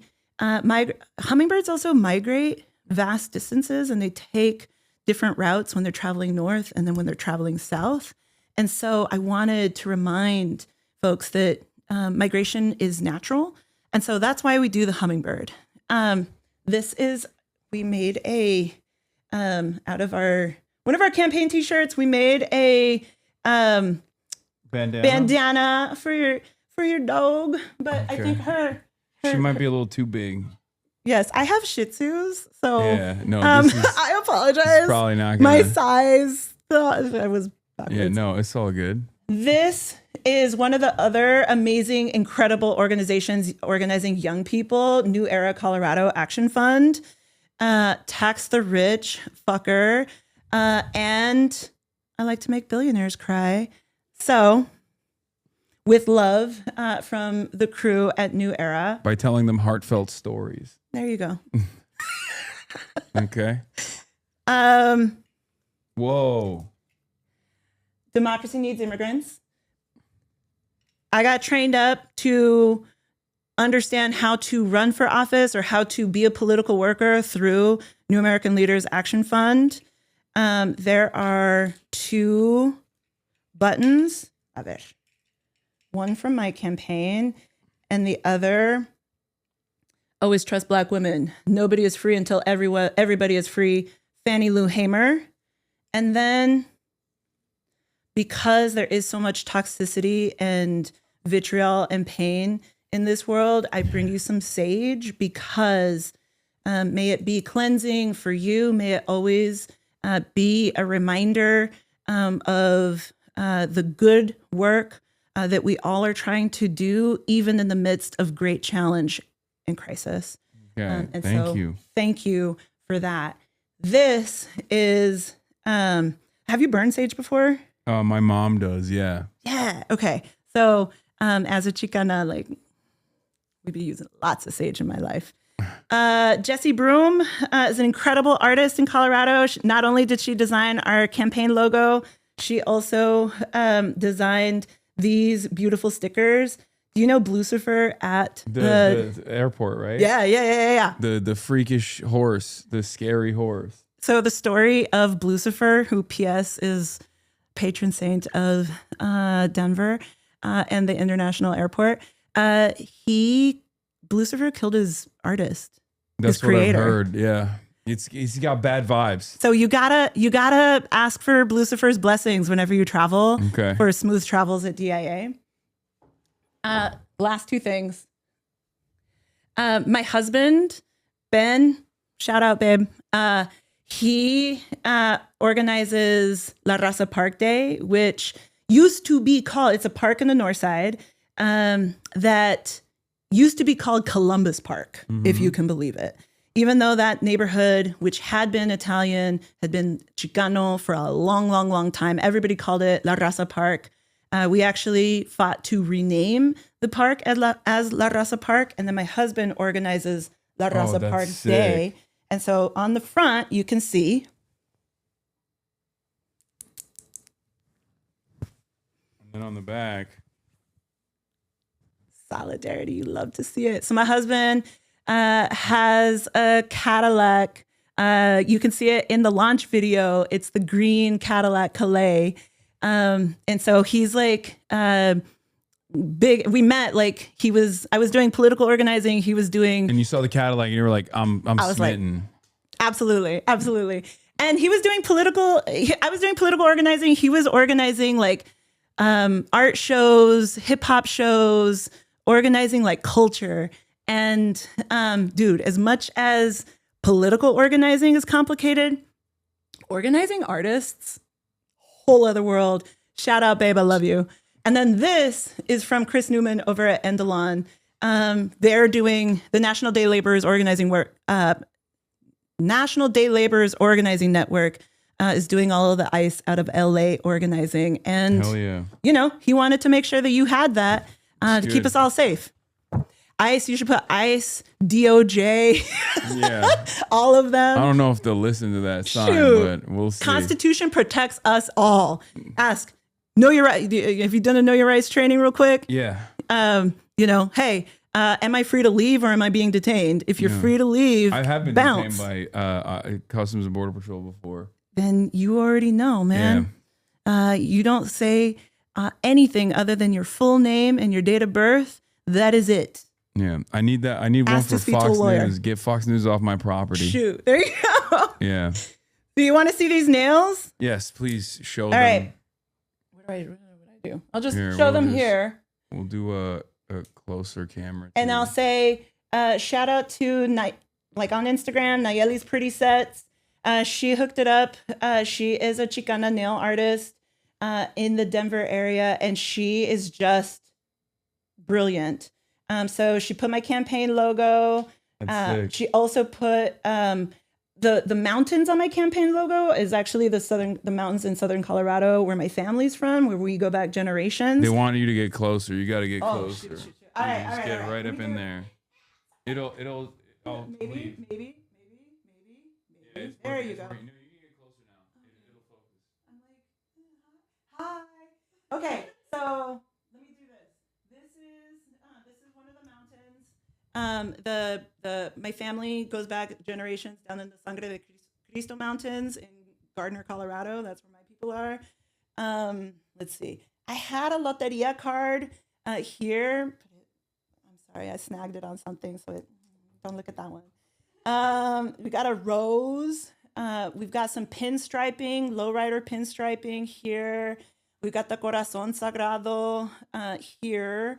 And then we've got a cactus. And then the hummingbird here.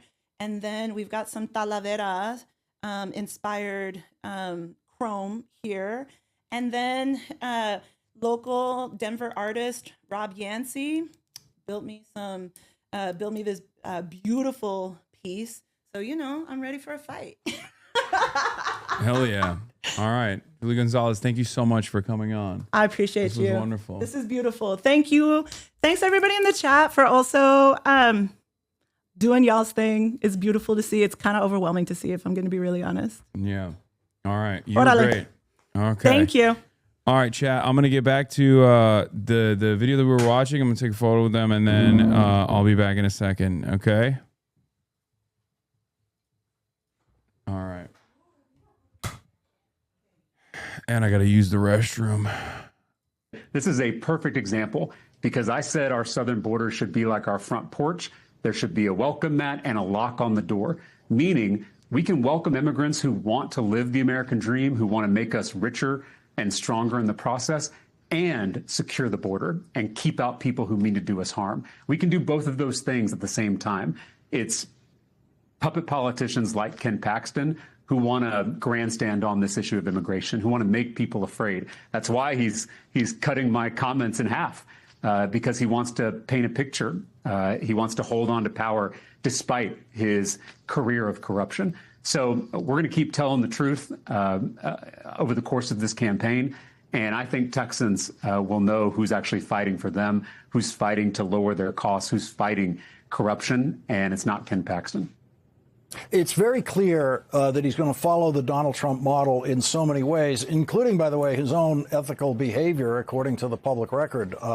But you're going to be subjected to a number of nasty names. And we just heard a couple of them there that he tried out tonight. He'll be trying out more of those. And I'm sure people out there around the country are wondering, how are you going to counter that? How are you going to fight back against that? Because they've seen Donald Trump use that kind of technique successfully, especially in states with a lot of Republican voters. And as we know, Texas is one of those states with a lot of Republican voters who apparently respond to that kind of name calling and insult. Well, you know, I've gone to every corner of Texas already over the course of this campaign, from Beaumont to El Paso, from Amarillo to Brownsville, and everywhere in between. And I can't tell you the number of people who come up to me at the end of these events and whisper, "I'm not a Democrat," like they're in the witness protection program, including a lot of people who voted for President Trump in 2024. They voted for him because they thought he was going to lower costs. They thought he was going to drain the swamp. They thought he was going to end the forever wars. They thought he was going to release the Epstein files. But just 1 year into this administration, they've seen him do the exact opposite. They've seen him raise prices through his crazy tariffs. They've seen him grow the swamp with unprecedented corruption. They've seen him start new forever wars, including the latest war in Iran. And they saw him do everything to prevent the release of the Epstein files. And so a lot of the president's supporters in Texas are feeling disillusioned. They're feeling disillusioned with this extremism and this corruption that is embodied by politicians like Ken Paxton. And so we have a real opportunity to build a big coalition of Democrats, independents, and Republicans who are fed up with. Apparently, while we were having that conversation, why does he look like a young Kirk? Okay, guys, chill. But apparently, while we were having a conversation, America bombed Iran again. It seems. Yeah. Which is, cool, I guess. What is this? I think that was your best interview yet on your end. You helped the candidate was clearly intimidated on stage. First, cordially able to fire up and show the crowd that she's a principal fighter without coddling her. You created an environment for the candidate either to be their best or sink in the deep end. That sounds like a ChatGPT written script right there.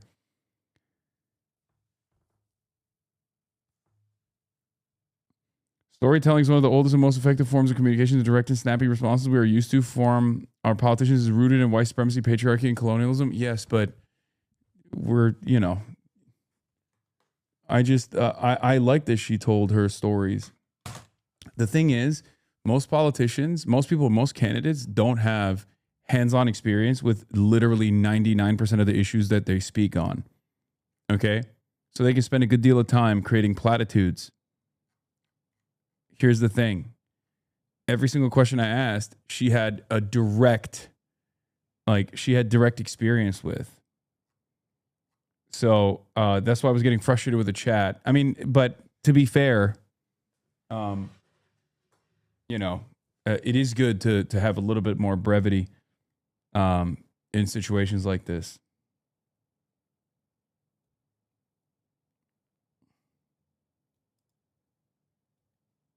You should. What is this? It's over for the Knicks now. Hakeem Jeffrey celebrates the Knicks in a new Instagram post. New York is different when the Knicks are crushing it.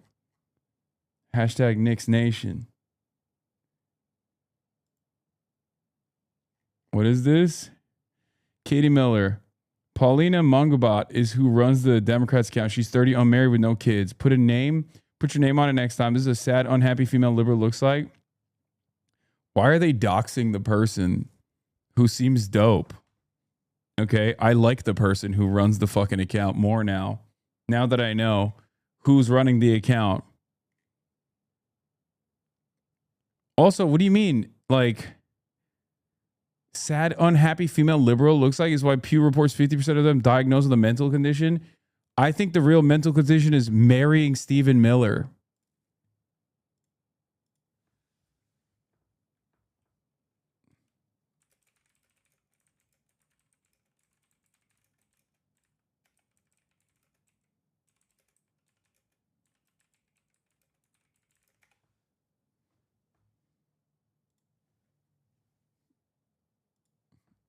Yeah, I did it. I shouldn't have done that, but I did it anyway. I said, I think the real mental condition is marrying ugly ass Stephen Miller.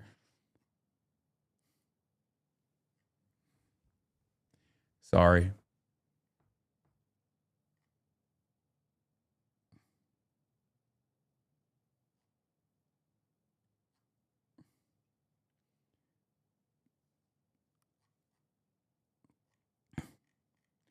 Oh, this was fire, by the way. And to be fair, this is actually Alex Boris who came up with this first. And now other places are also taking note of this.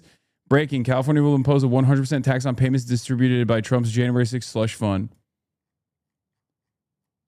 It was shout out to fucking Alex Boris who came up with this policy first, which is brilliant. And yeah, that's instantly subpoenaed again. Yeah, it was Boris that came up with it. It's actually very smart.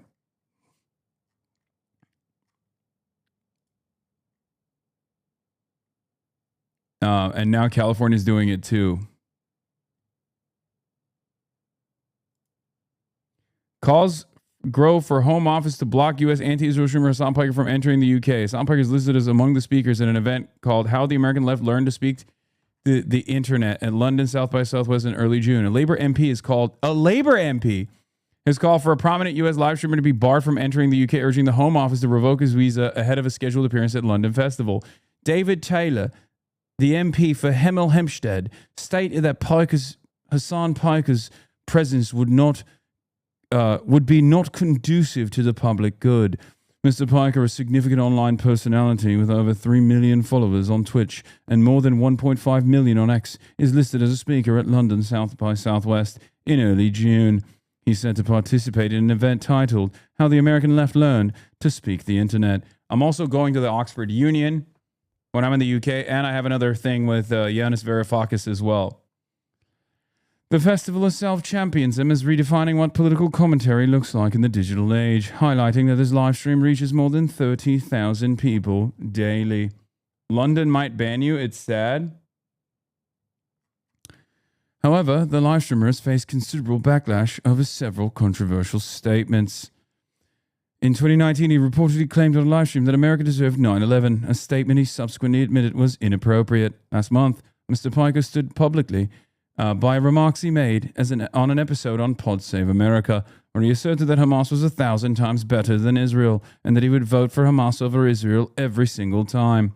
He said he's not anti-Semitic but anti-Israel in an interview with Variety last year.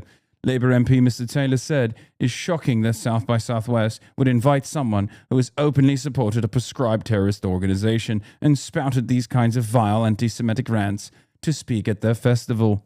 With the unacceptable rise in anti-Semitism on our streets, leaving British Jews in a constant state of anxiety, Hasan Piker is clearly not conducive to the public good. It's ironic because I am also, amongst the many things I'm doing in London, I'm meeting with a Jewish Brit, Zach Polanski. But of course, he's not the type of British Jew that you want to hear from.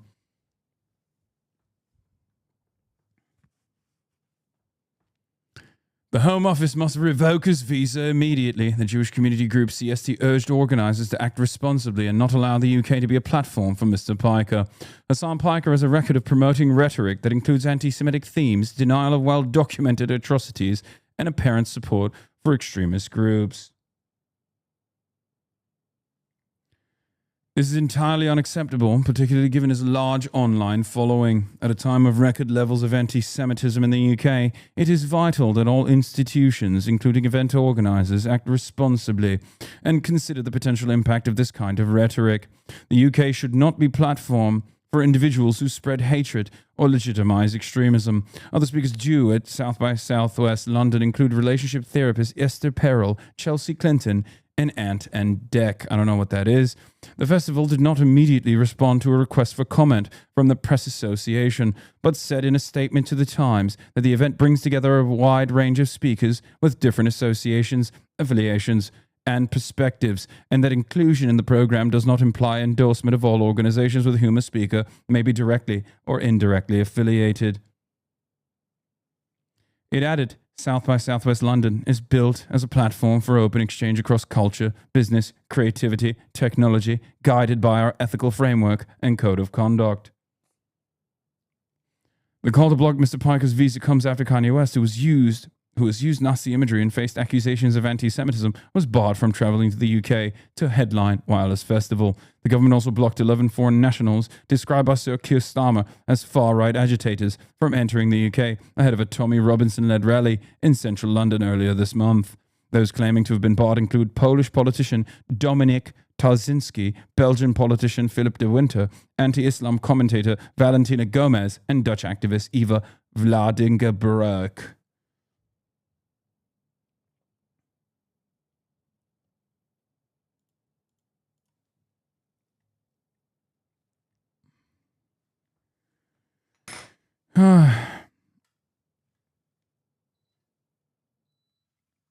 What is this? MP David Taylor is backed by Labor Together and got a $10K donation from them last time. Of course, the people who have destroyed the party after you. Yeah. Is he a Labor friend of Israel too?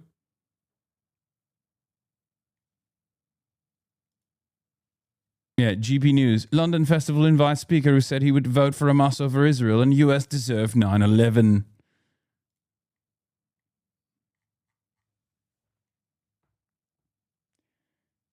It's London might ban you. It's sad. You might need to fly to England. What? What does that even mean?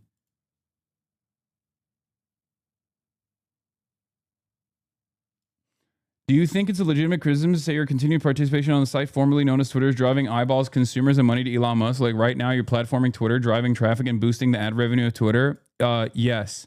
I'm doing it on purpose, though, because I love Elon Musk. Elon Musk and I have a secret arrangement where I'm trying to drive as much traffic to the platform that is, you know, one of the main vehicles for discourse, regardless of how fucking stupid and how Nazi-riddled it is.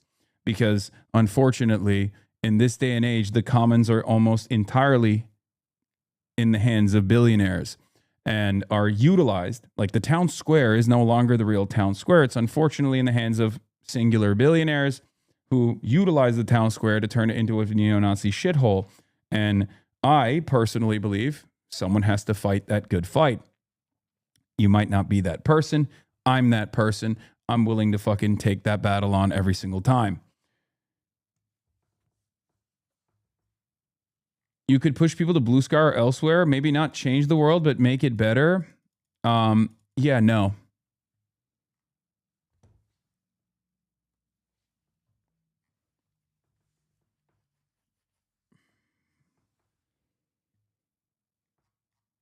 I go where the discourse is. Okay. And Twitter is where a lot of discourse originates from to this day. Okay. It's that simple. It's my job. Also, I don't know if you know this, but you're on an Amazon-owned platform, and it's not like Jeff Bezos is great either. You got to work within the confines of the system, you know?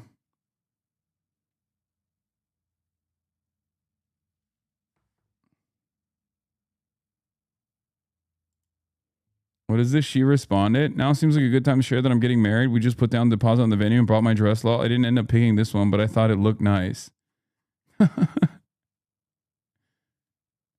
Congratulations to her. It's crazy to fucking put a random Democratic Party staffer on blast like this. But that is the world we live in.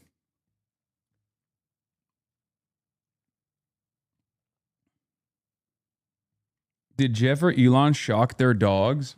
I mean, they're billionaires. I don't know if they've shocked their dogs. I feel like they've probably done way worse things than what you suspect I've done, if that's your accusation.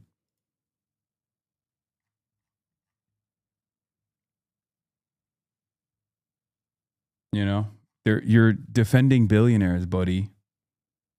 Like, do you know how many fucking Amazon employees have died on the job?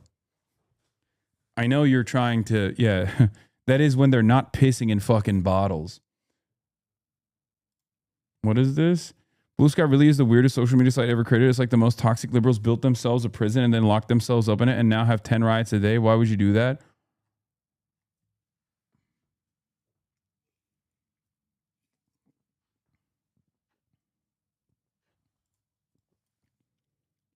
Labor UK Reddit defending you. Labor Reddit. Jewish groups call on UK to bar dangerous Hasan Piker amid anti-Semitic attacks. Are they the same groups that welcome reform to the anti-Semitism rally? Yes. And they've welcomed in far, pun intended, more dodgy characters than just Reform and Farage.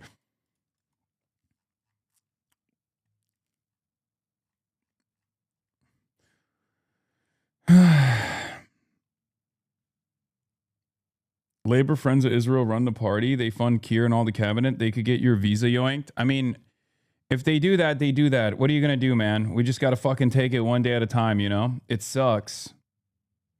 But this is my life now, unfortunately.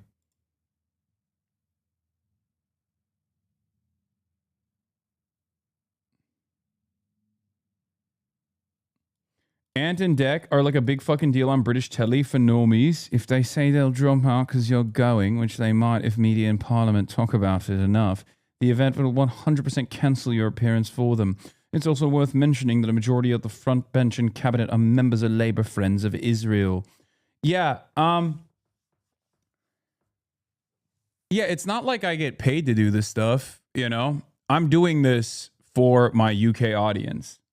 Right, I'm going out there to see people at Oxford Union, and I'm going out there specifically for my UK audience. It sucks for them. Like if I'm not allowed entry into the country, it's not going to, you know, destroy my life in any way. It sucks, you know. If they cancel, South by Southwest loses. No. I'm saying South by Southwest canceling doesn't even mean anything. There's a bunch of other stuff that I'm doing there as well. But what I meant was, what I'm worried about is not South by Southwest canceling. What I'm worried about is the UK not allowing me entry into the country, and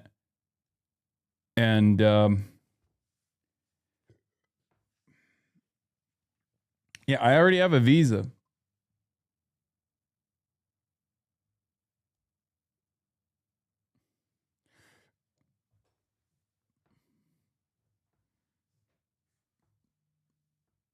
There's also another event that I'm doing with Yanis Varoufakis. There's also on top of that another, I'm doing Oxford Union, Yanis Varoufakis. I'm going to meet up with Zach Polanski as well. Wouldn't you know beforehand if you get banned? Yeah, I think they would probably establish the ban beforehand. I feel like it'd be crazy if they just like fucking deported me after, you know, I get to the UK. That'd be really fucked up.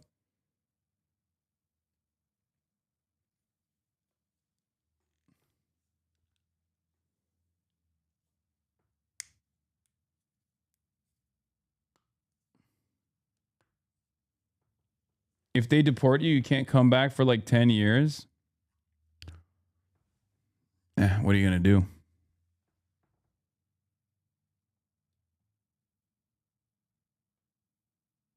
Our admin would do that, less likely in the UK. Yeah. Like the UK is interesting because on the one hand, they have like ridiculous speech restrictions, especially on what you can and can't say around the issue of Israel, right? But then also at the same time, they're not as like, I guess they're not as egregious. Can't Big Mamdani give you asylum? Dude, I'm going to fucking lose my mind. What the fuck is Zohran Mamdani able to do in the United Kingdom? Like, what do you think Zohran Mamdani can do about the UK? Actually, this is the funniest. It's becoming a meme at this point in this community. Anytime something happens, they're like, well, what about Zohran Mamdani? Like, motherfuckers act like he's the mayor of America and the rest of the world.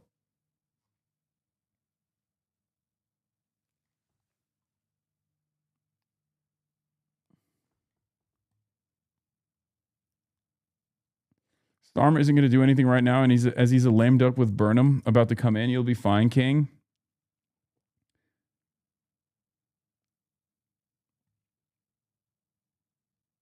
Yeah, they're speaking about the subpoena, but it's equally stupid like he's a king. Yeah. Yeah, Zohran Mamdani's going to fucking combat the Treasury and the Department of Justice.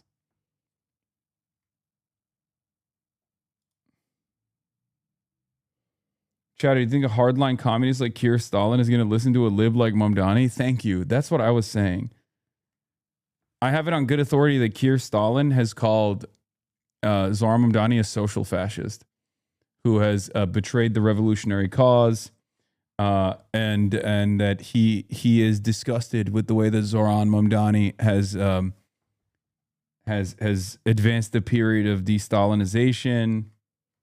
He feels like Stalin's contributions to Marxist theory, his contributions to revolutionary praxis should have been taken note of and should have remained in the books, and that de-Stalinization has created an environment of counter-revolutionary activity and behavior that will inevitably lead to the fall of the USSR. That's what Keir Stalin said about Zohran Mamdani.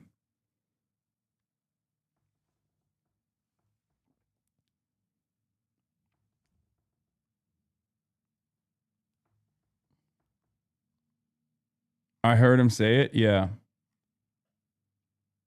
Yeah, I was there.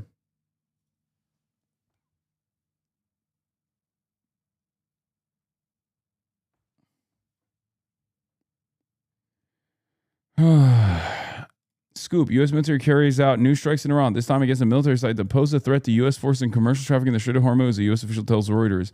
The U.S. military has also intercepted drones being launched from Iran today. Story coming. Yeah, this is such a funny way to go about it, where America is just like, I'm not hitting you. I'm not hitting you, you know? But then is hitting Iran. And it's funny because it's like, is the war back on? Is it not? It's interesting because, like, America's realized that if they do these kind of like limited strikes on Iranian soil, then Iran just won't like reinstigate or reestablish the war. They won't go like, oh, the war's back on. They're literally forcing Iran to play the role of stabilizer in this initiative.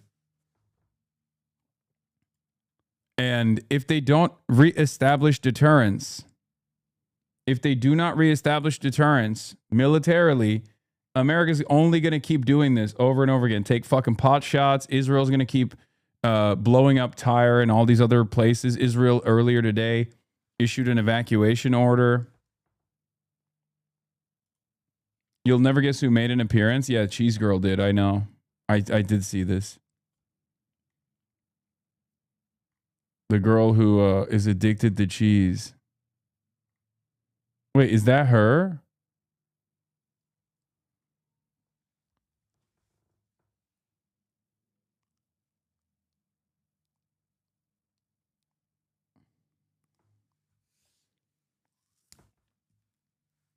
Is she still addicted to cheese? I don't know. Arab Gulf states want the war over, Safir Leaf said. They do not want resumption. They will not give basing and overflight access. Rights to U.S. to resume strikes. They have no say in this. That's what I think. Critical support. U.S. Justice Department launches criminal investigation into Trump accuser E. Jean Carroll. Oh, my God. Oh, my fucking God. Dude, Jesus Christ. What are we doing, brother? What are we doing, brother? It is completely out of control. Everything this administration is doing. Please, someone needs to fucking restrain this goddamn criminal administration.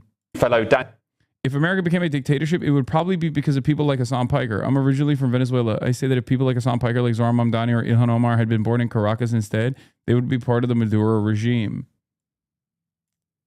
What? I don't care about the fucking Manhattan Institute dickhead from Venezuela coming in to GBN.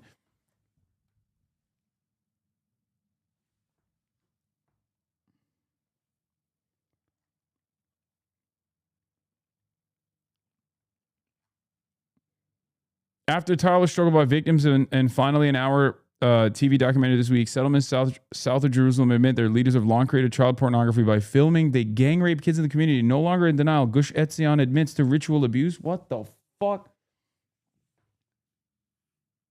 What the fuck? What? Bro, what goes on in Israel, man? What goes on? I mean, I guess it's not that different from like other religious fundamentalist enclaves when you really think about it, because like this is the type of shit that's happening behind closed doors and like fundy areas in America too. It's just the problem is Israel being being an ethno state that is basically turning slowly but surely into a theocratic ethno state.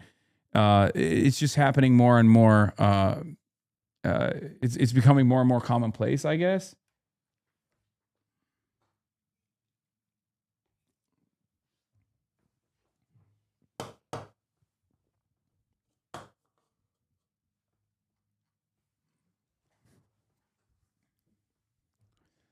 Yeah. I mean, that's America's future too, for the record. And some might even say it's America's current. But bro, trying to nuance pedophilia? No, I'm not trying to nuance pedophilia, man. What the fuck are you talking about? I'm saying that it's unfortunately more commonplace than you would think. You understand? Israel is a fucking ethno-state. And its unlimited appetite for death and destruction of the Palestinians has created this environment where more and more radical elements, more and more fundamentalist elements have actually taken a stronger foothold in Israeli society, in Israeli politics, in the Knesset, in the governing coalition that Benjamin Netanyahu created and designed. This is how the far right seizes more power and more control. And with that, there are cultural changes that take place. Heinous crimes, heinous instances of violence become more commonplace. This is how a society turns into a Nazi society. Israel is already there. America is also kind of there it's region specific to a certain degree, but that's what we're bouldering towards. Okay? That is what we're bouldering towards. That is what America would look like as well if it was a fucking Christian nationalist state. In the way that many of these fucking dipshit fascists in America want to design American society. In some ways, obviously, Western fascism taught Israel everything it knows. But now, Israel has accelerated beyond the version of Western fascism that exists in America. And America is basically following closely behind Israel. Oh, that is where we're at.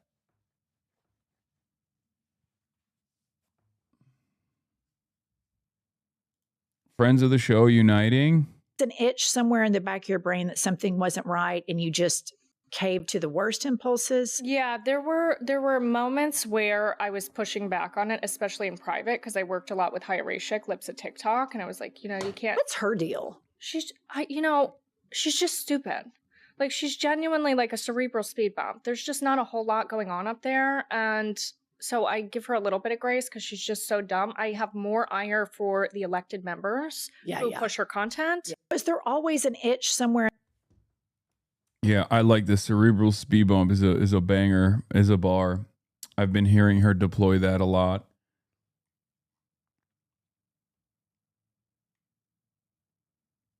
New Darlisa Justice Dems ad just dropped. Oh yeah.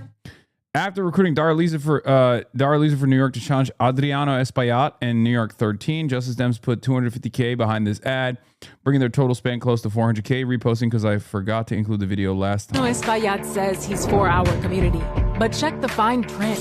Espaillat said he trusts Donald Trump to follow the law. Trust Trump? Espaillat backs Trump's agenda and gets big money from Trump donors, ICE contractors, AIPAC, and developers. We can't afford Espaillat. We need Daria Lisa Avila Chevalier. Daddy is one of us. Reuniting families. Fight to abolish ICE. Stand up to bad landlords. And make life more affordable again. Daria Lisa. For a future we can afford. Yeah, but I don't understand this need. You get to immediately point out that also other religious and ethnic groups do this too, by the way, not only Israelis. Do you not think it desingularizes and dilutes the focus? Do you think that I, as an American citizen, feel like it's more productive to also use the warning sign of a fucking fundamentalist right-wing fascist society taking root here in my own fucking backyard as well? Especially considering that I spent a good deal of time talking about Israel in particular, directionally and directly interfering and subverting American democracy. It's good to foment as much contempt as possible for them. I feel like, I don't know, buddy, I'm about to be fucking banned from entering the United Kingdom for doing the maximum amount of contempt towards Israeli society, Israel in general, the Israeli government, Israeli culture, Zionism as the underpinning ideology that has developed the nation state of Israel, that is an apartheid state that's doing fucking genocide. I do a sufficient amount of fomenting, okay? Shut the fuck up. I know what you're trying to get out of this conversation, okay? It's the most annoying tendency that I hear from people who I don't know what they're doing. Like, he's not cliff farming. No, that is a real ass fucking third worldist, like, who genuinely is like, no, every time you talk about Israel, you have to say Jews, okay? There is a real new school of thought that just straight up goes, you have to be like at least somewhat anti-Semitic in the way that you conduct this analysis. Otherwise, you're not a fucking real one. I'm sick and tired of it, dude. Shut the fuck up. And if you don't do that, you're a Jewish exceptionalist. If you don't do that, you're a Jewish supremacist. Shut the fuck up. Okay? It's unbelievably fucking frustrating to have to deal with this shit. Jesus Christ. Yeah, Maureen Galindo thought. Some of your brains are fucking broken, buddy. Okay? Have moral conviction, have your fucking opinions, and stand by those principles. That's what I do. Okay?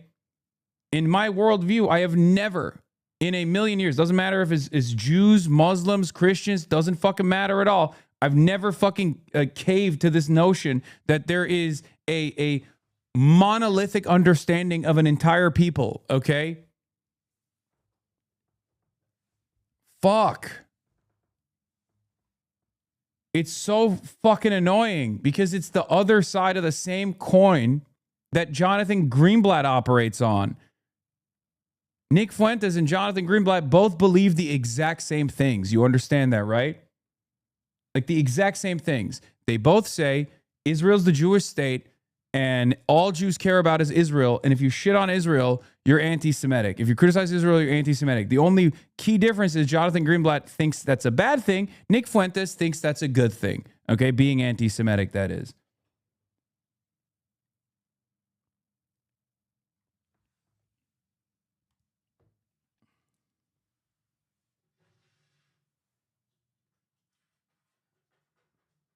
I don't operate with this fucking standard. I'm literally the last Japanese fascist soldier fighting long after World War II has ended on the issue of like standing. So Jews can't be bad people. Did I fucking say that? What are you, stupid? What the fuck? What is happening, bro? Every time, every day, a big chunk of the day, the moment that I start responding to some fucking dumb fuck chatter, there is like 11 other chatters that are like, well, you didn't say this thing, but I'm going to actually try to slam this fucking idiotic take in your mouth. The fuck do you mean? So Jews can't be bad people? Is that what I said? Did that come out of my fucking mouth?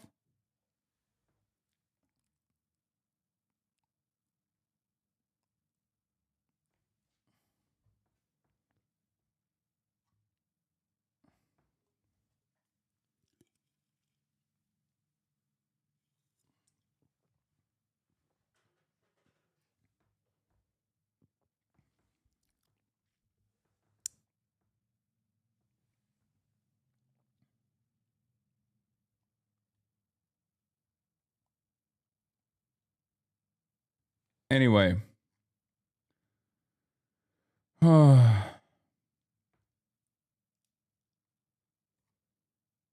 you think the average person will go along with this? Continue to go along with this because Israel calls itself the Jewish state? Yes. But it doesn't matter. When have I actually taken a fucking position just because it's popular or conceded on something just because it's fucking popular? I don't do that. My starting position as an anti-Zionist was the unbelievably unpopular position a fucking decade ago. Okay? But that didn't stop me from advancing that thought over and over again and defending it over and over again in spite of the fucking barrage of smears that you would receive. Do you understand? Same with, look, I'm an American anti-imperialist. Okay? I'm an anti-imperialist. I'm a socialist. These concepts, when I first started my media career, were not exactly as popular as they are now. And one can even go so far as to say, even now, they're not, peak popularity.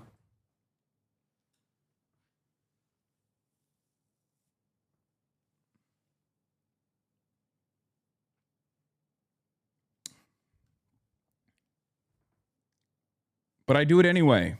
Why? Because I believe in it. You can say many things about me, but I'm very hard-headed, very stubborn, and I will always tell you how I feel, always tell you what I think. I'm transparent to a motherfucking fault. So no.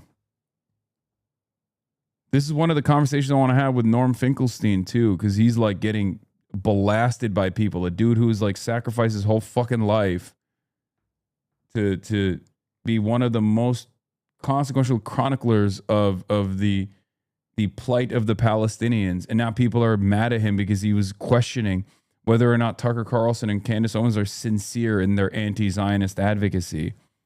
People were going so far as to even say things like, it's crazy because Norm Finkelstein doesn't defend Hamas. The fuck are you talking about? Literally during October 7, while it was happening, Norm Finkelstein wrote an article famously comparing what was taking shape in Gaza and in Israel, in the Gaza envelope, to the Nat Turner rebellion, refusing to condemn it. You're insane.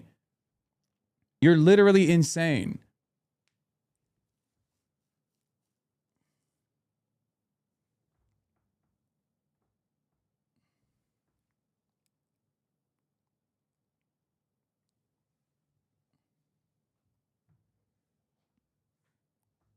Tucker Carlson slut shamed to Candy. I don't take his advocacy as genuine. That's very funny. I've had my differences in opinion with Norm Finkelstein in the past. Like, for example, I've always been an advocate for BDS. He, at a certain point in time, was actually an opponent of BDS. Okay? He had his own reasons. I disagree with it, but it didn't matter. I never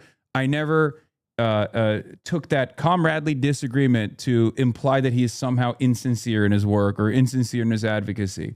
Okay? Because there's a lot of trust that was established there. You understand? There is no such established trust with the likes of Tucker Carlson. So if you were to present two people in front of me and to say, who would you trust more on this issue, Norm Finkelstein or Tucker Carlson or Candace Owens, I'd be like, dude, you fucking insane? Get the fuck out of here. It's so strange, man.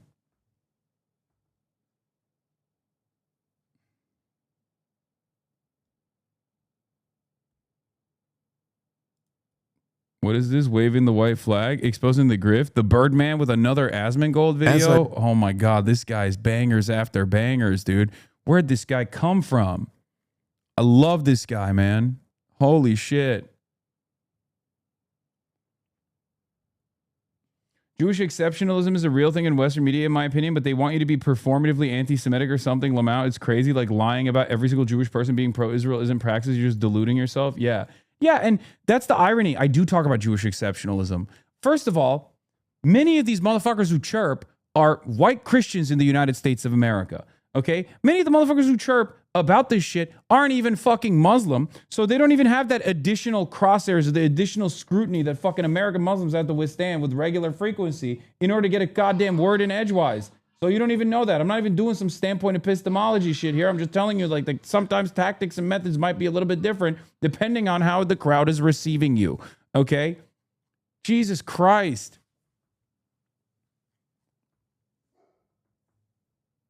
In any case, I also do talk about Jewish exceptionalism, or I talk about the impact that Jewish organizations have. Like I talk about the responsibility and the blame that Jewish organizations have for literally constantly talking about how this is unbelievably important. Like Israel is the most important thing for them, and what they're teaching the rest of American society.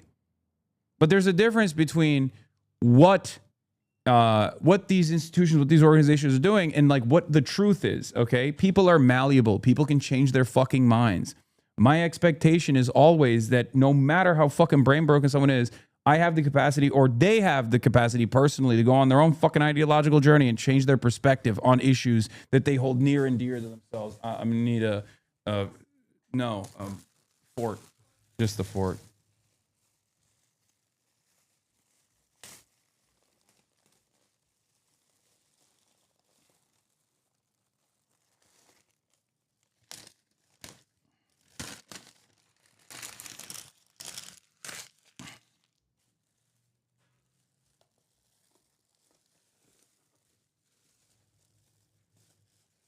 Thank you.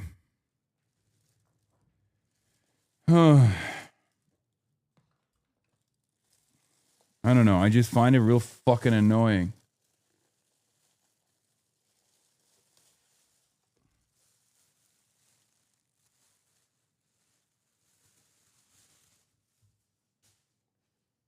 Have you ever considered eating popcorn on stream? I don't even know what that means. Yeah. And it's funny because the very same people that fucking will turn around and talk about how Tucker Carlson's awesome or whatever, or is like the best champion, but then like will question Norm Finkelstein's authority on this issue, they never apply the same standard to the likes of Norm Finkelstein. The ones that they apply to me, or not Norm Finkelstein, sorry, they never apply the same standards to Tucker Carlson. The expectation is never from Tucker Carlson to like defend the Palestinian resistance, refuse to condemn Hamas or anything like that. It's always just like whatever he gives you, you take and you go, oh my God, it's so good. Thank God. Thank God Tucker Carlson is our most important fucking ally. It's so strange. At least I'm more consistent with my application here. Yeah. Some of you motherfuckers do actually fall for a white guy saying, you know, half the shit that others are saying. Or not even that, but it's also because like Norm is Jewish. He's white, you know? So Norm saying that is supposed to be the most consequential thing, right? However, Norm has been saying it, so you're bored of it. Tucker is new. So it's more based, more valuable.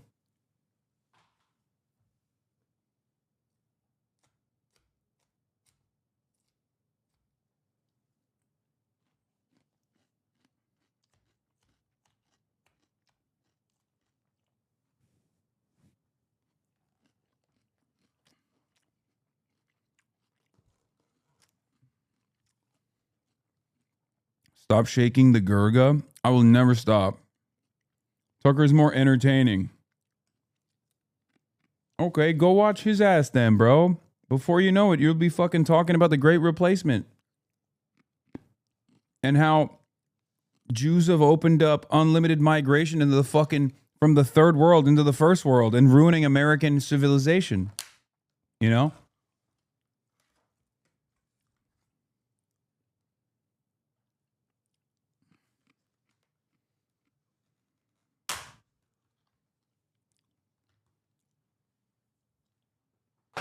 Is there a reason why Norm is against BDS? I don't even think he's against BDS any longer. He used to be. Opinions change.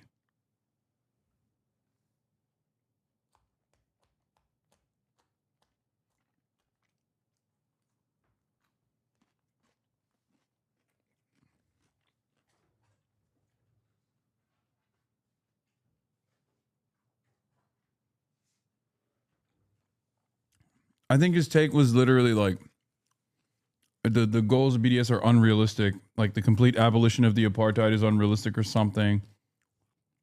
I forget what it was. But he had like a... Norm is the ultimate minor disagreements are you know, minor disagreements are existential crises guy, okay? He puts his mind out. He sets his mind to something. And he's unbelievably stubborn, even though he is open sometimes to receiving new information. He'll hold on to that perspective for a very long time. Now, of course, that's what made him such a important figure in pro-Palestinian advocacy in the West.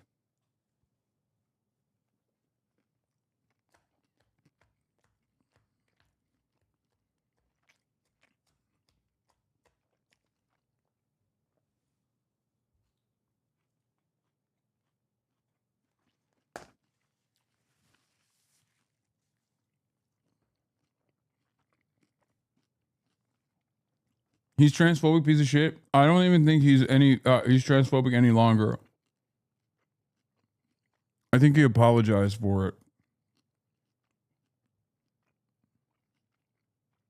I predicted, Zach was too cowardly to respond to the video where he got thoroughly debunked again.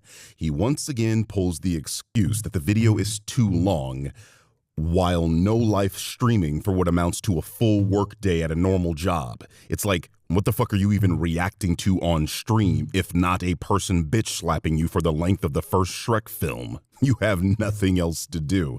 You do nothing else but talk about people on stream. Your excuses may work on those that follow you, but for everyone else, it's looking like you're afraid of acknowledging criticism. You claim to farm people for content, but apparently you're too scared to build the barn. I guess you're afraid of people that will actually farm you back. Anyway, he basically skims through the video, which is definitely how you respond to someone criticizing you. Very honest, not scared of what's being said at all. But even him skimming through the video has produced hilarious results, and that's what we're going to take a look at in today's episode of The Infinite Regress. Take it away, Mr. Hoyt. Birdman posted this? No. Birdman posted again. Destroying Asmongold for 1.5 hours. Well, he took my advice. I'm not gonna sit around and react to a fucking video that's an hour and a half long. I'm sorry. What? Your thoughts and opinions have precisely zero effect on my video making process. You can respond, or you can hide, cope, and send your audience at me. None of that will affect me or how I decide to respond. As you can see, I am still here, standing on all 10 toes, ready to bitch slap you again. I said in that video that I'm aware that you're too chicken shit to actually respond to the whole thing, which is why it doesn't feature the start and stop buttons. Not that you would abide by them anyway. But that doesn't mean everyone else is afraid to watch the video, Zach. It's called exposing the grift, after all. And as such, everyone else saw me beat you into submission, and everyone else will use my arguments against your lies and bad talking points when you predictably keep making them. And everyone else will recognize that you can't handle being dunked on point by point and have to rely on others to do your dirty work because you're too stupid and or cowardly to do it yourself. Oh, I can put you in a blender in a short video or a long one. It makes no difference to me. Did Warcraft raid and still had a tangible hairline. I have videos. Just crazy pull, huh? Just randomly click the point of video. So as I said, he's just skimming through the video, which makes very little sense. My assumption is that since his audience have been melting down over the video, and yes, they have, he had no choice but to address it, and this is his roundabout way of doing that. A white flag, in other words. Do you notice how these numbers don't add up to 100? Right, because this is acceptance rate within a subgroup, not the You can't read the graph. Oh my God. I think Zach believes his theatrics are fooling people, which is cute. But remember, he's skimming through my video, a video where I thoroughly explain that graph, provide the source for that graph, and even show the students' actual school choices from 2014, a time period that graph covers. No, it's Zach that can't read that graph, as he will demonstrate for us in a few seconds. Medical school acceptance rates in the United States from 2013 to 2016. If you had a score of I guess 24 to 26, if you were Asian, you had a 6% chance to get accepted. Wrong. If you were black, you had a 56% chance to get accepted. Wrong. I want you guys to see this because this is how unbalanced and how unfair it is. Wrong.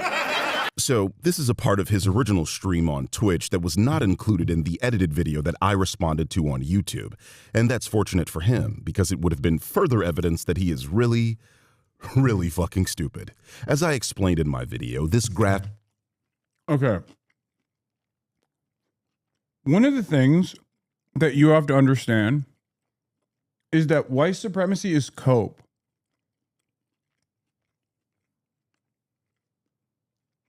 That's it. It's a way for people that are in the in-group that feel a sense of inferiority to others to cope with this mythological reality that they construct where they actually have genetic they actually have genetic superiority over others that they've determined are genetically inferior. That's what white supremacy is.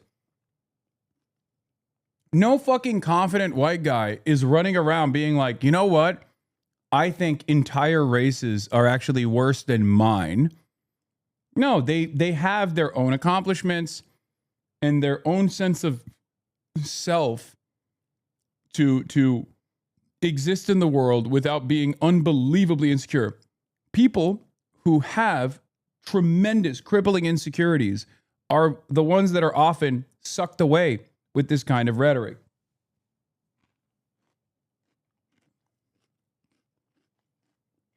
Is showing the acceptance rate within a subgroup. 6 plus 8 plus 31 plus 56 adds up to 101, not 100. So clearly, these groups are not competing with each other. It gets worse the higher the MCAT scores go.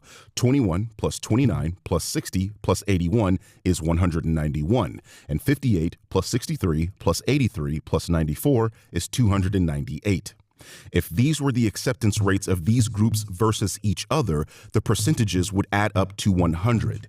They don't because these are acceptance rates within a subgroup, not the chance you had to be accepted, as this moron said. If you were Asian, you had a 6% chance to get accepted. Wrong. As I said in the other video, the acceptance rate for black students is higher because there are less black students that apply. There are more white and Asian applicants than black applicants. All of a sudden, this idiot doesn't understand per capita. If a pool has 100,000 people and 10% are accepted, that's 10,000 people. If pool B has 5,000 people and 20% are accepted, that's 1,000 people. If pool C has 100 people and 100% are accepted, well, that's 100 people. Percentages tell you next to nothing. What matters are the actual numbers. Zach is looking at the percentages and not the actual number of applicants accepted. In 2014, there were 89 black applicants at Howard University, the medical school that had the most black applicants. That same year, UCLA had over 400 Asian applicants, and UCLA was the school with the most Asian applicants. Since we know the percentage of those accepted, all you have to do is plug in the numbers, and for the sake of clarity, we'll use the numbers for the most qualified students, aka those with MCAT scores of at least 30 as per the graph. This means in 2014, UCLA accepted roughly 250 Asian students and Howard accepted 84 black students. Now, these numbers are not going to be exact for two reasons. The first is that the graph Zach is using is for a range of 4 years. The numbers will fluctuate year to year, and these percentages may be higher or lower each year. These are averages. The second reason is that the graph represents all medical schools. So Howard could have only accepted 50 black students that year, and this is really basic shit. I know. But you have to remember, we're in a real crisis of stupidity, especially championed by and shepherded by conservatives. So you have to do stuff like this. I mean, look at 90% of the commentary around like this subpoena that I supposedly was receiving from the government and like an investigation. Like, it's all people who are too dumb to recognize that I'm not like leaking new information or anything like that, but they think it's new information. So they think that there is like an alternative story. They're literally following an alternative universe story, and conservatives do this all the time.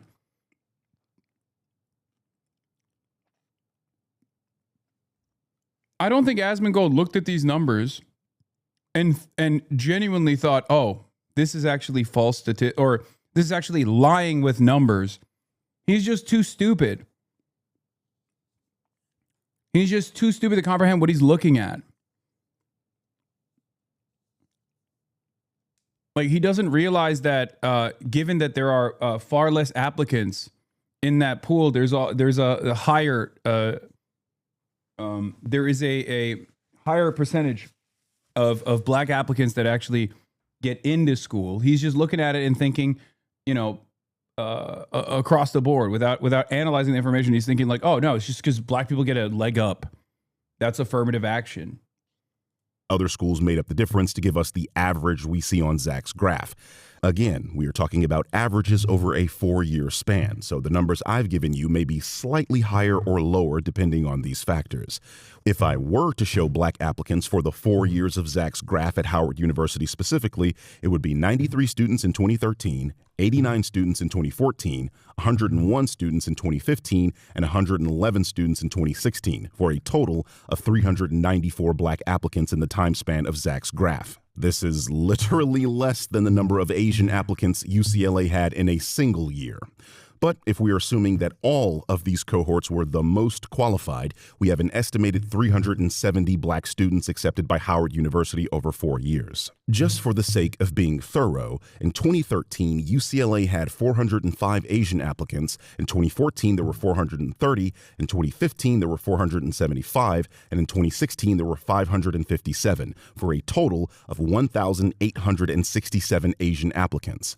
If we assume they were the most qualified, this equates to an estimated 1,083 Asian applicants that were accepted to UCLA over 4 years. Lower percentage, significantly higher number of students. This is all on top of the fact that Asian and black medical students are applying to completely different schools. So the fact that Howard accepted 94% of black applicants has no effect on Asian students because Asian medical students don't apply to Howard University.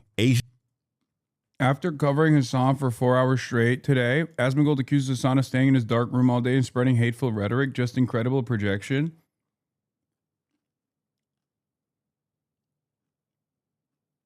So you like full-time call Zach stupid now? You see this? He's not some smart guy pretending to be dumb. He never was. Wait, what? No, I've been saying he's fucking stupid for a long-ass time. What?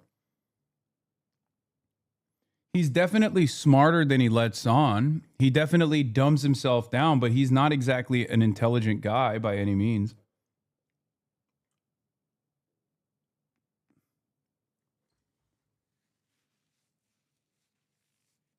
At most, he's smart enough to farm people even dumber than himself, right?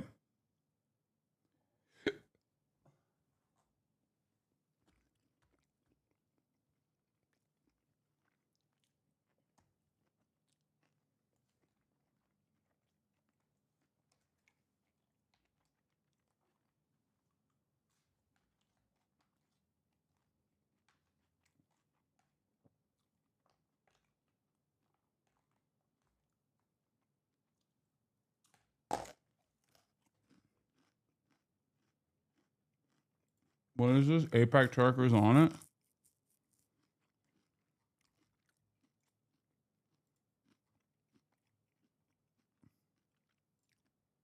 it? I don't think that they even believe this violence or this level of like aggression is like actually a good thing.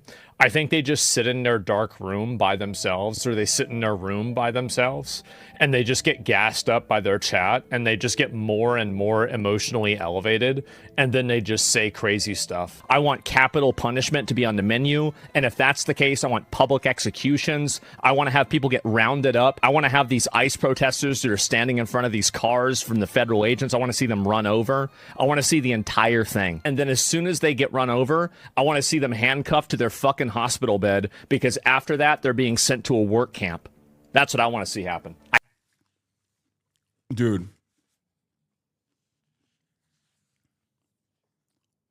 Oh, is it because the Groypers are coming after me? They did the clip compy again. Every couple of months, they put a clip compy out there of like, Hasan is actually a deeply violent guy. You should actually ban him off of every platform possible. That's been making the rounds. It's the let the streets flow red with capitalist blood clip compy. Is that what he was watching? Do you think he's so stupid that he forgets that he's watched that a million times over? Or do you think he has to fake making it seem like he's watching it for the first time every single time he watches the same clip compilation?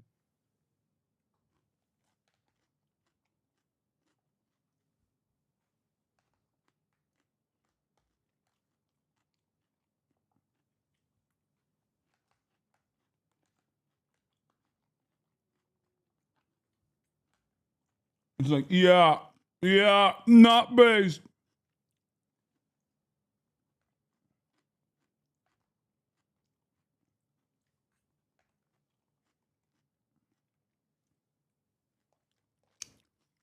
He went after Stavi too. Huh. I hate these fucking people.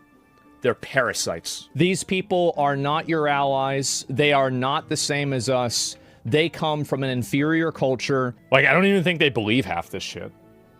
I think they just crash out because they're getting gassed up. They're like, I gotta keep going, I keep going. Jews are running society. Women need to shut the fuck up. Blacks need to be imprisoned for the most part. Mm-hmm. And we would live in paradise. It's that simple. Man. Right? I'm just saying that, like, that's what I think is happening.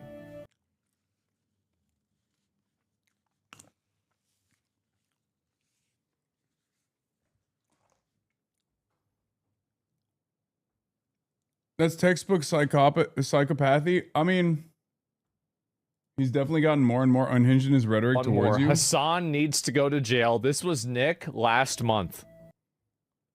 Asmongold laughs at Nick Fuentes saying Hasan Piker should be put in a prison camp. Why is it that he's the only person who's saying this finally? Yeah, I mean, it's nothing. It's nothing. He's an insecure little boy. He recognizes that his entire like newfound fame is associated with Donald Trump. So the more Donald Trump's popularity goes away, the less popular he will become. And eventually he'll either have to pull out of this grift entirely and go back to talking about titties and video games, or he'll just keep chirping to a smaller and smaller audience. But I think right now he's flailing a little bit. He's like, he sees a lot of attention coming my way, and he wants to use that to farm as much outrage as possible. And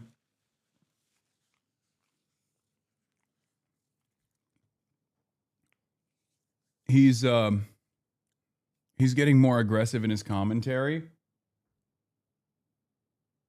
He's losing viewers, lower some months. Yeah. Yeah, he's he's desperately upping the ante, which is ironic because that's like kind of what he's blaming, kind of saying what I'm doing here, which is not the case at all. If anything, I moderate more as time goes on. But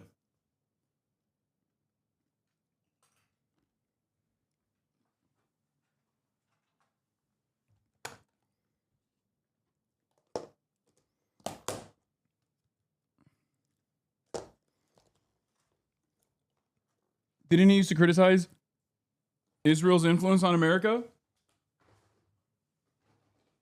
And now he's defending Israel? Yes, he doesn't have any fucking real worldview. Like, look, I hate Nick Fuentes. I think he is a cancerous force on American politics and just international politics in general. He doesn't have that kind of motion, but like, that ideology is disgusting. All right, he's a neo-Nazi. But at least he has an ideology. Asmongold doesn't. Asmongold just like goes along with whatever the most like reactionary person in his immediate vicinity is saying. In a way that's not dissimilar to Joe Rogan, right? He's like very agreeable, but he's only agreeable to the far right. And I know because I'm one of them. Asmongold explains that he sees himself as a mainstream ally, directing his audience to people like Nick Fuentes. Yeah, I mean, it's really funny that like this guy is literally working with the ADL to try to get me banned. And the ADL has never even fucking, the ADL has never even turned around and be like, this guy's fucking anti-Semitic. How do you not get deplatformed through all this? I simply, I am a very pragmatic person. I have no problems not saying things or not doing something if I feel like it won't be advantageous for me. So I just simply don't say things that I think will get me in trouble. This is also part of the reason why I said, like, eventually this grift is going to die out, right? It has a longer lifeline than other grifts, though, because, like I said, he is farming the dumbest people, like genuinely the dumbest people in not just American society, but just like around the world. Right-wingers, sorry to say this, but they're fucking stupid. Okay, this doesn't mean that like leftists can't be stupid. I call myself stupid as well. But by and large, in order to be reactionary, you have to be kind of dumb, right? Like if you can establish a worldview where you think like entire races or entire ethnicities are actually inferior to you, like this is a very stupid thing to think.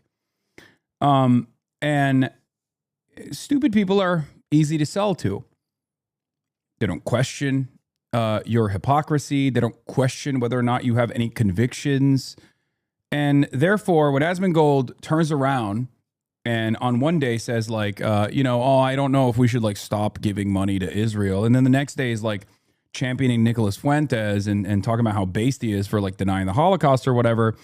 People in his audience don't turn around and go, wait a minute, what the fuck? Like, so what, you're a pro-Israel Nick Fuentes supporter? Like what's going on? What do you mean?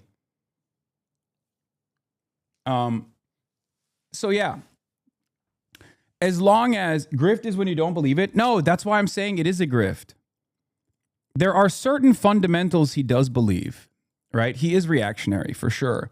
But a lot of the stuff he says he doesn't give a shit about at all. Are you kidding me? That's precisely the reason why back in the day when he was much more charitable to me, which was surprising. For the longest time, Asmongold was very charitable to me. And as a charitable commentator, he would constantly defend certain things. He'd be like, yeah, you guys are actually being ridiculous about the America Deserved 9/11 thing. Like 90% of his commentary now about all the old shit that I've said, he has defended in the past. Okay?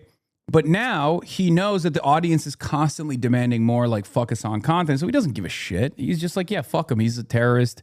He's bad. That's all this is.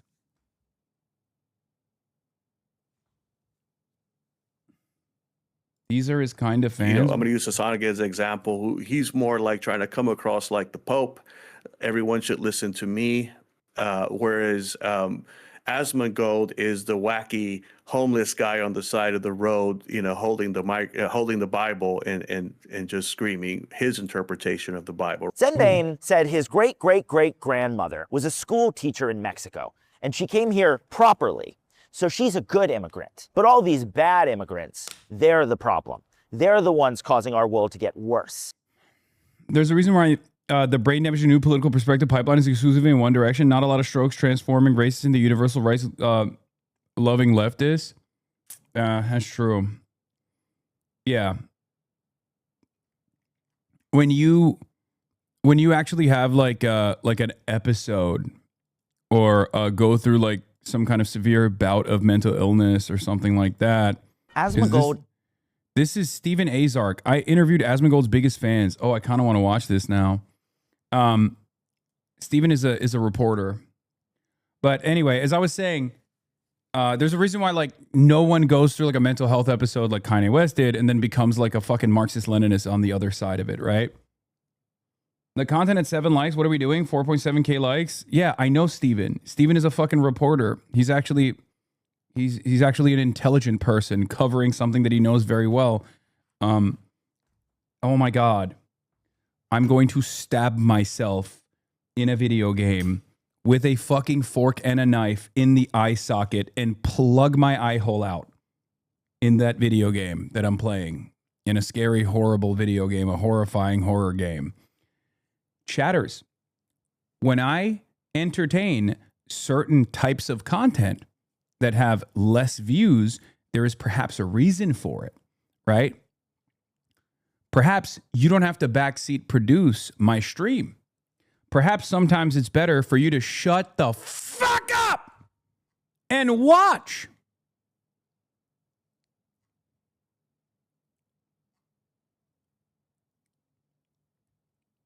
This is one of those moments. And until it's okay to say them. That's literally it. You're a good boy. Yeah, I like Nick doesn't do that. Nick says exactly what he thinks, and it's respectable. It is. I don't have any negative about it. But to me, I view my role as being a more mainstream ally towards this stuff. Okay, there's something very funny about Asmongold thinking that he's in any way, shape, or form mainstream. Like, that's pretty funny. Okay, respect. You got me on this one. Yeah, famously mainstream Asmongold. Without necessarily spearheading any sort of like real controversial change, because I can't really do that. It would compromise my position. That's the reason. I'm a funnel. Yeah, I kind of do. That's so funny. He's like, look, guys, I'm a neo-Nazi too. Like, trust me. Yeah, I'm a base neo-Nazi too. Yeah, but like, I'm just a funnel, right? I'm just like funneling people to Nick Fuentes.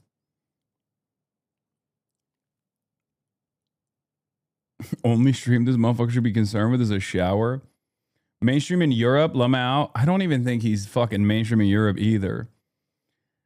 Like, are there people out there who are really invested in this kind of toxic politics? Absolutely, there are. I just don't think he's genuinely like a mainstream figure in any way, shape, or form. And not because like he's being botted or anything like that. I'm not even saying that. I'm just saying that, like, first of all, if he was truly a mainstream figure, he probably would have a lot more attention on things that he's doing, right? And I would go so far as to say this about Nick Fuentes. I think Nick Fuentes is a more mainstream figure than Asmongold is, right? So that's my first point. The second point is, when you look at Nick Fuentes and his interceptions or his interventions in American politics, and then you compare them to my interventions in American politics, you very quickly realize that regardless of Nick Fuentes' ecosystem of content, like or mass appeal, I guess, on the internet at least. Analytics wise, like I think Asmongold obviously clears Nick Fuentes and certainly myself as well. But in the real world, as far as like we're talking about real world impact, it's not even close. I think that's part of the reason why he's so fucking sad all the time and so angry all the time and cries about me all the time on his show. And one of the things that they have started chirping about Fuentes and the Groyper army is this false notion that they think that there's like 28 million Groypers or something. I saw that on Twitter because, you know, Twitter serves me all this Nazi shit. And it's just incredible cope, right? It is unbelievable cope. Like these guys genuinely think there are like hidden neo-Nazi Groypers everywhere, right? And there are some, and certainly some of them have actually reached positions of power. We know that. The issue for Nick Fuentes and the like is that when they do reach a position of power, they very quickly disavow everything that they did in the past. Whereas when we run candidates, they're openly socialist. Right? Like, who is Nick Fuentes' candidates? James Fishback? That's your guy? That's the guy that's doing a lot of impact? Because the reality of the matter is, Nick Fuentes running around and trying to take ownership over like Trump, Trumpism, or fucking Ken Paxton, for example, would be the equivalent of me being like, yeah, you know who my guy is? Michael Bennett. Yeah, it's awesome. Like the difference ideologically between me and Michael Bennett is the same distance between Nick Fuentes and like any number of different Republican candidates that he says he's on board with. Whereas the distance ideologically between me and Zoran Mamdani is nothing, right? It's it's not nothing, but it's almost nothing, right? Like there are a lot more people with my politics out there organizing, with our politics out there organizing and winning races than there are with Nick Fuentes' politics running around trying to organize or even winning races. I know this will probably get clipped and will get posted on a show and he'll fucking cry about this and be like, oh, dude, I'm doing warfare against you. Yeah, when he's done crying about Sneeko, maybe he'll engage in warfare against me as well. But the reality of the matter is, regardless of how hard you bought on Rumble, regardless of how much you have like clip farmers that are constantly posting your clips and shit like that, there is a limitation to your ideology. Most people find Nazi politics to be repulsive, even if the Republican Party does actually channel some of the white supremacist aspects, white supremacist qualities.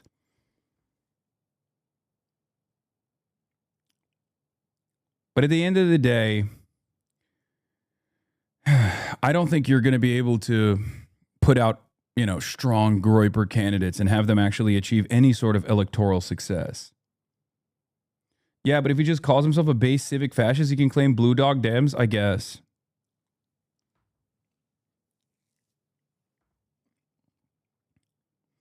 But yeah.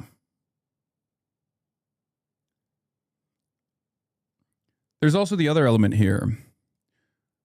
And this probably hurts to acknowledge for someone whose primary focus is to be as edgy as possible. So edgy that he'll try to sell like Jeffrey Epstein hoodies and things like that. But he's not seen as like a serious threat. I know Nick Fuentes will turn around and say, I got debanked. I did January 6th, all this stuff. But yeah, again, you latched on to a mainstream movement for a slave to Israel, Donald Trump, who certainly was still enslaved to Zionism in his first term. And you, like the silly little boy you are, went out to do an insurrection, tried to do an insurrection. It was one of the stupidest events in American history. Okay? You try to tag on. You got punished for it. But at the end of the day, the reason why these institutions don't treat you as a serious threat is because you aren't one. It's not because you have many allies inside in the way that you present it as. It's because you're just not a significant threat to the established hierarchy. There are more intelligent and more competent versions of you that are not stupid enough to say some of the things that you're saying, Tucker Carlson being one of them. Right? That's it.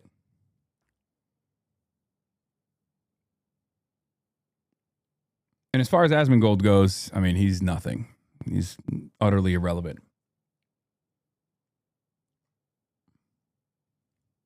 But yeah, I firmly believe that I think white supremacist ideals, maybe this is my least woke quality to say, but white supremacist ideals are only palatable to broader subsects of American society as long as they're not like overt and out there, as long as they are within the permission structure, the permissible bigotry. And Asmongold and Nick Fuentes go far beyond that all the time.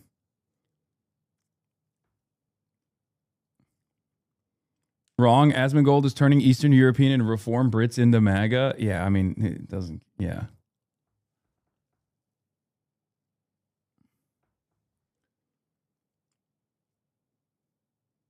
More and more Americans are genuinely organizing in the political realm as self-identifying socialists.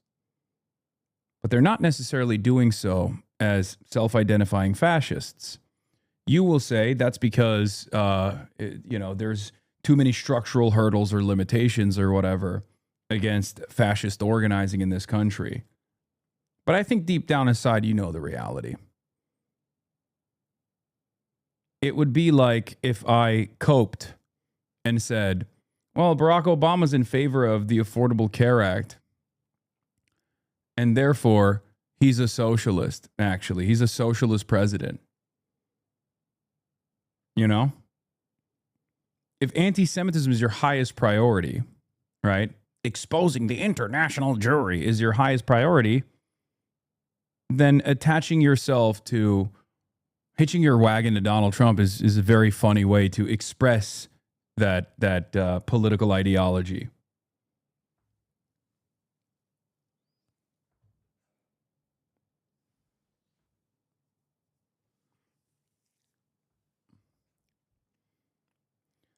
And even when we think about the theory of fascism, fascism works hand in hand with neoliberalism.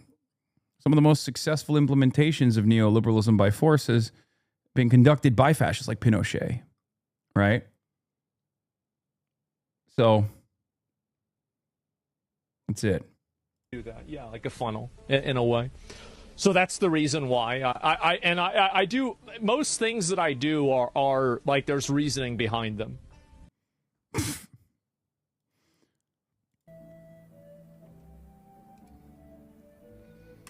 What needs to come of this is Hasan Piker needs to go to jail.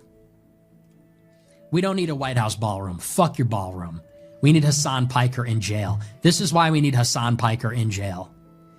And we need to run that up the flagpole. I want Stephen Miller to go to Kash Patel and say, put Hasan Piker in jail. Blame it on him.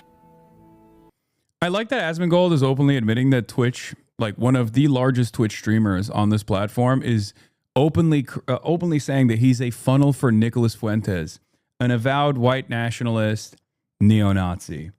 That's very cool, Twitch. Good job, Twitch.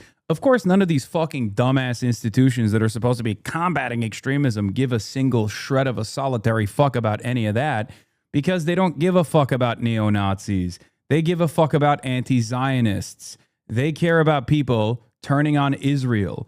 And many of these guys don't give a shit. They constantly talk about how, oh, we'd be fine with Israel if you just let us deport every brown person, please. Like as though they have any say in the matter, you know? That's the difference. That's it. Uh-oh. This was last month. Uh-oh. Oh, boy. It's people like him that are at fault. It's people like him.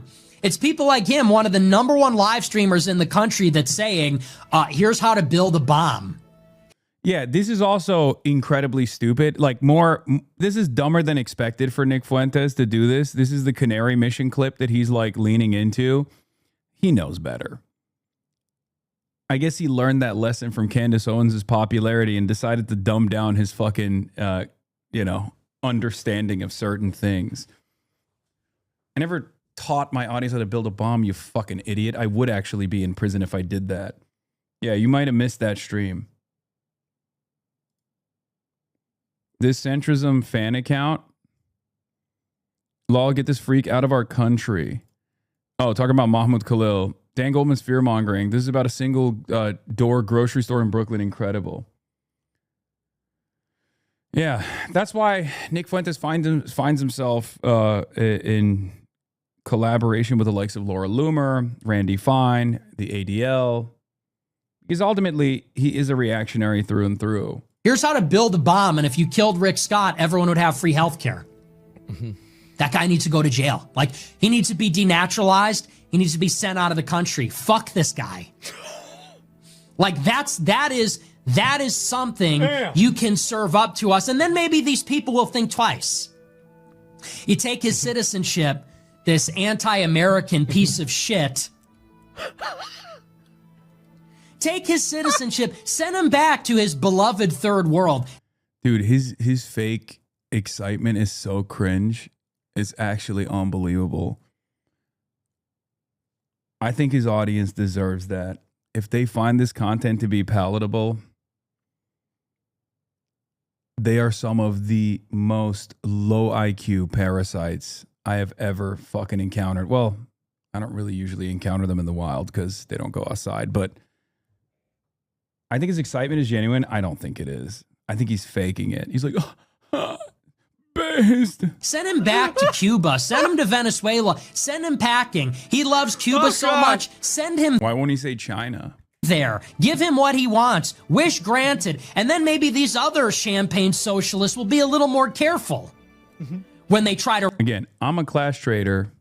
You're Mexican and a neo-Nazi at the same time. You don't live in that same universe. Your grand design for society does not have a place for you. Okay? Both gay and Mexican and a neo-Nazi, one of these things doesn't work with the other two.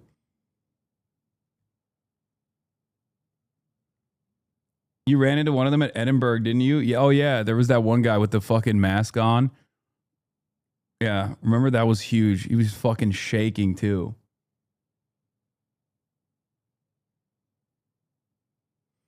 Why does Lily Igla keep hating on you? You both went to Cuba and she's doing the weird pay me. I am more extreme. I don't know what that is. I don't know what you're talking about, but sure, they're more extreme than me.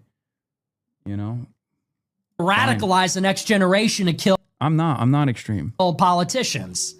But that is what you need to do. But nobody cares. It's crazy. This is the exact shit that I'm exactly. Yep. There you go. Yep. Hate to tell you that. Dude, brilliant commentary, man. That's fucking awesome. This guy's got some deep insight, dude. Sometimes I want to just write down as a transcript what he has said, and he literally has said nothing so far. It's just, yep, based, yep. It's awesome. Nobody cares all that much about any of it. I know. Trump doesn't care. Vance doesn't care. That's right. Yeah, Trump and Vance don't care about prosecuting a fucking Twitch streamer. Yeah, even they are not that fucking online, it seems. Well, until now. Stephen Miller doesn't care. Libs of TikTok is a woman. I mean, need I say more? She's an idiot. She's a woman. You think she's sitting there thinking about politics? She's thinking about how she looks when she pretends to think about politics. She's caught up and I'm like a political influencer. Oh my God. These people don't care. They don't care. They're not thinking about it. They're not thinking about these things. And they're not even writing their own stuff. Oh, this is why we need a ballroom. Ballroom? Oh, ballroom? Unless the ballroom is a concentration. Man.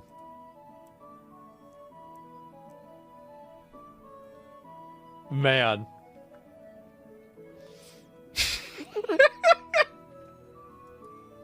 Unless the ballroom is a prison camp, we don't need a fucking ballroom. We need a prison camp. We need a re-education ballroom, a re-education room. Unless the ballroom is super massive so we can support thousands and thousands of ideological prisoners that we could send. This is weakness. You only talk like this when you recognize your weakness. You can't make anything happen, so you just sit there on your stream and you demand that more powerful institutions do your bidding for you. That's all this is. And the same goes for Asmongold, right? That's why he's increased the intensity in his commentary to be like, yeah, we should put their heads on spikes, dude. It's like, it's just fucking cope. It's just pure fantasy cope. At the end of the day, this fucking administration doesn't give a shit about you either, okay? Doesn't give a shit about your fans. Doesn't give a shit about anyone but themselves. And it's not like the Democrats are all that different either. I mean, at least they have, at least they do the niceties. At least they have the decency not to piss directly on your face and then demand that you thank them for making it rain, right? They go and they piss in the corner and then they blame it on someone else. But this administration doesn't even hide that they are unbelievably corrupt. That's why it's so funny where he's like, yeah, you can build a ballroom as long as you make it into a concentration camp for my ideological enemies on the internet. It's like, this is a childlike way of viewing the world. Okay? You're a child. You still have like this mental stuntedness. Yeah. Make all my enemies that were mean to me feel pain, please. Like you don't get to fucking dictate what Trump does. Trump doesn't give a shit about you. What are you, Benjamin Netanyahu? No, you're not. The increasing popularity of this sort of rhetoric should terrify everyone.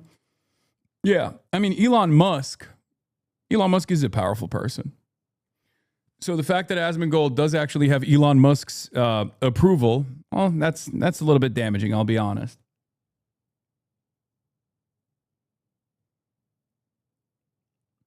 Fox News tomorrow. HasanAbi mistakes right-wing hero Nick Fuentes as child and can't stop watching him.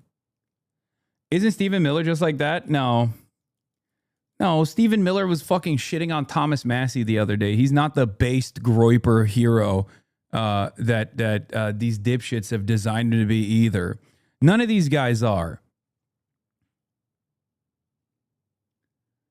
It is also very funny that this guy and his audience are trying to present me as a fucking radical, a dangerous radical terrorist. Yeah. Go talk to the average American about what my final worldview is, what that final product looks like.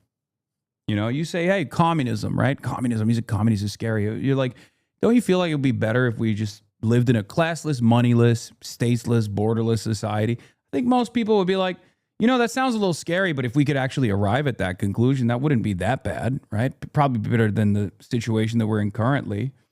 You know, a post-scarcity utopia that we exist in, where we can just collaborate with one another and expand on our unlimited potential.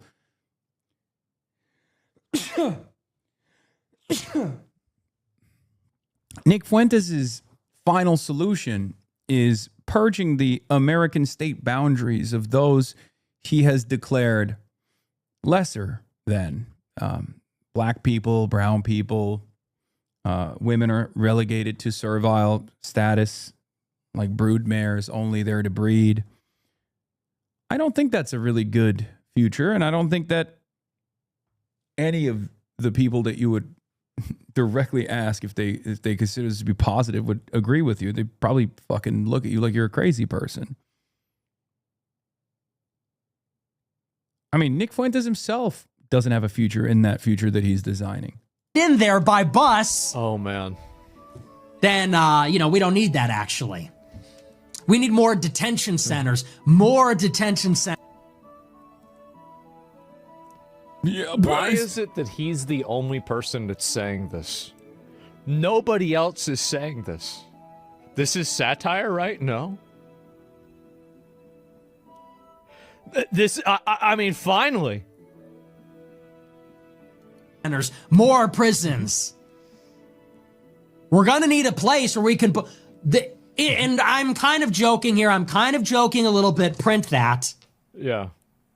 You have to print that or it's libel. I said I was joking. It's a joke, guys. You have to print that. I'm kidding. That was a joke, obviously. He would never do that. And you have to print that or else happen. it's libel. Now, obviously, I'm joking when I say that. And you have to say that I said that because I'm joking. However, but the spirit of what I'm saying is true. Uh-huh. Which is that this is a real crisis. Whatever you want to say, there is a real crisis of left-wing violence. Yep.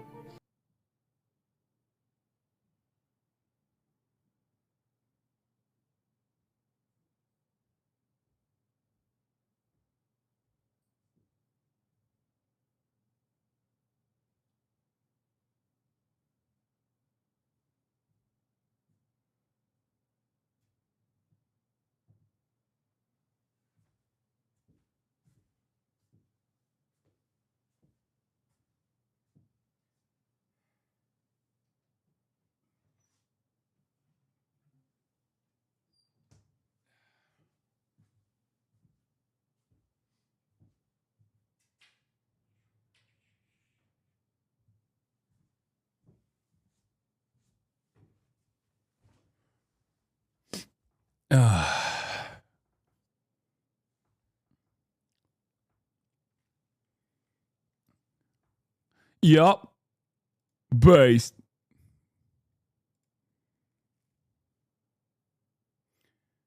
It's time for the Jube. You were right about a grouper making a new compilation of you, by the way. An AF Post reposted that video because that's where this cycle is coming from. Yeah, I'm always right about that shit. That's why I fucking stay. That's why I stay tapped in.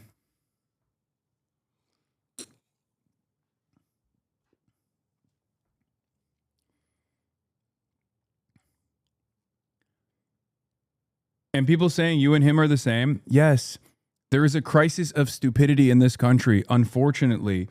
And it is non-ideological. It crosses ideological boundaries. Okay? A lot of people think, oh, the crisis of stupidity is just the right. No, the right is very stupid. This is true.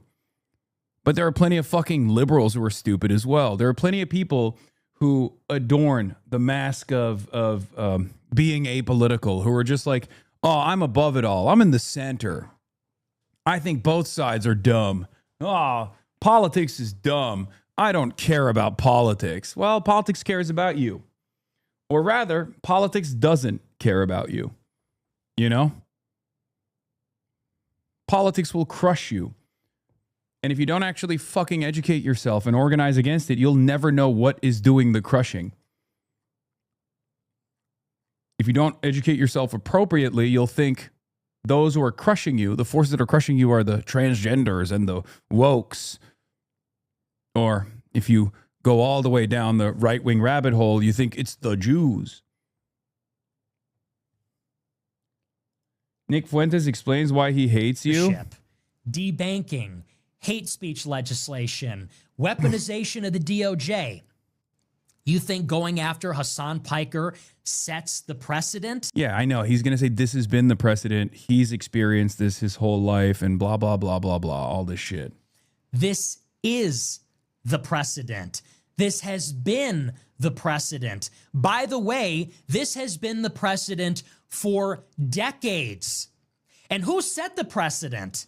Because I seem to recall that it is and always has been the far left that has been advocating for far-right anti-Semites, critics of Israel, fascists. It's interesting because I've been a critic of Israel for this entire time frame as well. And until recently, I didn't actually receive this level of scrutiny because by and large, I think they were actually actively targeting anti-Semitism. Now, we can talk about whether or not that was appropriate, okay? At the end of the day, your worldview is not only repugnant, not only toxic, but it is objectively violent because, again, my design in society is not one where people have to die or people have to be forcibly removed from wherever they've lived their whole lives. Yours is. Yours requires that. Yours doesn't exist without that. That is the goal that you're moving towards. And in some respects, the administration is already leaning into that sort of stuff regardless.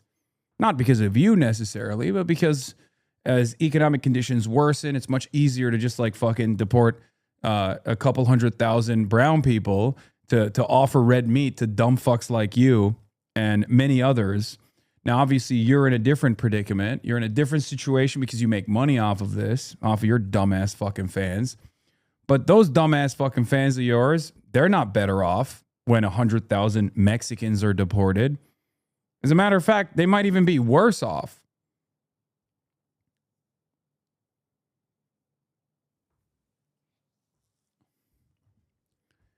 They just use the reactionary, they fan the reactionary flames to distract the average working class individual.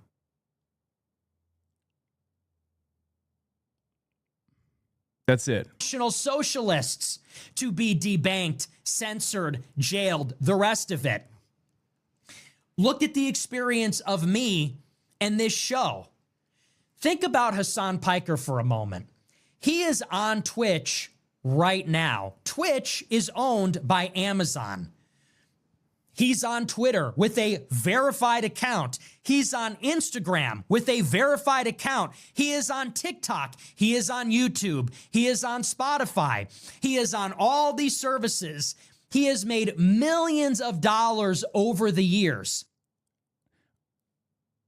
I feel like at a certain point, his audience has to understand that this is, just pure jealousy, right? I feel like he is...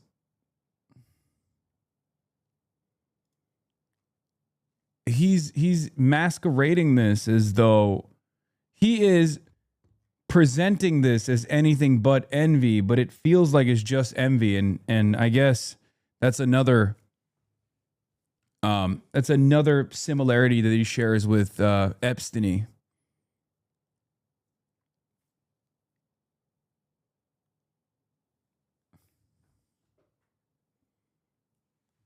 That's it. Isn't he doing that? You make money as a socialist, gotcha? No, he gets into that kind of stuff too.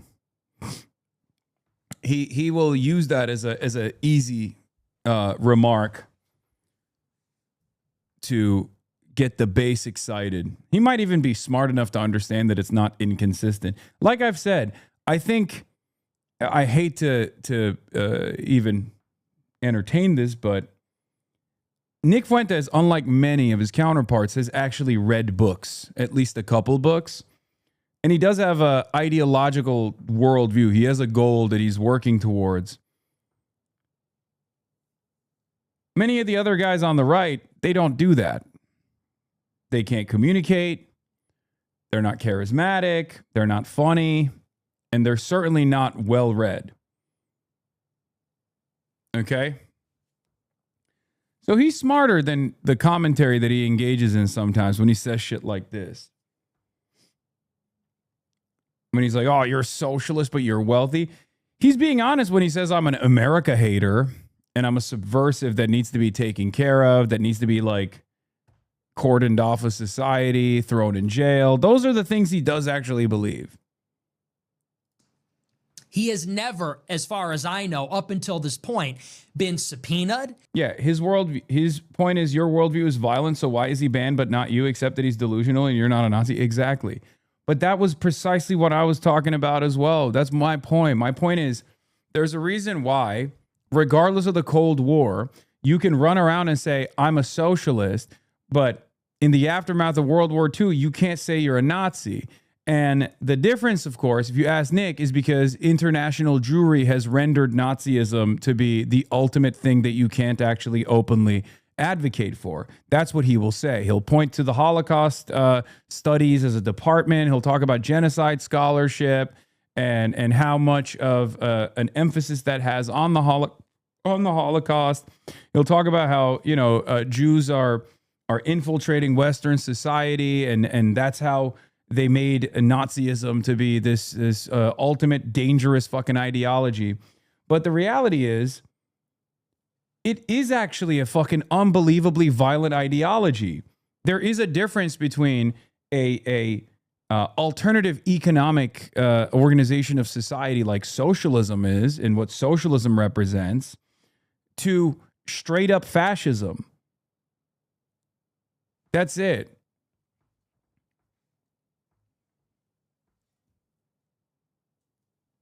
One is a fucking death cult.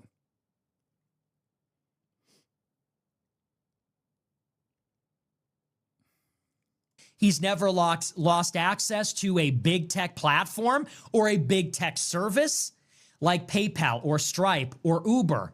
Never lost access to the social platforms like YouTube or Instagram or Facebook. In the meantime, literally everybody on the right has had all of that happen to them. And I know because I'm one of them. When right-wing people went to Charlottesville and said Jews will not replace us, and there was a variety of people in attendance. There were immigration restrictionists. Yeah, I think part of the difference also is that I follow the terms of service, whereas you don't. And when I actually do get, in a heated moment or whatever, I get banned. And oftentimes it's actually people like Nick Fuentes and their fan base that try to spam reports to get me banned. And sometimes they actually do reach a level of success with that. But ultimately, that's the reason.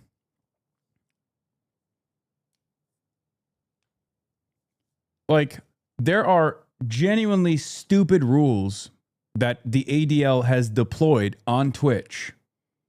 Okay? Like not being able to say Zionist and then insert any like animal name or whatever. You can say Nazi pigs. Okay? You can say Islamist pigs. You can say fascist pigs, Republican pigs, Democrat pigs, but you can't say Zionist. Bleep. ADL made it so that it's no longer allowed to say on the platform. And they designed it just for me. And I did get banned for it. Except your fan base actually celebrated that ban. Genuinely, can people like Fuentes be reformed? No, I don't think so. Because he makes money off of being edgy. He makes money off of being a neo-Nazi. It's very difficult for someone to stop what they're doing if this is how they make their livelihood.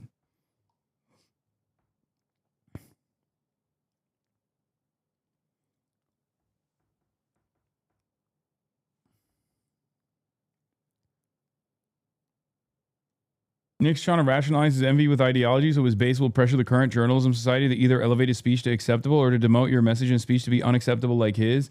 Real, if I can't get away with what I want, neither can you type shit. It's pathetic. Yeah, I mean, but that is literally the driving motivator behind Destiny's 6-year-long conquest against me as well. That is genuinely what this is. These guys will fuck up spectacularly, all on their own.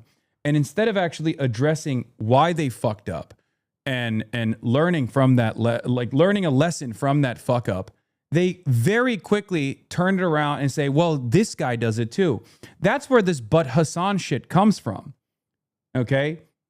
Destiny will have a fucking court case around revenge porn that he's disseminated, right? to a minor, it turns out. And what did his audience do? They immediately hyper-fixated on anything that they could grab onto to claim I was doing something similar. They couldn't really find one, so they invented it. What do they say? Oh, well, here's this Vogue article or Variety article or whatever where Hasan receives unsolicited nudes in front of a journalist. Okay, don't you think that's the same as distributing revenge porn? No, it's not. Obviously, it's not. What the fuck are you talking about?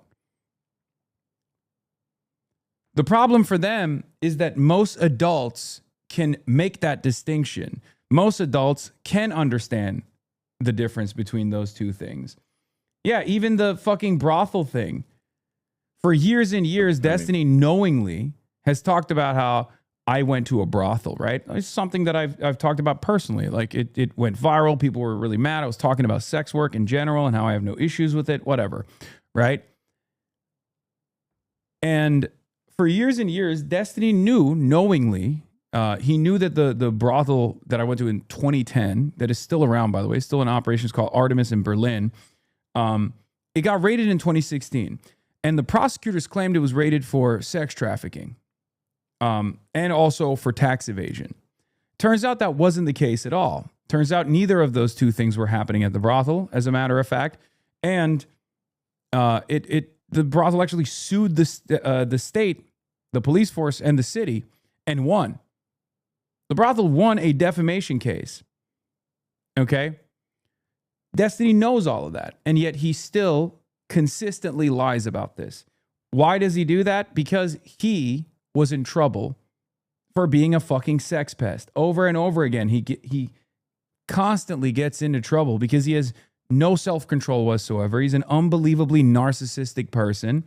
And the only defense mechanism he has is to project. Because he's worried that if his audience hold him to account, then he's not going to be able to defend himself. So he dangles the red meat. He goes, well, what about Hasan? Turns out this motherfucker literally did go to a illegal brothel where women were sex trafficked. You ever paid for a prostitute before in a legal state? I don't know if it's legal. I actually did one time very recently here because I was curious.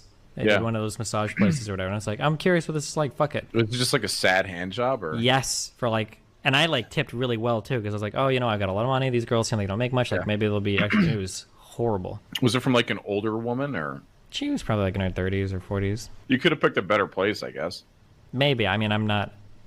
I don't want to spend a lot of time doing it because I'm not going to get caught like doing anything illegal. I just wanted to experience it one time. Like the scenario is actually kind of sad to me. Like, I don't know. Like I have to pull out my phone and use like Google Translate so that this woman understands what I'm saying. It feels like she's like some fucking sex slave trafficked in, and it's like this is kind of awkward, and I don't feel good about this. And maybe you'll be really good at least at giving a hand job. It's like, nope, man. Where was she from? What nationality was she? Chinese. Oh, but yeah. Interesting. So like, it's always projection. It's always fucking projection. So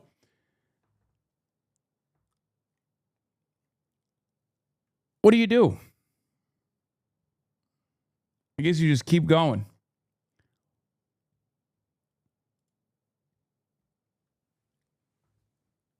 But that's what's going on here as well. A similar vendetta is taking shape here as well, where it's like, why haven't you been banned like I have for years from all of these platforms? Why have you not been? Why didn't you have to suck Destiny's dick like I did? Say this is Nick Fuentes to reach back out and to regain a platform. And National Socialists. There were neo-Confederates and white identitarians. There were paleocons. There were people that were there because they were concerned about the Robert E. Lee Monument. You know what happened to those people? Those people were doxxed. They were harassed at their homes. Their families were harassed. Dog, you did a fucking neo-Nazi rally in Charlottesville. Of course people are going to fucking hate that. Like, you're just, at a certain point, you have to fucking come to terms with the reality that, yeah, people don't fuck with Nazis. And that same kind of enmity doesn't exist towards socialists. And it's not because it's not because like there hasn't been a lot of government intervention in the direction of disrupting socialist organizing. There has been. I would go so far as say far more consequential disruptions in socialist organizing than fascist organizing in this country. Okay, there were times, and maybe even to this day, there are instances where fascist groups were deployed deliberately by design by the state, or the state turned a blind eye to fascist organizing. Look at the Klan, right? Maybe it's too vulgar for you, that form of fascist organizing, but I guess it's more American and more real and perhaps even more successful than what you're trying to do.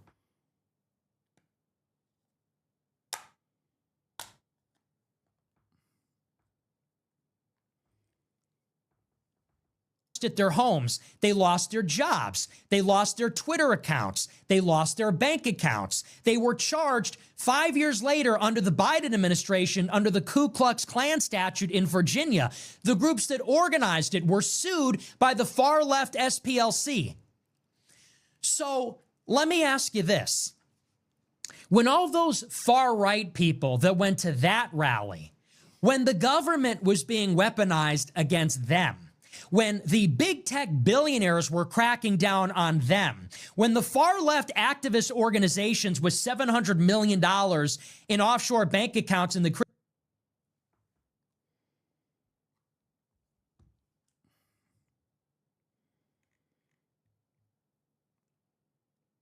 Southern Poverty Law Center, yeah. The most powerful institution in American society. Huh.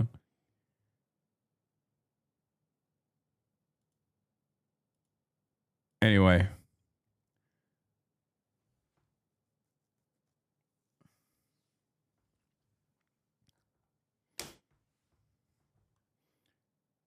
UCLA attack, clear example of turning a blind eye to KKK supremacist activity to punish the left. Yeah.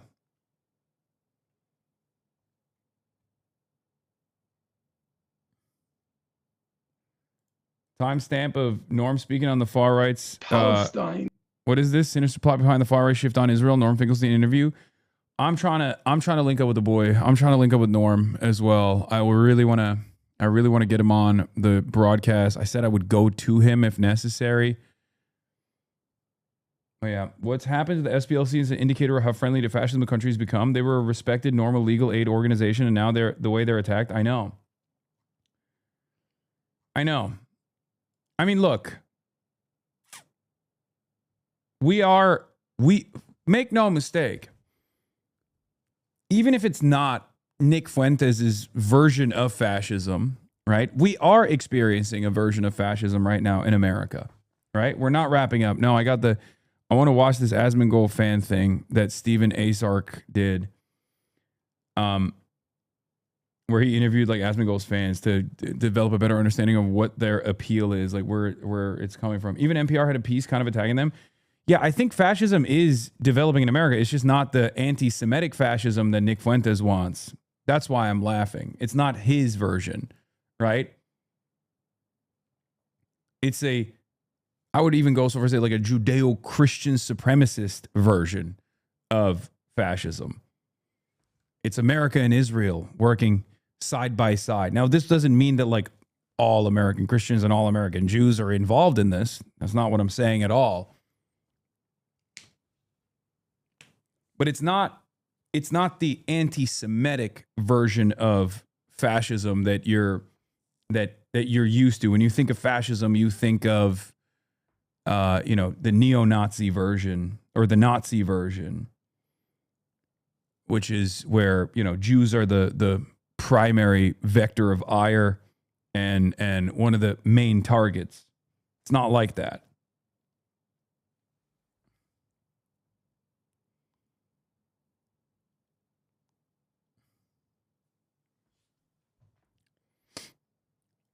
Is the undisputed Roach King of Twitch. If I had my way, I would disenfranchise 85% of the population instantly. You cannot trust people that can't come to the conclusion that there are two genders. At the end of the day, they want to come off on the side of illiterate, un-American immigrant Somalians rather than actual Americans. Every day, tens of thousands of people watch and play video games, doom scroll on X, and talk about politics. I don't need to understand whatever article you want me to read.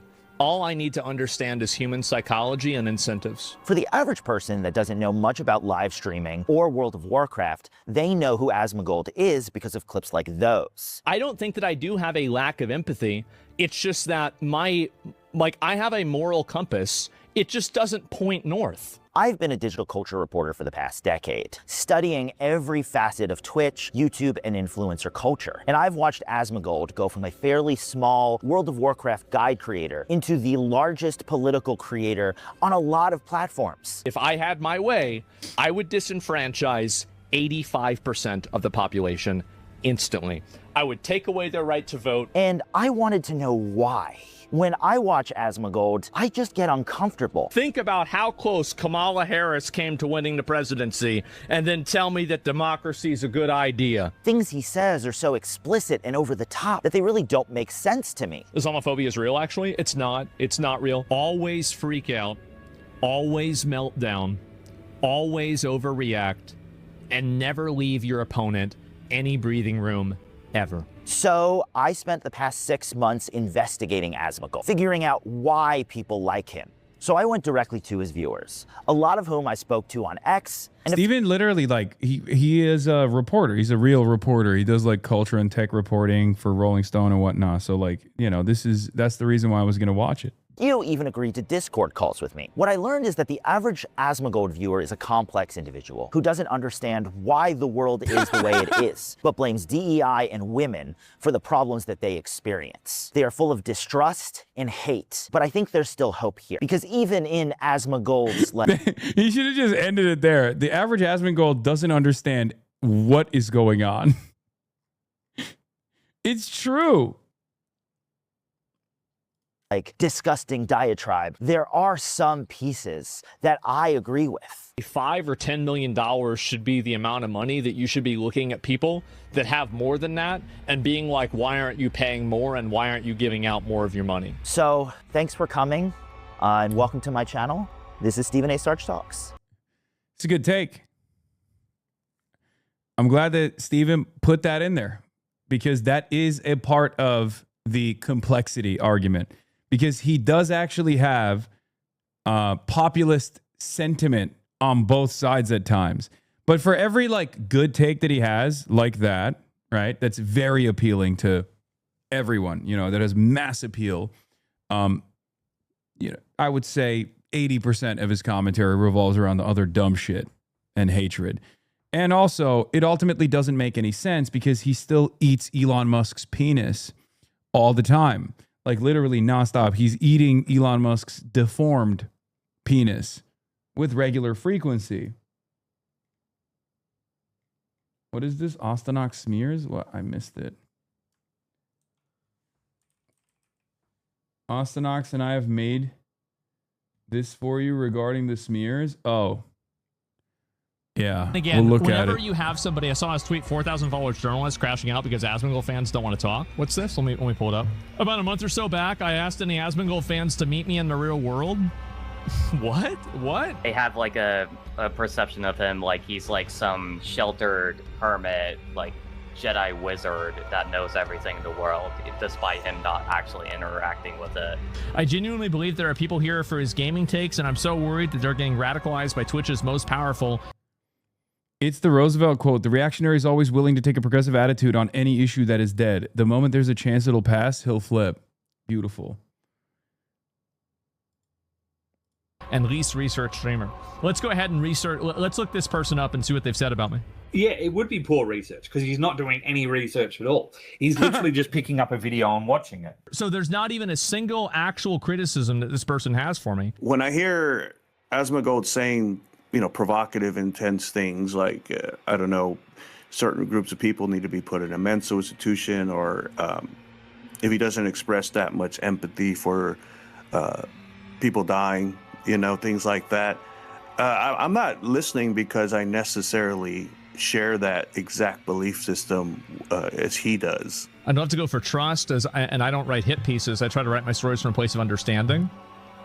The understanding is basically saying that I'm an edgelord and I don't know what I'm talking about. Okay, but that's true. So he did do his research. You're just mad.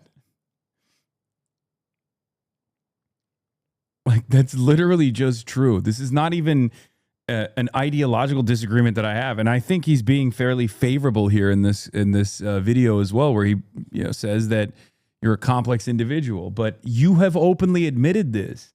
You literally say you don't do research. You don't have to do research. You don't have to read. All you need is game theory or a deep understanding of how human beings operate by self-interest. Okay. Sure.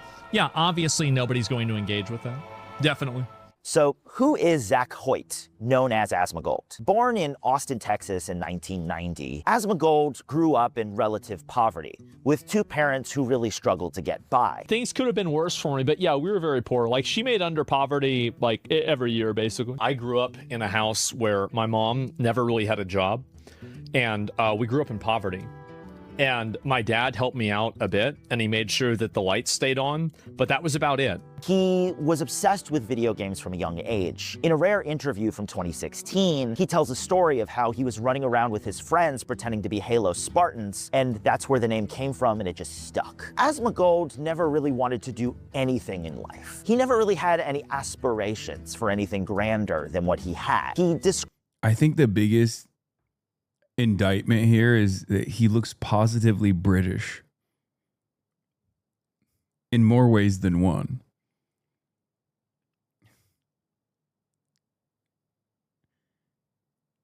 He's literally just British. Maybe that's why the fucking Reform UK lads like this guy. They see a proper lad.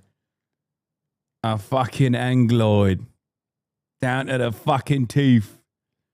You're definitely banned from the UK now. Describes his existence as just something that he did in order to get by. Video games were his main focus, and he wanted to do anything so that he didn't have to get a real job. That was one of the reasons why I didn't have a job, is I didn't want one. Like, all I really wanted to do was collect government welfare and jerk off and play video games. And as a dork slash nerd slash gamer myself, it's something I entirely understand. I got started in journalism writing guides for League of Legends because I didn't want to have to actually work. So I entirely relate to Asmongold on that point. Asmongold had a few jobs. He worked for the IRS and a few other smaller places. But his real love was World of Warcraft. It was a game that he dedicated his whole life to. He became one of the best warriors in the entire game and decided it would be a good idea to post YouTube guides on how to be the best warrior and stuff like that. His channel Yeah, he did. He worked for the IRS. Yes, it's true. Gained some success, but not too much. He was still very niche for a while. I was making WoW YouTube videos, and then they said you should stream, and then I started streaming. That's exactly it. It worked really well. It did. I mean, my stream popped off immediately. Like, I immediately started doing well, and so like I was like totally locked in on this. That's all I would do. But after enough time on YouTube, he was able to make enough to survive. Is that the reason why I dropped out? Is that I was making $1,500 a month, and I was like, okay, well, I can make a living on $1,500 a month. Why would I need more than $1,500 a month? It wasn't until 2019 when World of Warcraft. Care to explain, Hasan? Oh yeah, I saw this. Very fitting for the guy who helped Trump win in 2024 to have a 2020 MAGA hat. Leftists are just MAGA.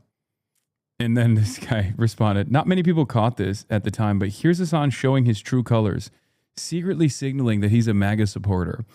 And then this guy goes, I know you're trying to trivialize the situation, but to anyone outside of Hasan's base, this joke doesn't land when he didn't everything in his power to help MAGA win. And then he responded with, you're absolutely right. I've also noticed that a lot of people who actually watched his coverage of the election have no idea how much he was helping Trump.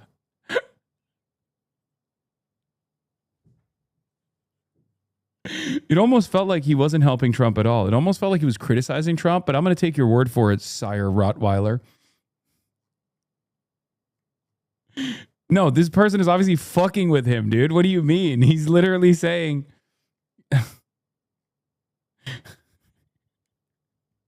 Yeah, he was so good at hiding that he was helping Trump that no one got it. Warcraft Classic came out, which took the game back to its roots of just endless grinding, where you don't need to accomplish anything in your life, you just need to play World of Warcraft all day. That Asmongold really soared in viewership. He became the main World of Warcraft streamer, and his audience ballooned in popularity. You have a vermin problem?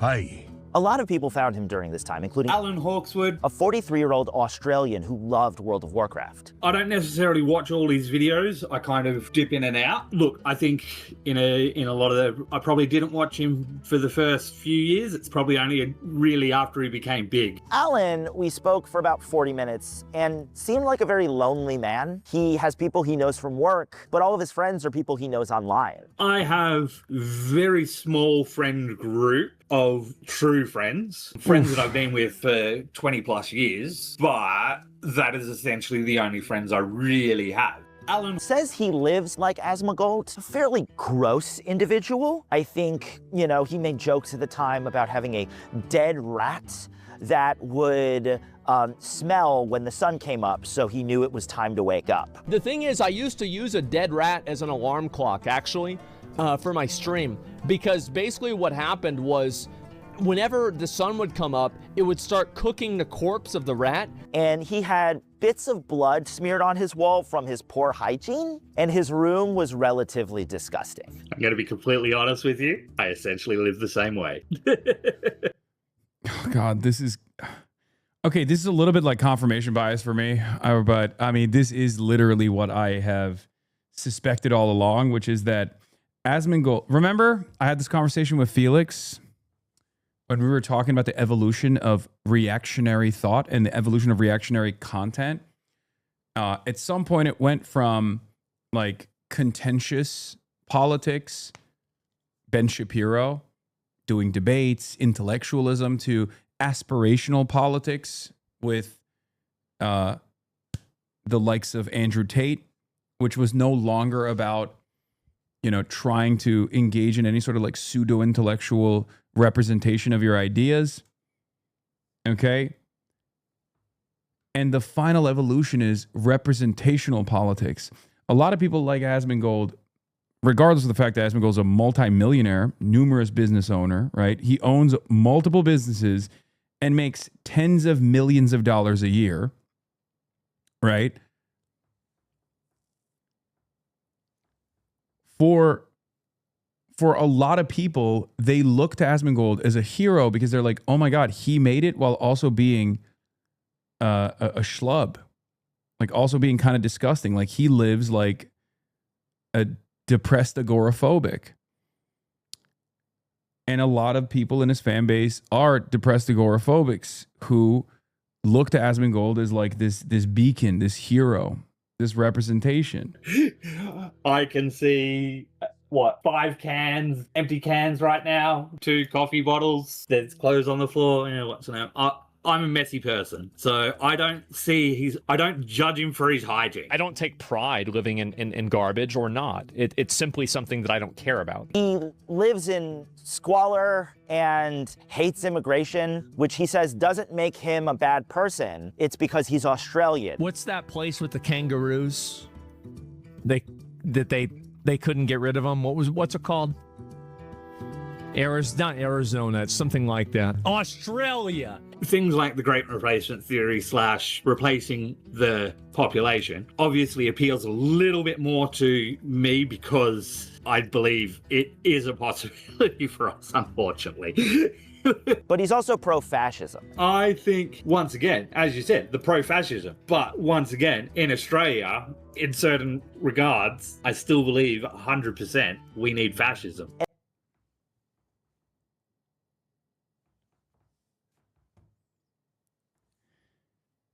Now, how did we arrive at this worldview from being an Asmongold watcher? That's crazy.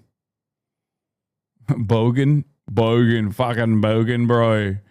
Fucking Bogan, bro. And Asmongold was just there for him. He watched him multiple hours a day while he was working. Asmongold was just part of his life. I am very different to a lot of normal people. His political takes, in a sense, I probably agreed with say 90% of them. In a sense, he became a news source. In a world where streamers were standing in like fancy houses and being superstars, there was Asmongold sitting in his filth, talking about how he just wants to play World of Warcraft all day and hang out. The money and the fame never got to him. He's still the same disgusting gremlin that he was when he was still making just a few guides for a few $1,000s. See, but he doesn't have to wear the I'm holier than thou veneer because It's aesthetics. See? I clocked this. Remember, I told you, his fan base associates his nastiness with relatability and also decency.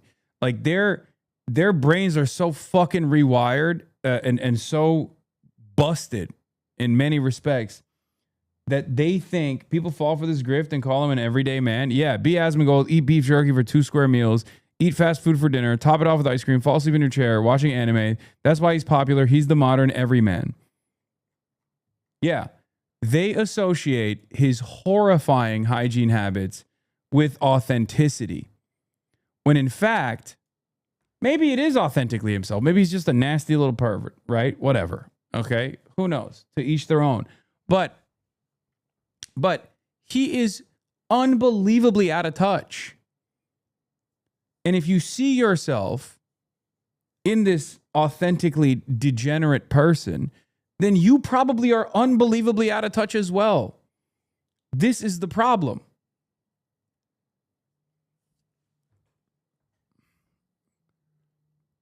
But they think, oh, he's just like me. He lives just like me. He doesn't care to generate more value. He's not greedy, you know? He's a regular guy. He's just like me. It's like, bitch, you're not a regular guy. How do you not understand this? You're not a regular guy. If you live like Asmongold, you're not regular, okay? You're irregular. It's not a normal way to live. You need to snap out of it. Like this is, depending on the level of depression and anxiety you're probably experiencing on a daily basis, you might need medical intervention. You know what I mean? It's not normal.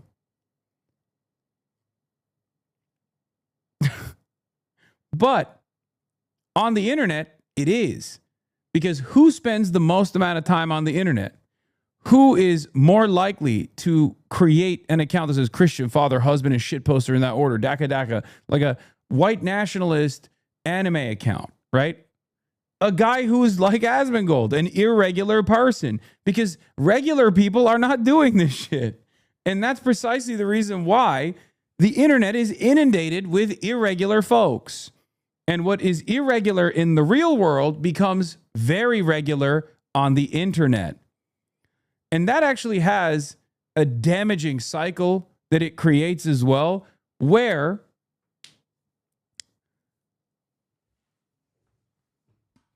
because everyone is increasingly more online, this might actually end up reproducing more people like this, and maybe at a certain point turn this irregularity into a regularity. Does that make sense? Because of obviously he lives in squalor, doesn't turn around and say, you know, I'm better than you. After his 2019 explosion, Asmongold started to diversify into different spaces. He co-founded OTK with a few of his friends, and Mythic Talent, a talent agency. He started. Wait, that sort of executive dysfunction is not the sort of thing you snap out of. If we had universal services, we would have had help and been a totally different person. No, I know. But I'm saying that these guys don't even see anything at odds with that. They think this is a healthy and normal way to live. And Asmongold does have the fucking capacity. You're talking about a guy who makes like $10 million a year. Again, owns 5 fucking businesses. Like, he's not like his fan base. His fan base might not recognize that there's an issue there. Okay? Asmongold has all of the capacity to fix everything, and he just chooses not to. A podcast and really started to expand outside of just his niche and really exploded in 2022. I lived like that for 5 years, undiagnosed and untreated neurodivergence and task paralysis. It was years of you saying exercising could build my confidence back up. That's right. That's why I try to be a better example for the people that are fucking watching. He literally does say he's better than you if you're brown. Also, Asman did have state help. He was on Snap. He's just insane. He's received state help and talked about how his family needed it to survive. Yeah, I know. And now he just, makes money, tens of millions of dollars every year, denying it to others. During the Amber Heard trial, when all of these commentary streamers were reacting every single day to what was going on with Amber Heard because they desperately needed content and they didn't want to have to think for themselves. Here we go. Let's do it. Oh my God. I caught the most strays out of this, even though I had the most balanced take where I was just like, I don't like either party involved here. And everybody fucking still yells at me when virtually every content creator and the entire internet was primarily on Johnny Depp's side. And once again, the one motherfucker that was like, I don't like either of these people. I think they're both weird. Every fucking person was like, you're the reason. And they will. Now they'll latch onto it and they'll yell at me even further. It's crazy. See, people still do it. Nah, you were wrong on that one. Sorry. Okay, Amber Heard is the victim here. Yes, Johnny Depp is bad. I don't even like Johnny Depp. I hate Johnny Depp. I don't care. I have no dog in this fight. This is bad, man. Lots of different content creators, including people who had never covered anything remotely like this before, all started covering this at the same time. It was so funny because I also covered it the least out of everyone. Everyone would do wall-to-wall coverage every single day. And I didn't because there was real news going on. From the position of that narrative and getting millions of views from it. This is not your home, invader. Zenbane found Asmongold through these Amber Heard clips. I wasn't even watching the trial. I thought the whole concept was stupid myself when I had heard that it was, people were watching it. But I just happened to click on it. I think it was because the thumbnail or something just kind of caught my attention. It was good clickbait, I suppose. I don't know. His reactions were funny. Watching Johnny Depp, the way they clipped him was funny. Zenbane said his great-great-great-grandmother was a school teacher in Mexico, and she came here properly. So she's a good immigrant. But all these bad immigrants, they're the problem. They're the ones causing our world to get worse. She didn't come here jobless and try to live here, illegally. There is no illegal immigration in my family. And this might even be controversial to say, but any disparity we're going to feel throughout life, that it's going to come more so from our own people than from someone outside of our culture. So, but essentially, if we define what happens when we say that was racist, right? Someone says a bad slur, someone beats you up, or just someone prevents you from advancing in life at a job, like any of those things you're going to experience, as Hispanics, we're going to most likely experience those more from other Hispanics than from someone who's black or white. He described Asmongold as a street preacher. I'm going to use Hasan again as an example. He's more like trying to come across like the Pope. Everyone should listen to me. Whereas Asmongold is the wacky homeless guy on the side of the road, holding the mic, holding the Bible and just screaming his interpretation of the Bible. I think after I like this guy going, yeah, you know who I think, like even in his worldview, I know he's trying to use that as a negative. Like he's saying, I'm the negative force here. But yeah, I think the Pope would be more knowledgeable on Catholicism than the random fucking street preacher who's, by your own words and your own estimation, the crazy one. But that's wild. Like he just dropped that as like Hasan is annoying because he is the Pope in this equation, a position of authority he has. And I hate that shit. I choose voluntarily to listen to the guy who is not knowledgeable and genuinely fucking insane. He said, between the Pope and the hobo, I'm getting my Christianity from the hobo.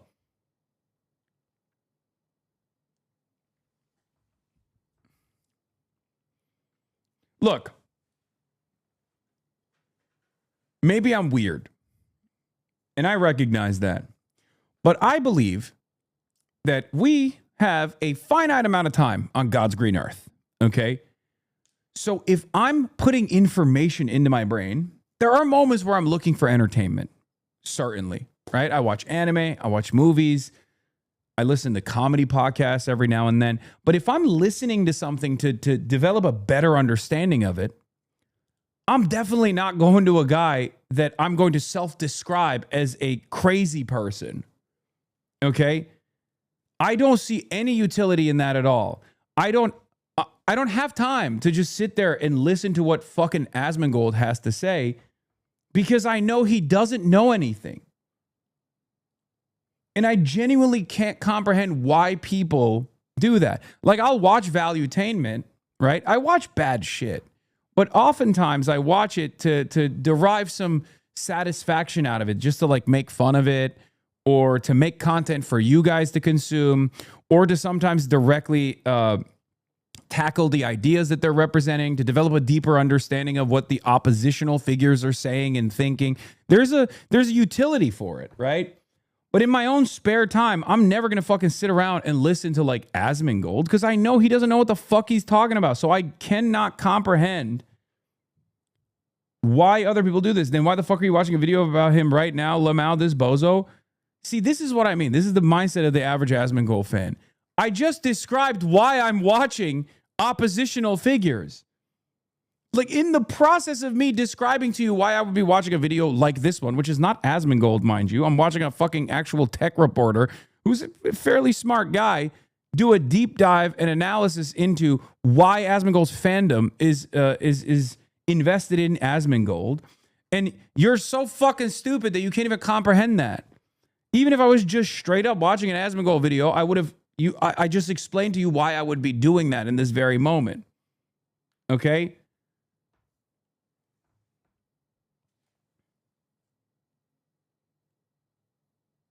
Ask Chatter about his dad. I have a theory. This Chatter can't handle my swag.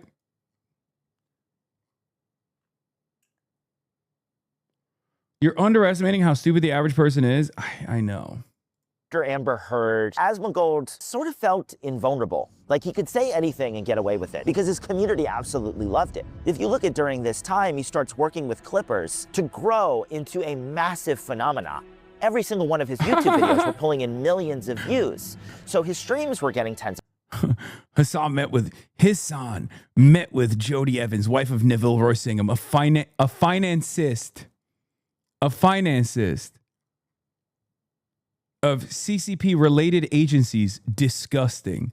He's lying, Lamar. Iran still reports some stuff, but limits inspections and gatekeeps access. So the International Atomic Energy Agency doesn't fully know what's going on.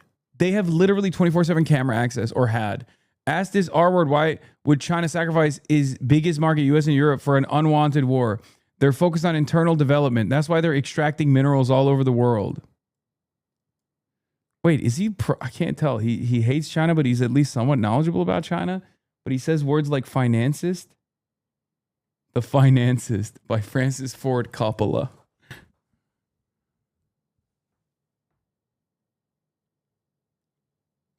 Little Clav update. He's detransitioning. Yeah, I saw. YouTuber Clavicular has gone 4 weeks without testosterone trying to recover his fertility, and people can't believe how different he already looks. He's detransitioning. The world's first male-to-male detransitioner. I've told you this. This is MTM trans, like, for sure.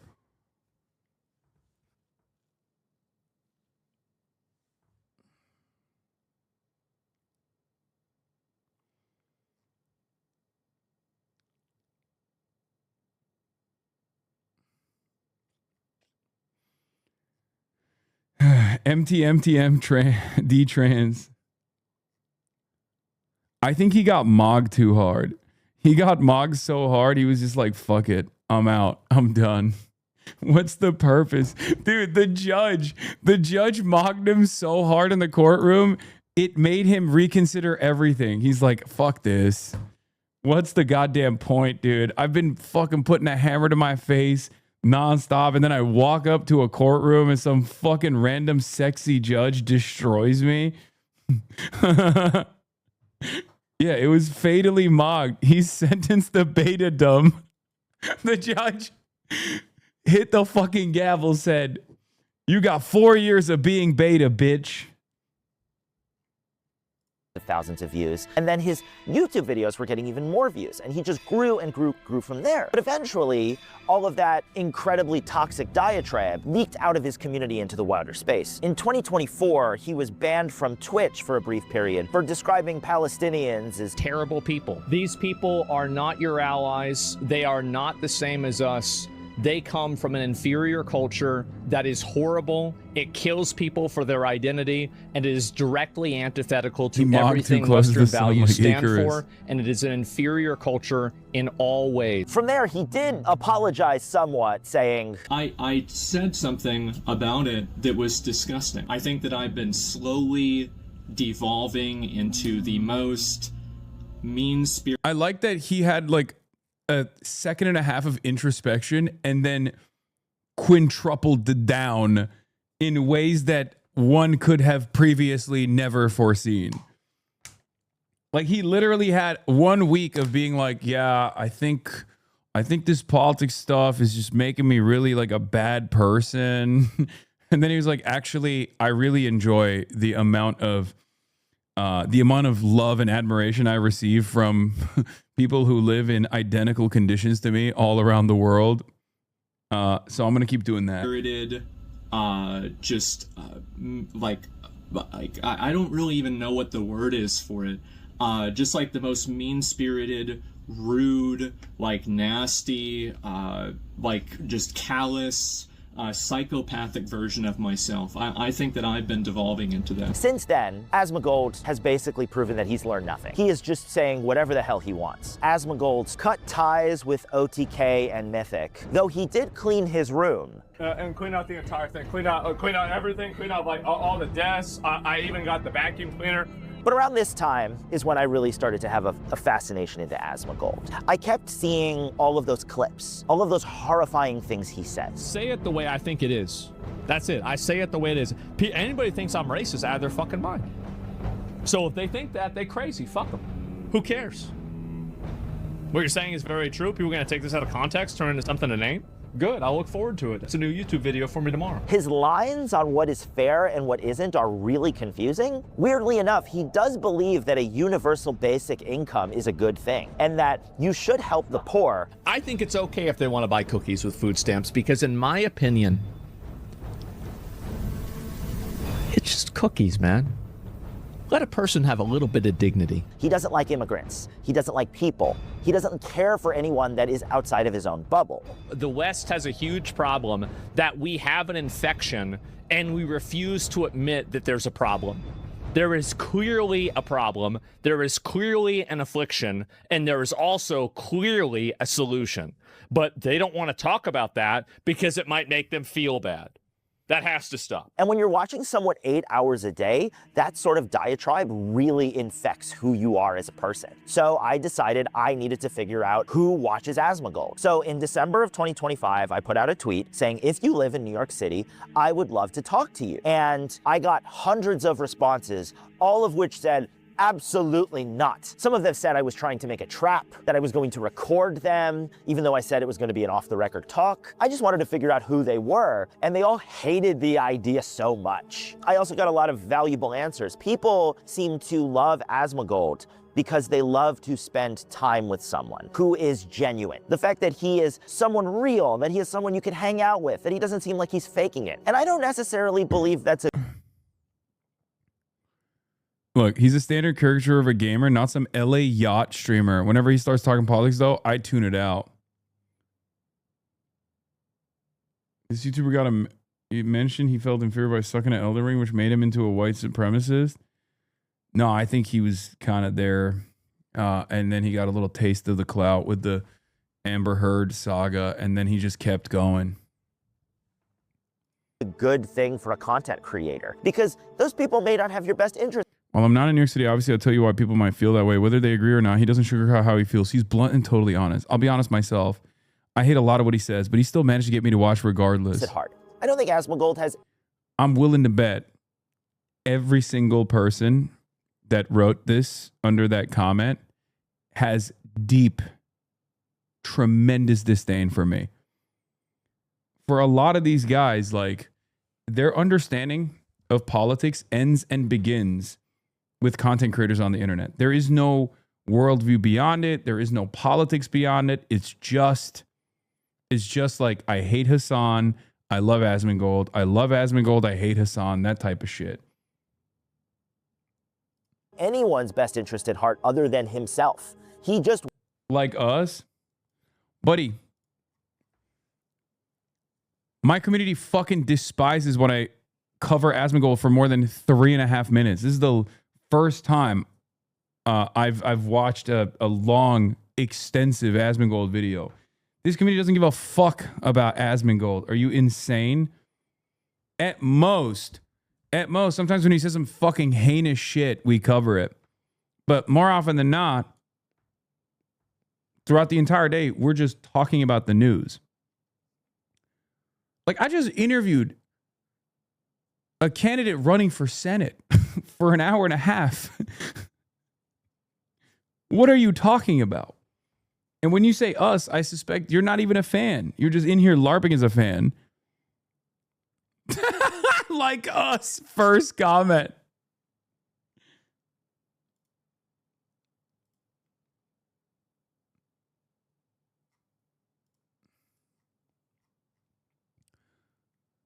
I understand the space that I occupy. Okay. I understand I have a very clear-cut purpose, a very clear-cut goal, an agenda. Okay. I have a worldview. I'm not shy about explaining what my worldview is, and I bake it into all the news coverage that I do throughout the day. I see my role, my job, my responsibility as someone who is going to navigate the world of news every single day for whoever wants to come in here and learn what the fuck's going on. Okay? That's it. That's my job. There are, of course, instances where I'll dive into silly shit, meme around, make jokes, maybe even play a video game every now and then, every 8 months or so. But through thick and thin, through the highs and the lows, whether people are watching or whether people are not paying attention, I'm always in here covering the day's news every single day, right? That's what I'm doing. Wants to be able to like live how he wants to live. The money he makes means nothing to him. I got a 1099 and it was like millions of dollars. I don't even know where it came from. You probably have $6 to $8 million left after taxes. More than that, probably. A lot more than that. Really? He doesn't want to grow off of it. He just wants to like exist and again, not have to work. And the people who watch him, I think, feel similarly. They just want to be able to watch and not think and just hang out. So about a month after I do that tweet, I put out another tweet, which is basically my thoughts on Asmongold. I will let Asmongold read my tweet so I don't have to. About a month or so back, I asked any Asmongold fans to meet me in the real world. What? But none of them took me up on the offer. Instead, I got hundreds of replies and messages saying that I didn't understand them, how I should just watch the streams and not the clips. So I did, and I learned that Zach doesn't care. He'll put out a video that he doesn't understand the full context of and rant about it with extreme right-wing bias. It's vitriol for 6 hours straight. A hand-picked selection of clips designed to invoke anger without critical thinking. I genuinely believe there are people here for his gaming takes, and I'm so worried that they're getting radicalized by Twitch's most powerful and least researched streamer. He read it on stream and was quite pissed. This guy is like, he's randomly trying, meet me in real life. Yeah, obviously, random people don't want to meet some dumbass in real life. Let's see what this guy's saying about me. And then his fans came after me hard. They were ready to, call me all sort of names. But out of that tweet, I managed to get conversations going with a few actual Asmongold fans. People who agreed that, hey, maybe it's a good time to kind of leave the echo chamber. Because Asmongold believes that you should stay within the echo chamber. So the problem that I have is that whenever I want to interact with somebody, or somebody wants to interact with me, usually that's like a non-starter because I don't want to talk to anybody. What's a good time for you? Never.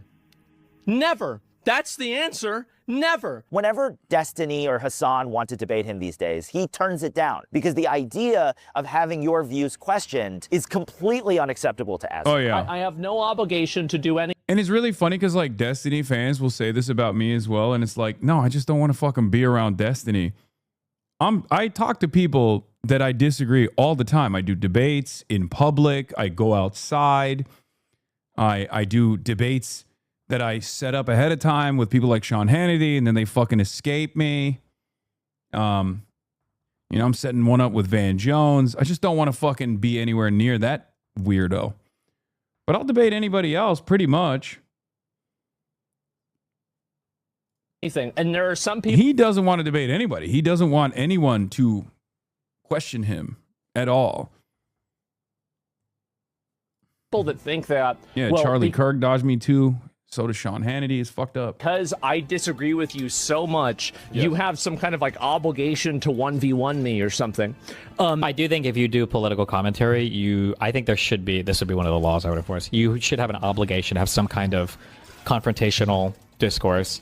It can't just be that everybody can go run off into their own corners and construct their own realities. That's just crazy to me. I don't think it's acceptable.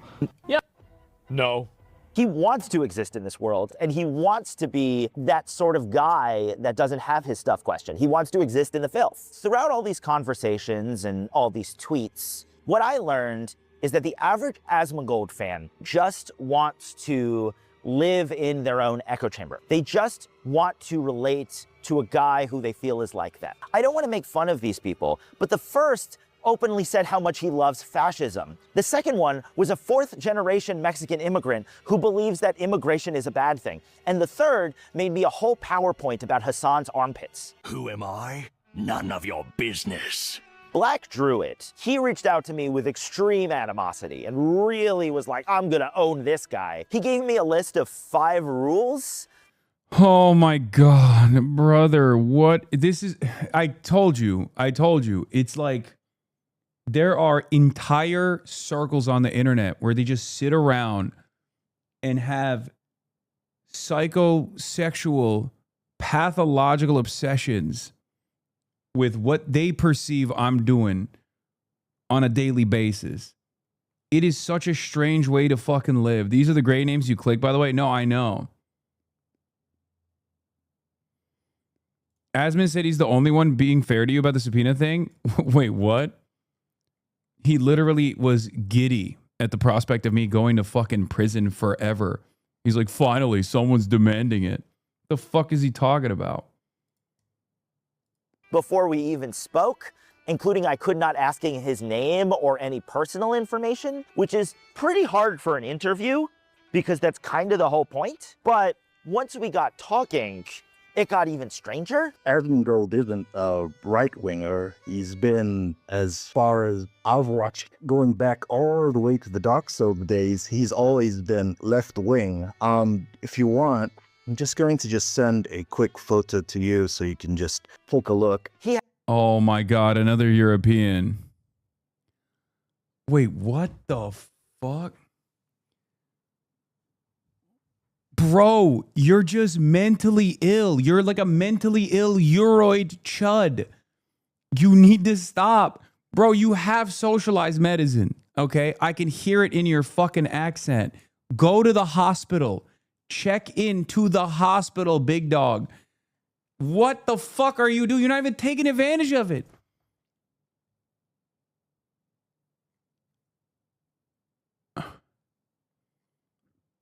Again, if you want to argue on whether or not Asmongold is left-wing, just argue on the policies that he advances, that he advocates for. Why do you have to compare him to me?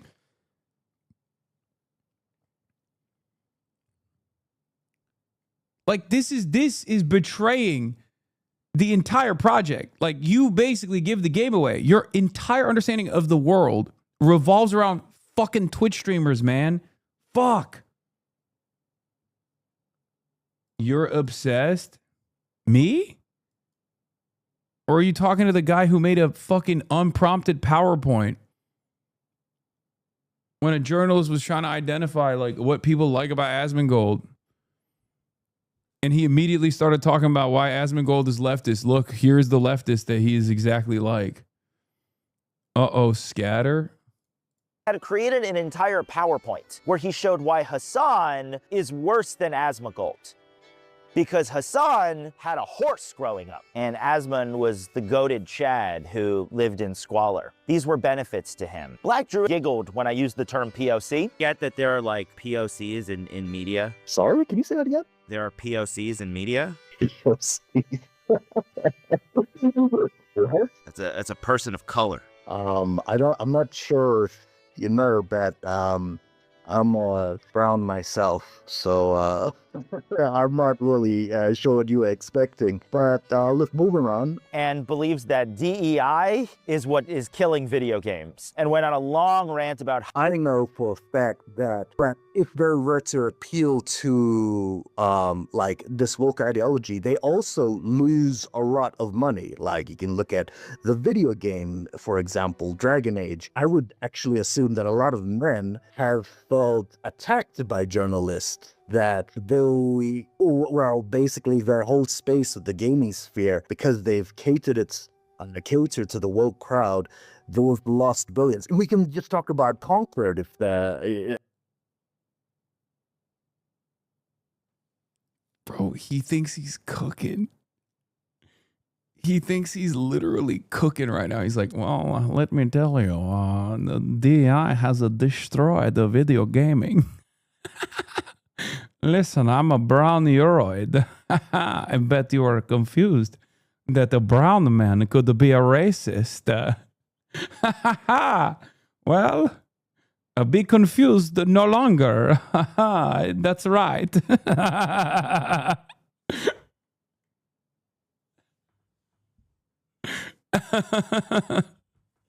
Oh, that's right. Checkmate, libtard.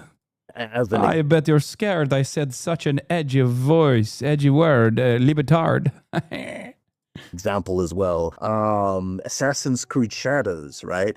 It's an ideology that I believe, let's just take it out, right? Let's take out all the politics, okay? Or let's just say that it was an ideology that loses money. Is that a fair assessment that we can both agree on? No. I'm not getting into any of that sort of stuff in this video. There are plenty of other YouTube videos on the internet that are gonna do that for me. So I'm just gonna kind of explain, what these people are kind of thinking. Sorry, I'm feeling a little bit under the weather. Turns out going outside was a terrible idea. I've also let the place get a little messy, but I thought that was kind of appropriate for what we're talking about today. This video has pushed me to my absolute limit. My YouTube recommended feed has been absolutely destroyed. It is just full of Asmongold videos now.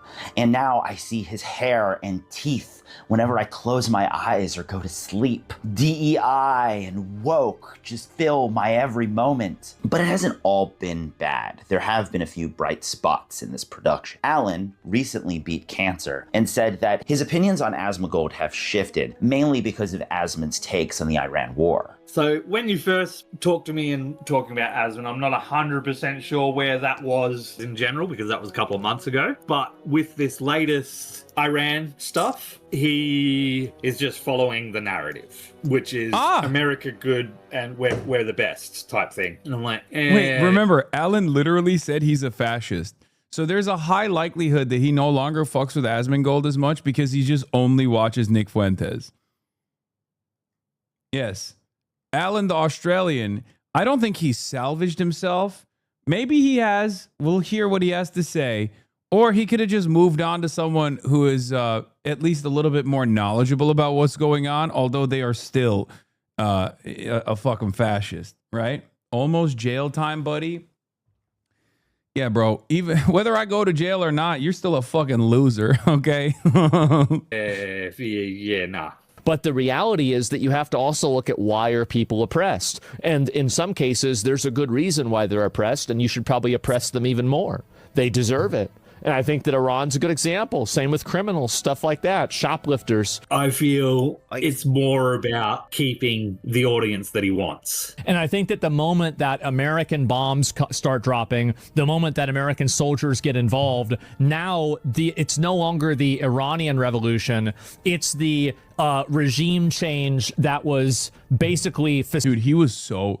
That's the other thing that also annoys me. Like, I understand why a lot of people were very mad at me and they never let it go when I was wrong about fucking Russia will never invade Ukraine, even though my analysis, I still stand by it, was sound. And I was literally, you know, getting my notes from Ukrainian resources on the ground who also didn't think that it was, you know, convincing enough, that it was something Vladimir Putin is crazy enough to fucking commit to.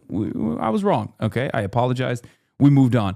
But these guys are so consistently wrong all the fucking time. And yet no one actually goes, dude, what the fuck? You are genuinely leading me astray. They're perfectly happy being wrong. Okay? They're perfectly happy living in the wrong universe.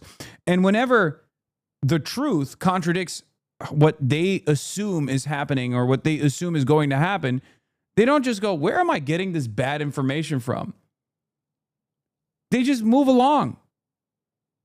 I don't know how you can live like that. I don't know how you can actually consistently feed yourself bad information.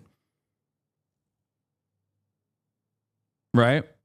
Doesn't make any fucking sense. Remember the amazing amazing Asman take that people would get bored with this Israel stuff? Yeah, he was wrong on that too. Or even like Sex Pestiny. Epstein is a big like wrong bet kind of guy too. He just was consistently wrong on the Israel issue and he's just never let it go. He just constantly, he's found himself deeper and deeper in a hole on this Israel stuff and on numerous other occasions as well. Like, you know, Joe Biden shouldn't drop out or, you know, Kamala Harris is going to win and we can actually cast aside this lefty nonsense. And like, we should actually purge the left from the party, from the ranks of the fucking party, all this stuff. Like, and there is a legion of like cult followers basically that are just they live in this stupor. They live in this environment where they're just wrong all the fucking time and they're unbelievably loud while they're wrong all the time. I don't understand it. I don't get it. If I was going to a single resource for all of my information, yeah, Mamdani won't win, all this shit. But if I was going to a single resource for all my information and that single resource was consistently wrong in their analysis, in their prediction, all this shit, I would probably, yeah, I mean, here's another great example. Another one of his fucking orbiters. Kamala aggressively courting moderates, the rhetoric in his speech at the ellipse. You absolutely love to see it. I feel extremely confident that the strategy will ultimately prove itself to be a right move come election day when we see margins of indies and R's. Victory needs to come first, and this current electorate is definitely not asking for a Bernie Sanders approach to government. Do what needs to be done in order to win. We have zero options without victory.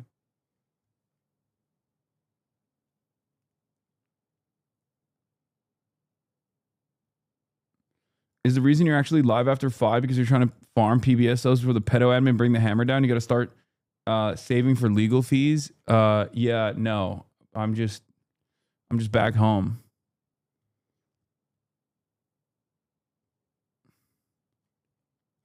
Like, I think there's a difference in like David Pakman's audience, for example. David Pakman's audience is like more adult and actually going to David Pakman to get information. So David Pakman lost a lot of subscribers in the aftermath of the election because people were like angry at him. They felt like he had actually led them astray, right? Because David Pakman, regardless of our ideological differences, regardless of our you know, worldviews, has an audience that is there to like learn about the world, has an audience that isn't there just to like fucking lean into internet drama or whatever kind of fucking idiotic thing that Asmongold or Destiny covers in general. That's the case. And that's why I think his adult audience was like, this fucking sucks. Chatter's viewership goes down when we talk about him. He doesn't care, Lamount. What?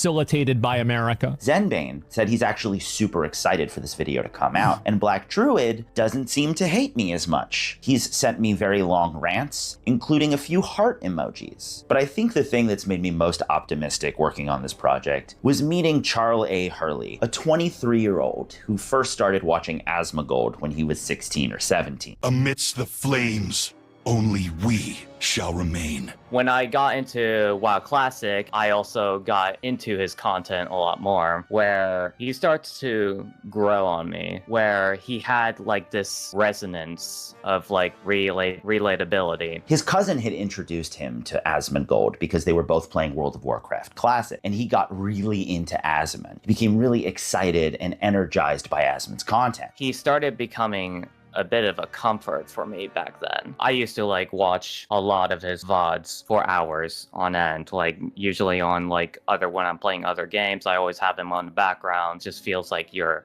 kind of like committed into like something bigger with him. He became watching and obsessing, wanting to know what made Asmongold so good at the games he played. I used his mannerisms to like bleed into like my own personal life. The idea of like becoming something more, like the idea that was implanted into my head. Well, just becoming like, as I thought before, like someone like him, like well regarded or well like spoken, just like well accomplished, or like have like dreams of becoming the next Asmongold.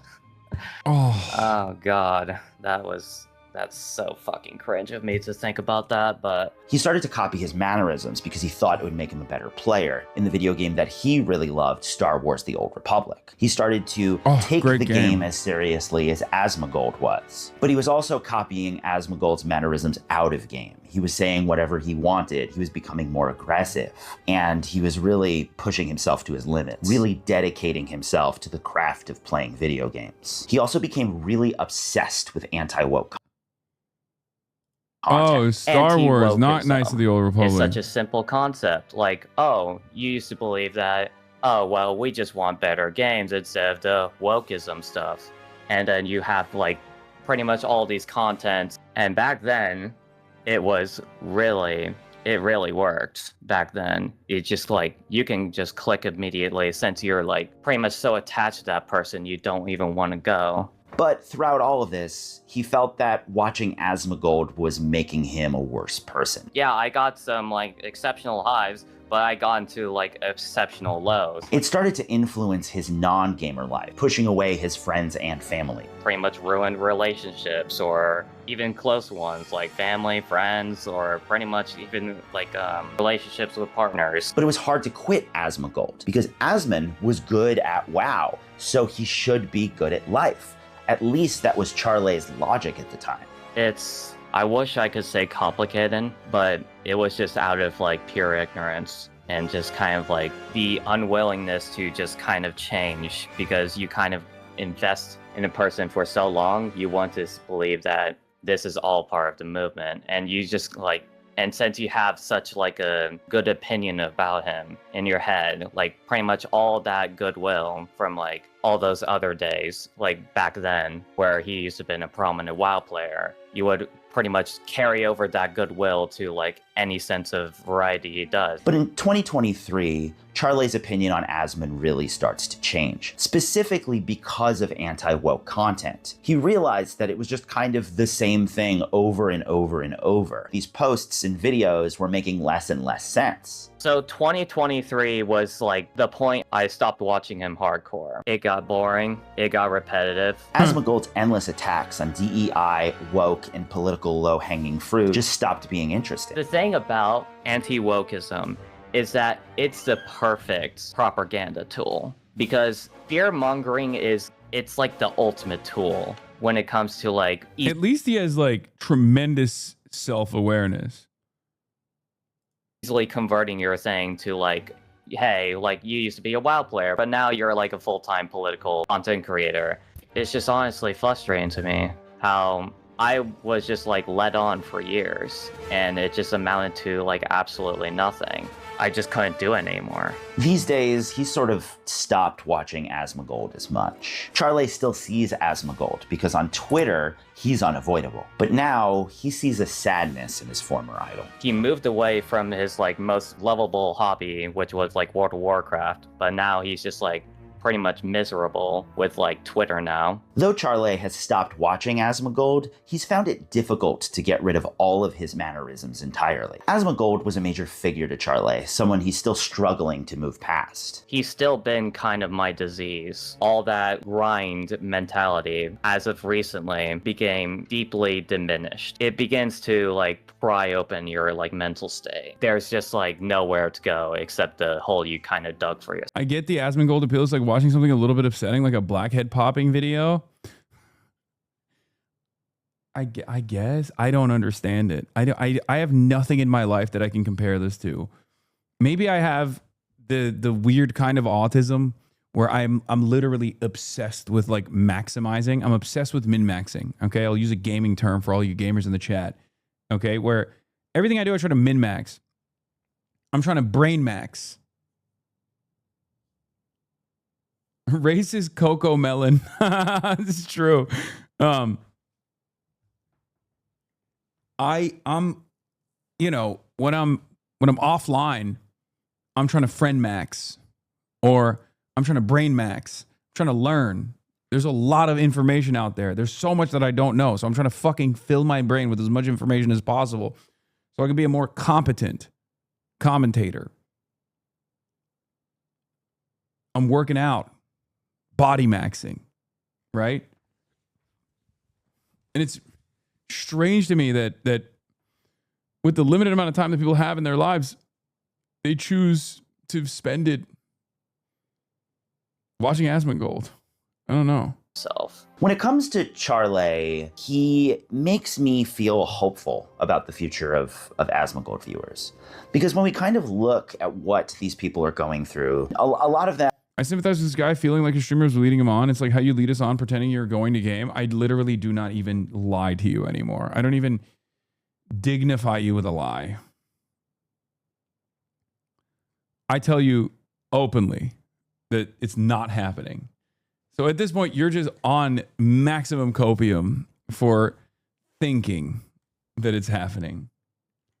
Again, feel kind of hopeless. But Charlie was able to pull himself out of the sadness. He was able to see through the veneer. He used it as his like kind of his like massive fucking specialty gimmick where it's like, oh well, I may be a degenerate, but at least I'm an honest degenerate, and that's all that matters. I could say the most like rancid, disgusting thing on the internet, but hey, like, I'm being honest, guys. Like, and that's just the most dangerous tool when it comes to like a cult figure. The problem with anti-woke content is it's very addictive. It's a new enemy each day. It's finding something that you personally despise to attack. And, you know, if you can't see through that veneer, if you can't see through the bullshit, then you're just going to keep going into it more and more and more. And even though I'm feeling a bit under the weather, I still think it's important for us to see the sun one last time. Everything sucks these days. Our politics is just feeding us mindless nonsense. Everybody hates. The world is getting so goddamn expensive, and it just seems like everything is going down. And Asmongold is kind of like the prophet of all of that. He is the crazy, screaming street preacher who is like, the world's ending and everything's gonna go bad. And you're like, yes, Asmongold, you're preaching to me. I understand it. Asmongold offers them a space online around other like-minded individuals who care about the same things they care about, like video games and why video games suck these days. This is my outlook on it, is like, if you have something in a game, like, you need to make sure that that is like good immediately. Like the whole idea that like players, like, you're not going to have somebody that wants to spend more than like 10 minutes to have fun. It's a sort of community that they don't have in the real world. It's a space where they can feel more free and more fresh, and I feel Asmongold is preying on that. These people are lonely and have nowhere else to turn to, and Asmongold is offering them a space where they can feel what they want to feel, that they can say whatever bad words that the communities around them deem inappropriate. They want to feel like they're part of everything. I've taken over your disgusting mannerisms now. I'm 6'4", muscled up and enraged MAGA and have a subpoena from the government. I apologize. I mean, people do actually, you know, I try to present myself as a decent role model. That's part of the reason why I think whenever I go out to protest, there's hella people at those protests who are like, bro, I'm here because, you know, you got me out here. That's it. And that, I think, is infinitely more productive than sitting at home all day, fucking rotting and complaining about titties in video games or black people in video games or how the government should purge all of the non-white people from U.S. soil and poor people deserve less because of their moral failings or whatever. People don't have conversations as much anymore. No, because they don't want to, and nobody thinks about anything anymore. No, that's the reason why. You think you do, but you don't. People go to convenience over and over and over again instead of doing the more difficult thing and having real interactions with people. Asmongold isn't turning these people antisocial. They already are, but he's giving them an outlet, a place where they can feel like they don't need to grow, they don't need to change, they don't need to live outside their echo chamber. They can just continue being who they are, and that's where the problem lies. He did an hour video yesterday of one of these woke games. It was called Relooted. I watched the video. It definitely just came across as low quality content. Listen, guys, it's a hard game. There's a lot of graphics going on here. I definitely have noticed I soured on his content, and that's whether it was the way he was acting, where he's just playing it up. I think because of the way he was playing it up, it felt like the mask had dropped, and that was his reality. And I'm like, oh, fuck. Maybe. See? One day, people will also look back at his like fake laughter and go, gross. Because he can't play games. Yeah, he's really bad at gaming and he gets really mad, which is, I guess, the closest, the most similar I feel to him. He's an idiot. Asmongold doesn't want you to improve. He doesn't want you to become less lonely and become a better person. Because if you do, you might stop watching him. I don't really think he thinks about this stuff. I think he knows at his heart of hearts that if these people start to get better and don't think that all of these like immigrants, women, DEI are the enemy, then they might try to leave. They might see Asmongold as the enemy. It's crack, bro. It's copium. That's what it is. Everything sucks in your life. You're at your lowest point in your fucking life, and you look at a guy who, you know, visually looks like he's always at the lowest point in his life. And he tells you that the reason why you're in the lowest point of your life is not because of fucking capitalism, not because of the way the system is designed, not because of your starting point, your fucking shitty spawn point or whatever. And it actually has everything to do with the fact that there are brown people out there, scary brown people, that there are trans people out there. And that's what society cares about. They don't care about you, a white man who has been fucked over and over again, a white man who never achieved what you were destined to achieve, what you were told you were supposed to achieve in a society that's supposed to be designed around your domination. And it hits like fucking crack. Yeah, and women, of course, women. Oh, yuck, women, the biggest enemy of all. You know, you're being replaced. The elites in society don't care about you, which they don't. There's truth to that. And they're trying to replace you with third world migrants. And women don't want to fuck you, and it's because of feminism, because they think they're better than you, because they want to fuck someone hotter than you, right? It's not crack, it is heroin, exactly. And it fucking dulls your senses, and you sit there and you wallow in your filth without fucking ever assuming that you have the capacity or the power to self-improve. and that hope, every day, that hope of a better future is robbed from you. Okay? And you wallow in your self-pity and you fall into this deep, dark space where the only thing that gives you hope in your life, not hope, but like the only thing that gives you joy in your life is reveling in the pain of others. Okay? That's what it is. That's how this works. Everything sucks for me, and it sucks for me because of systematic factors, but not the correct systematic factors. Systematic factors such as, you know, brown people that we're importing into society, right? And women that don't want to fuck me because of feminism. And in all that doomerism, you just find yourself in this deeper and deeper pit of despair. And the only satisfaction you can ever derive, in that deep pit of despair is to basically get together with a bunch of other people who also are just as sad as you and cyberstalk enemies. The sense of community that you arrive at in places like Asmongold's community, in places like Sexpestany's community, are entirely designed around enemies, okay? And they're not usually even ideological enemies. Sometimes it's ideological enemies, but oftentimes it's a figurehead that is a stand-in for the ideological enemy. It can be a Twitch streamer that your favorite content creator has deep envy and resentment for. Attack him. You're attacking him to do politics.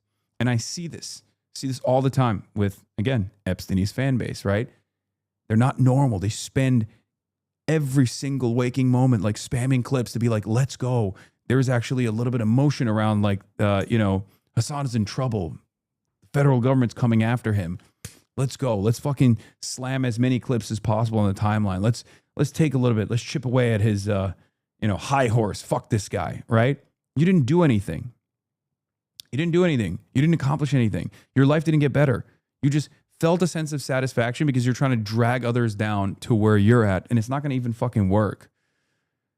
With Asmongold, it's also me, but also beyond me, it's, random video game journalists, right?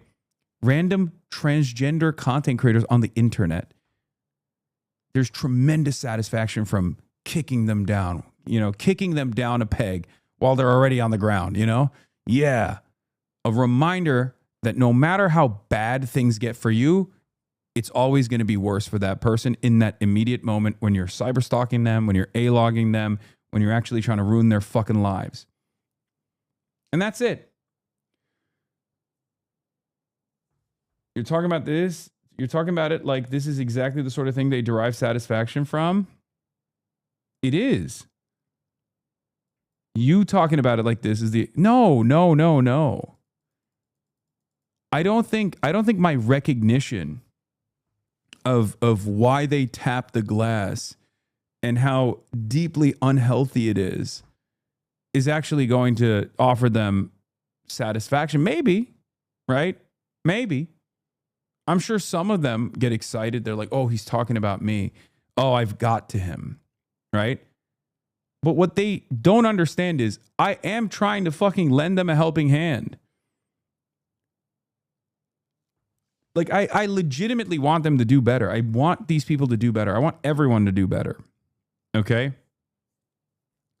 So when I talk about this stuff, it's not to like disparage these people and be like, oh, fuck you, eat shit and die. It's to genuinely be like, I hope you can snap out of it. I hope this is a moment where you think you're tapping the glass, but the glass is tapping back at you and you get scared.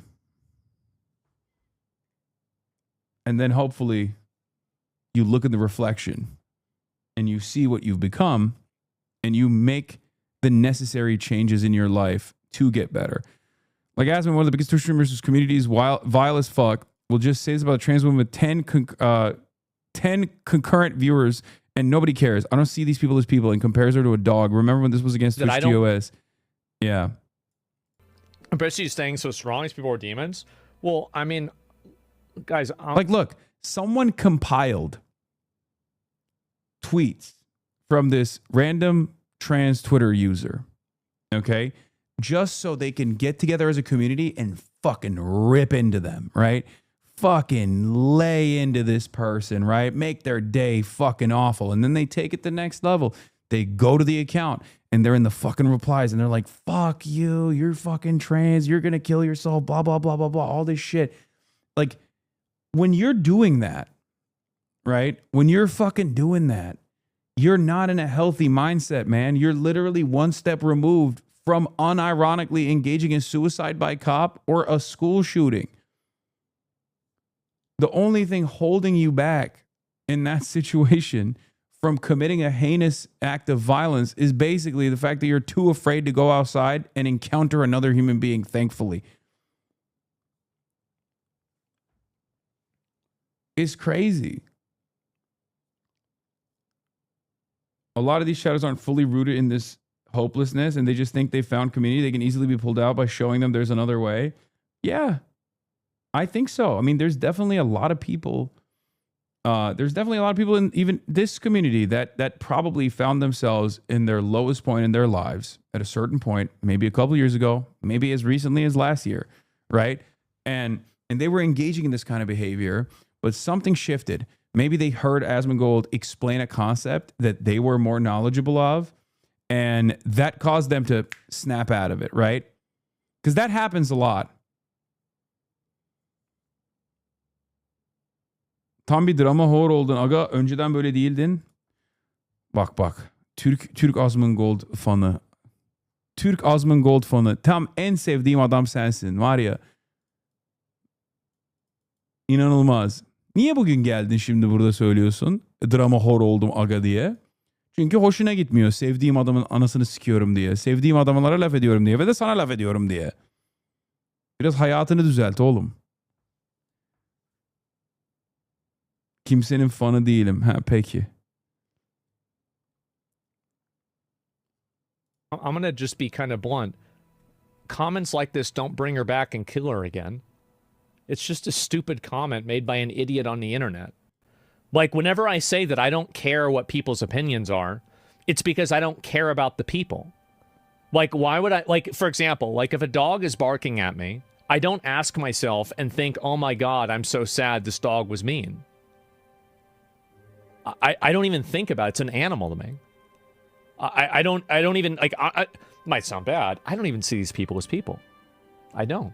I don't treat them like people. I don't see them as people. All I do is I just see what they say and I respond to it.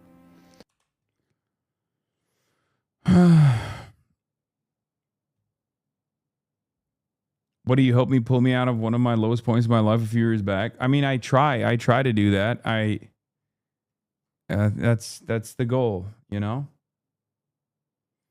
Hey, he's talking about me. I used to watch Asmongold. My sis told me to start watching you. Asmongold started to talk about women all weird, and I was like, this guy, you are so much better and actually makes sense. I learned so much, discovered myself as non-binary, pansexual.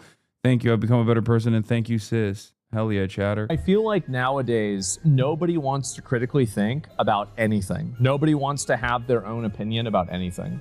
Like, I've noticed this a lot. Because in their real world, that's what people would tell them if they had community. A lot of these men are isolated. They lack a support system that sort of keeps them from going down these deep, dark rabbit holes. I think after COVID, a lot of people became even more isolated and unaware of what was going to happen to them. And they went down deep, dark rabbit holes, blaming all of these other issues for their problems, rather than what was actually causing them, which was their isolation, loneliness, and lack of human communication. We as people need other people in order to feel whole. Human society was born out of a need to congregate. And when that community is taken away and completely disregarded, we sort of lose our sense of identity. We lose who we are. And when someone offers that sort of sense of community, it becomes even more important. Influencers give online individuals a community, and Asmongold is offering them a different sort of community, one that isn't more politically correct. Remember a time when you could be on Xbox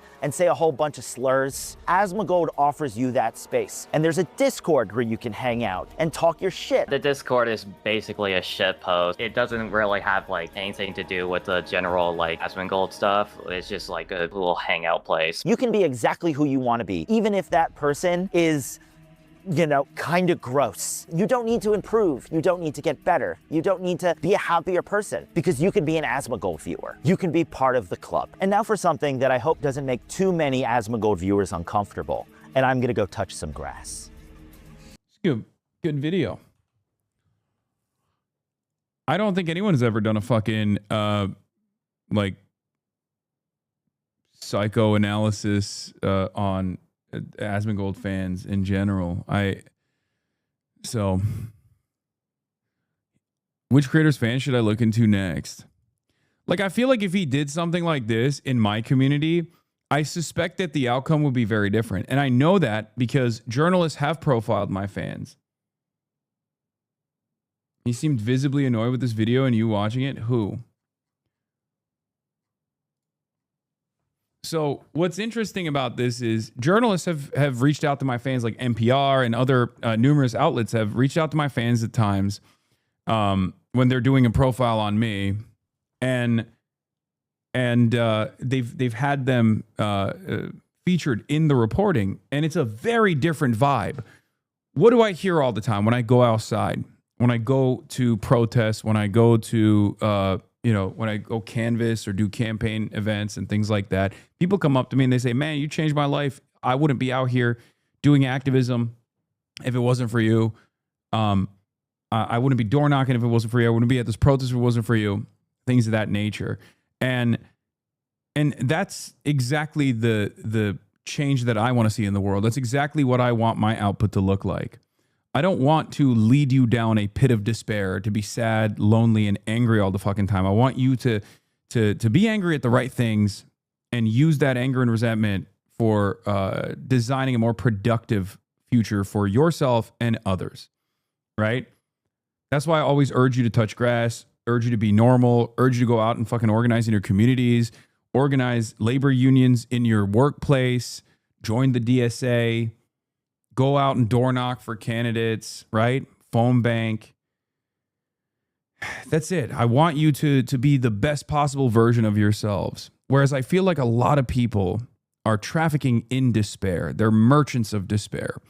And a lot of content creators on the internet especially, they feed into this sadness and loneliness, and they know maybe that's just who they are. Maybe that's what they're most comfortable being, right? But it works for them. It works that their output is constant negativity. And I know that they say that about me as well, but it's projection. Okay?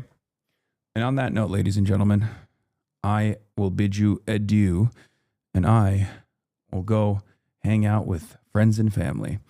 But I'll be back tomorrow. Okay? I love you all. I love this community. I'm very proud of you. We do great work no matter what the fucking haters say. Anyway, and that's the first day back home, baby. That's why I did 8 hours, you know, LA.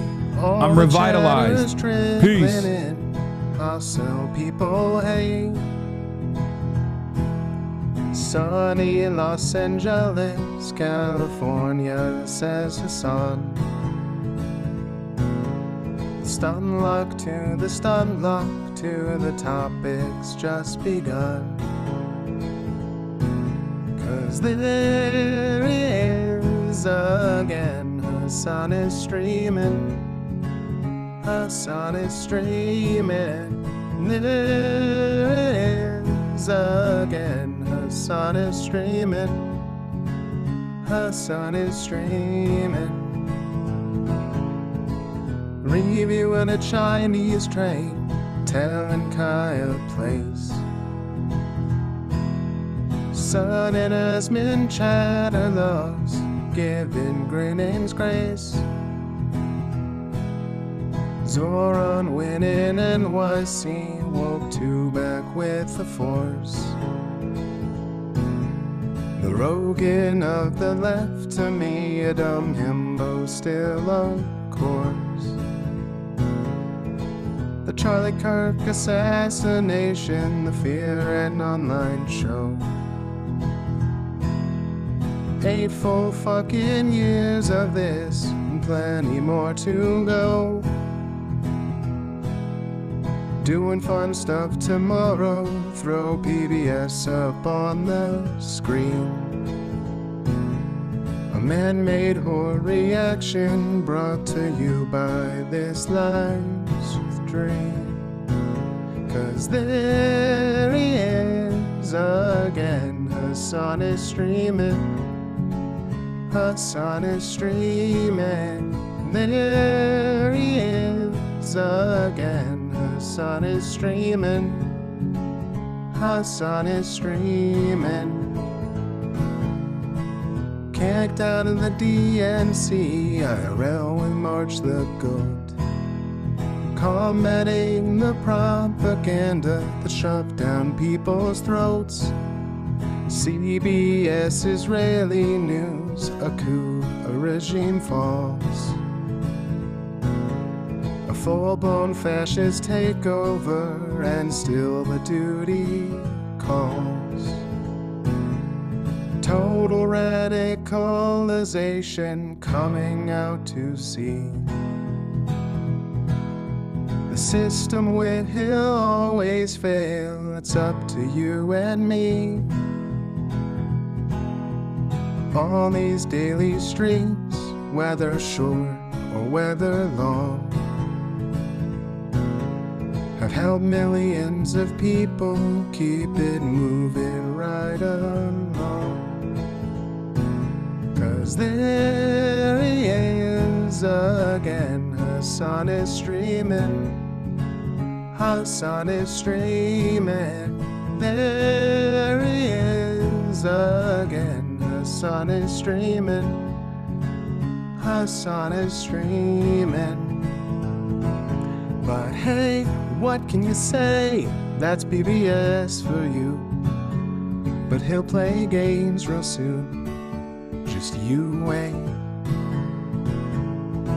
Say, hey, what can you say? That's PBS for you.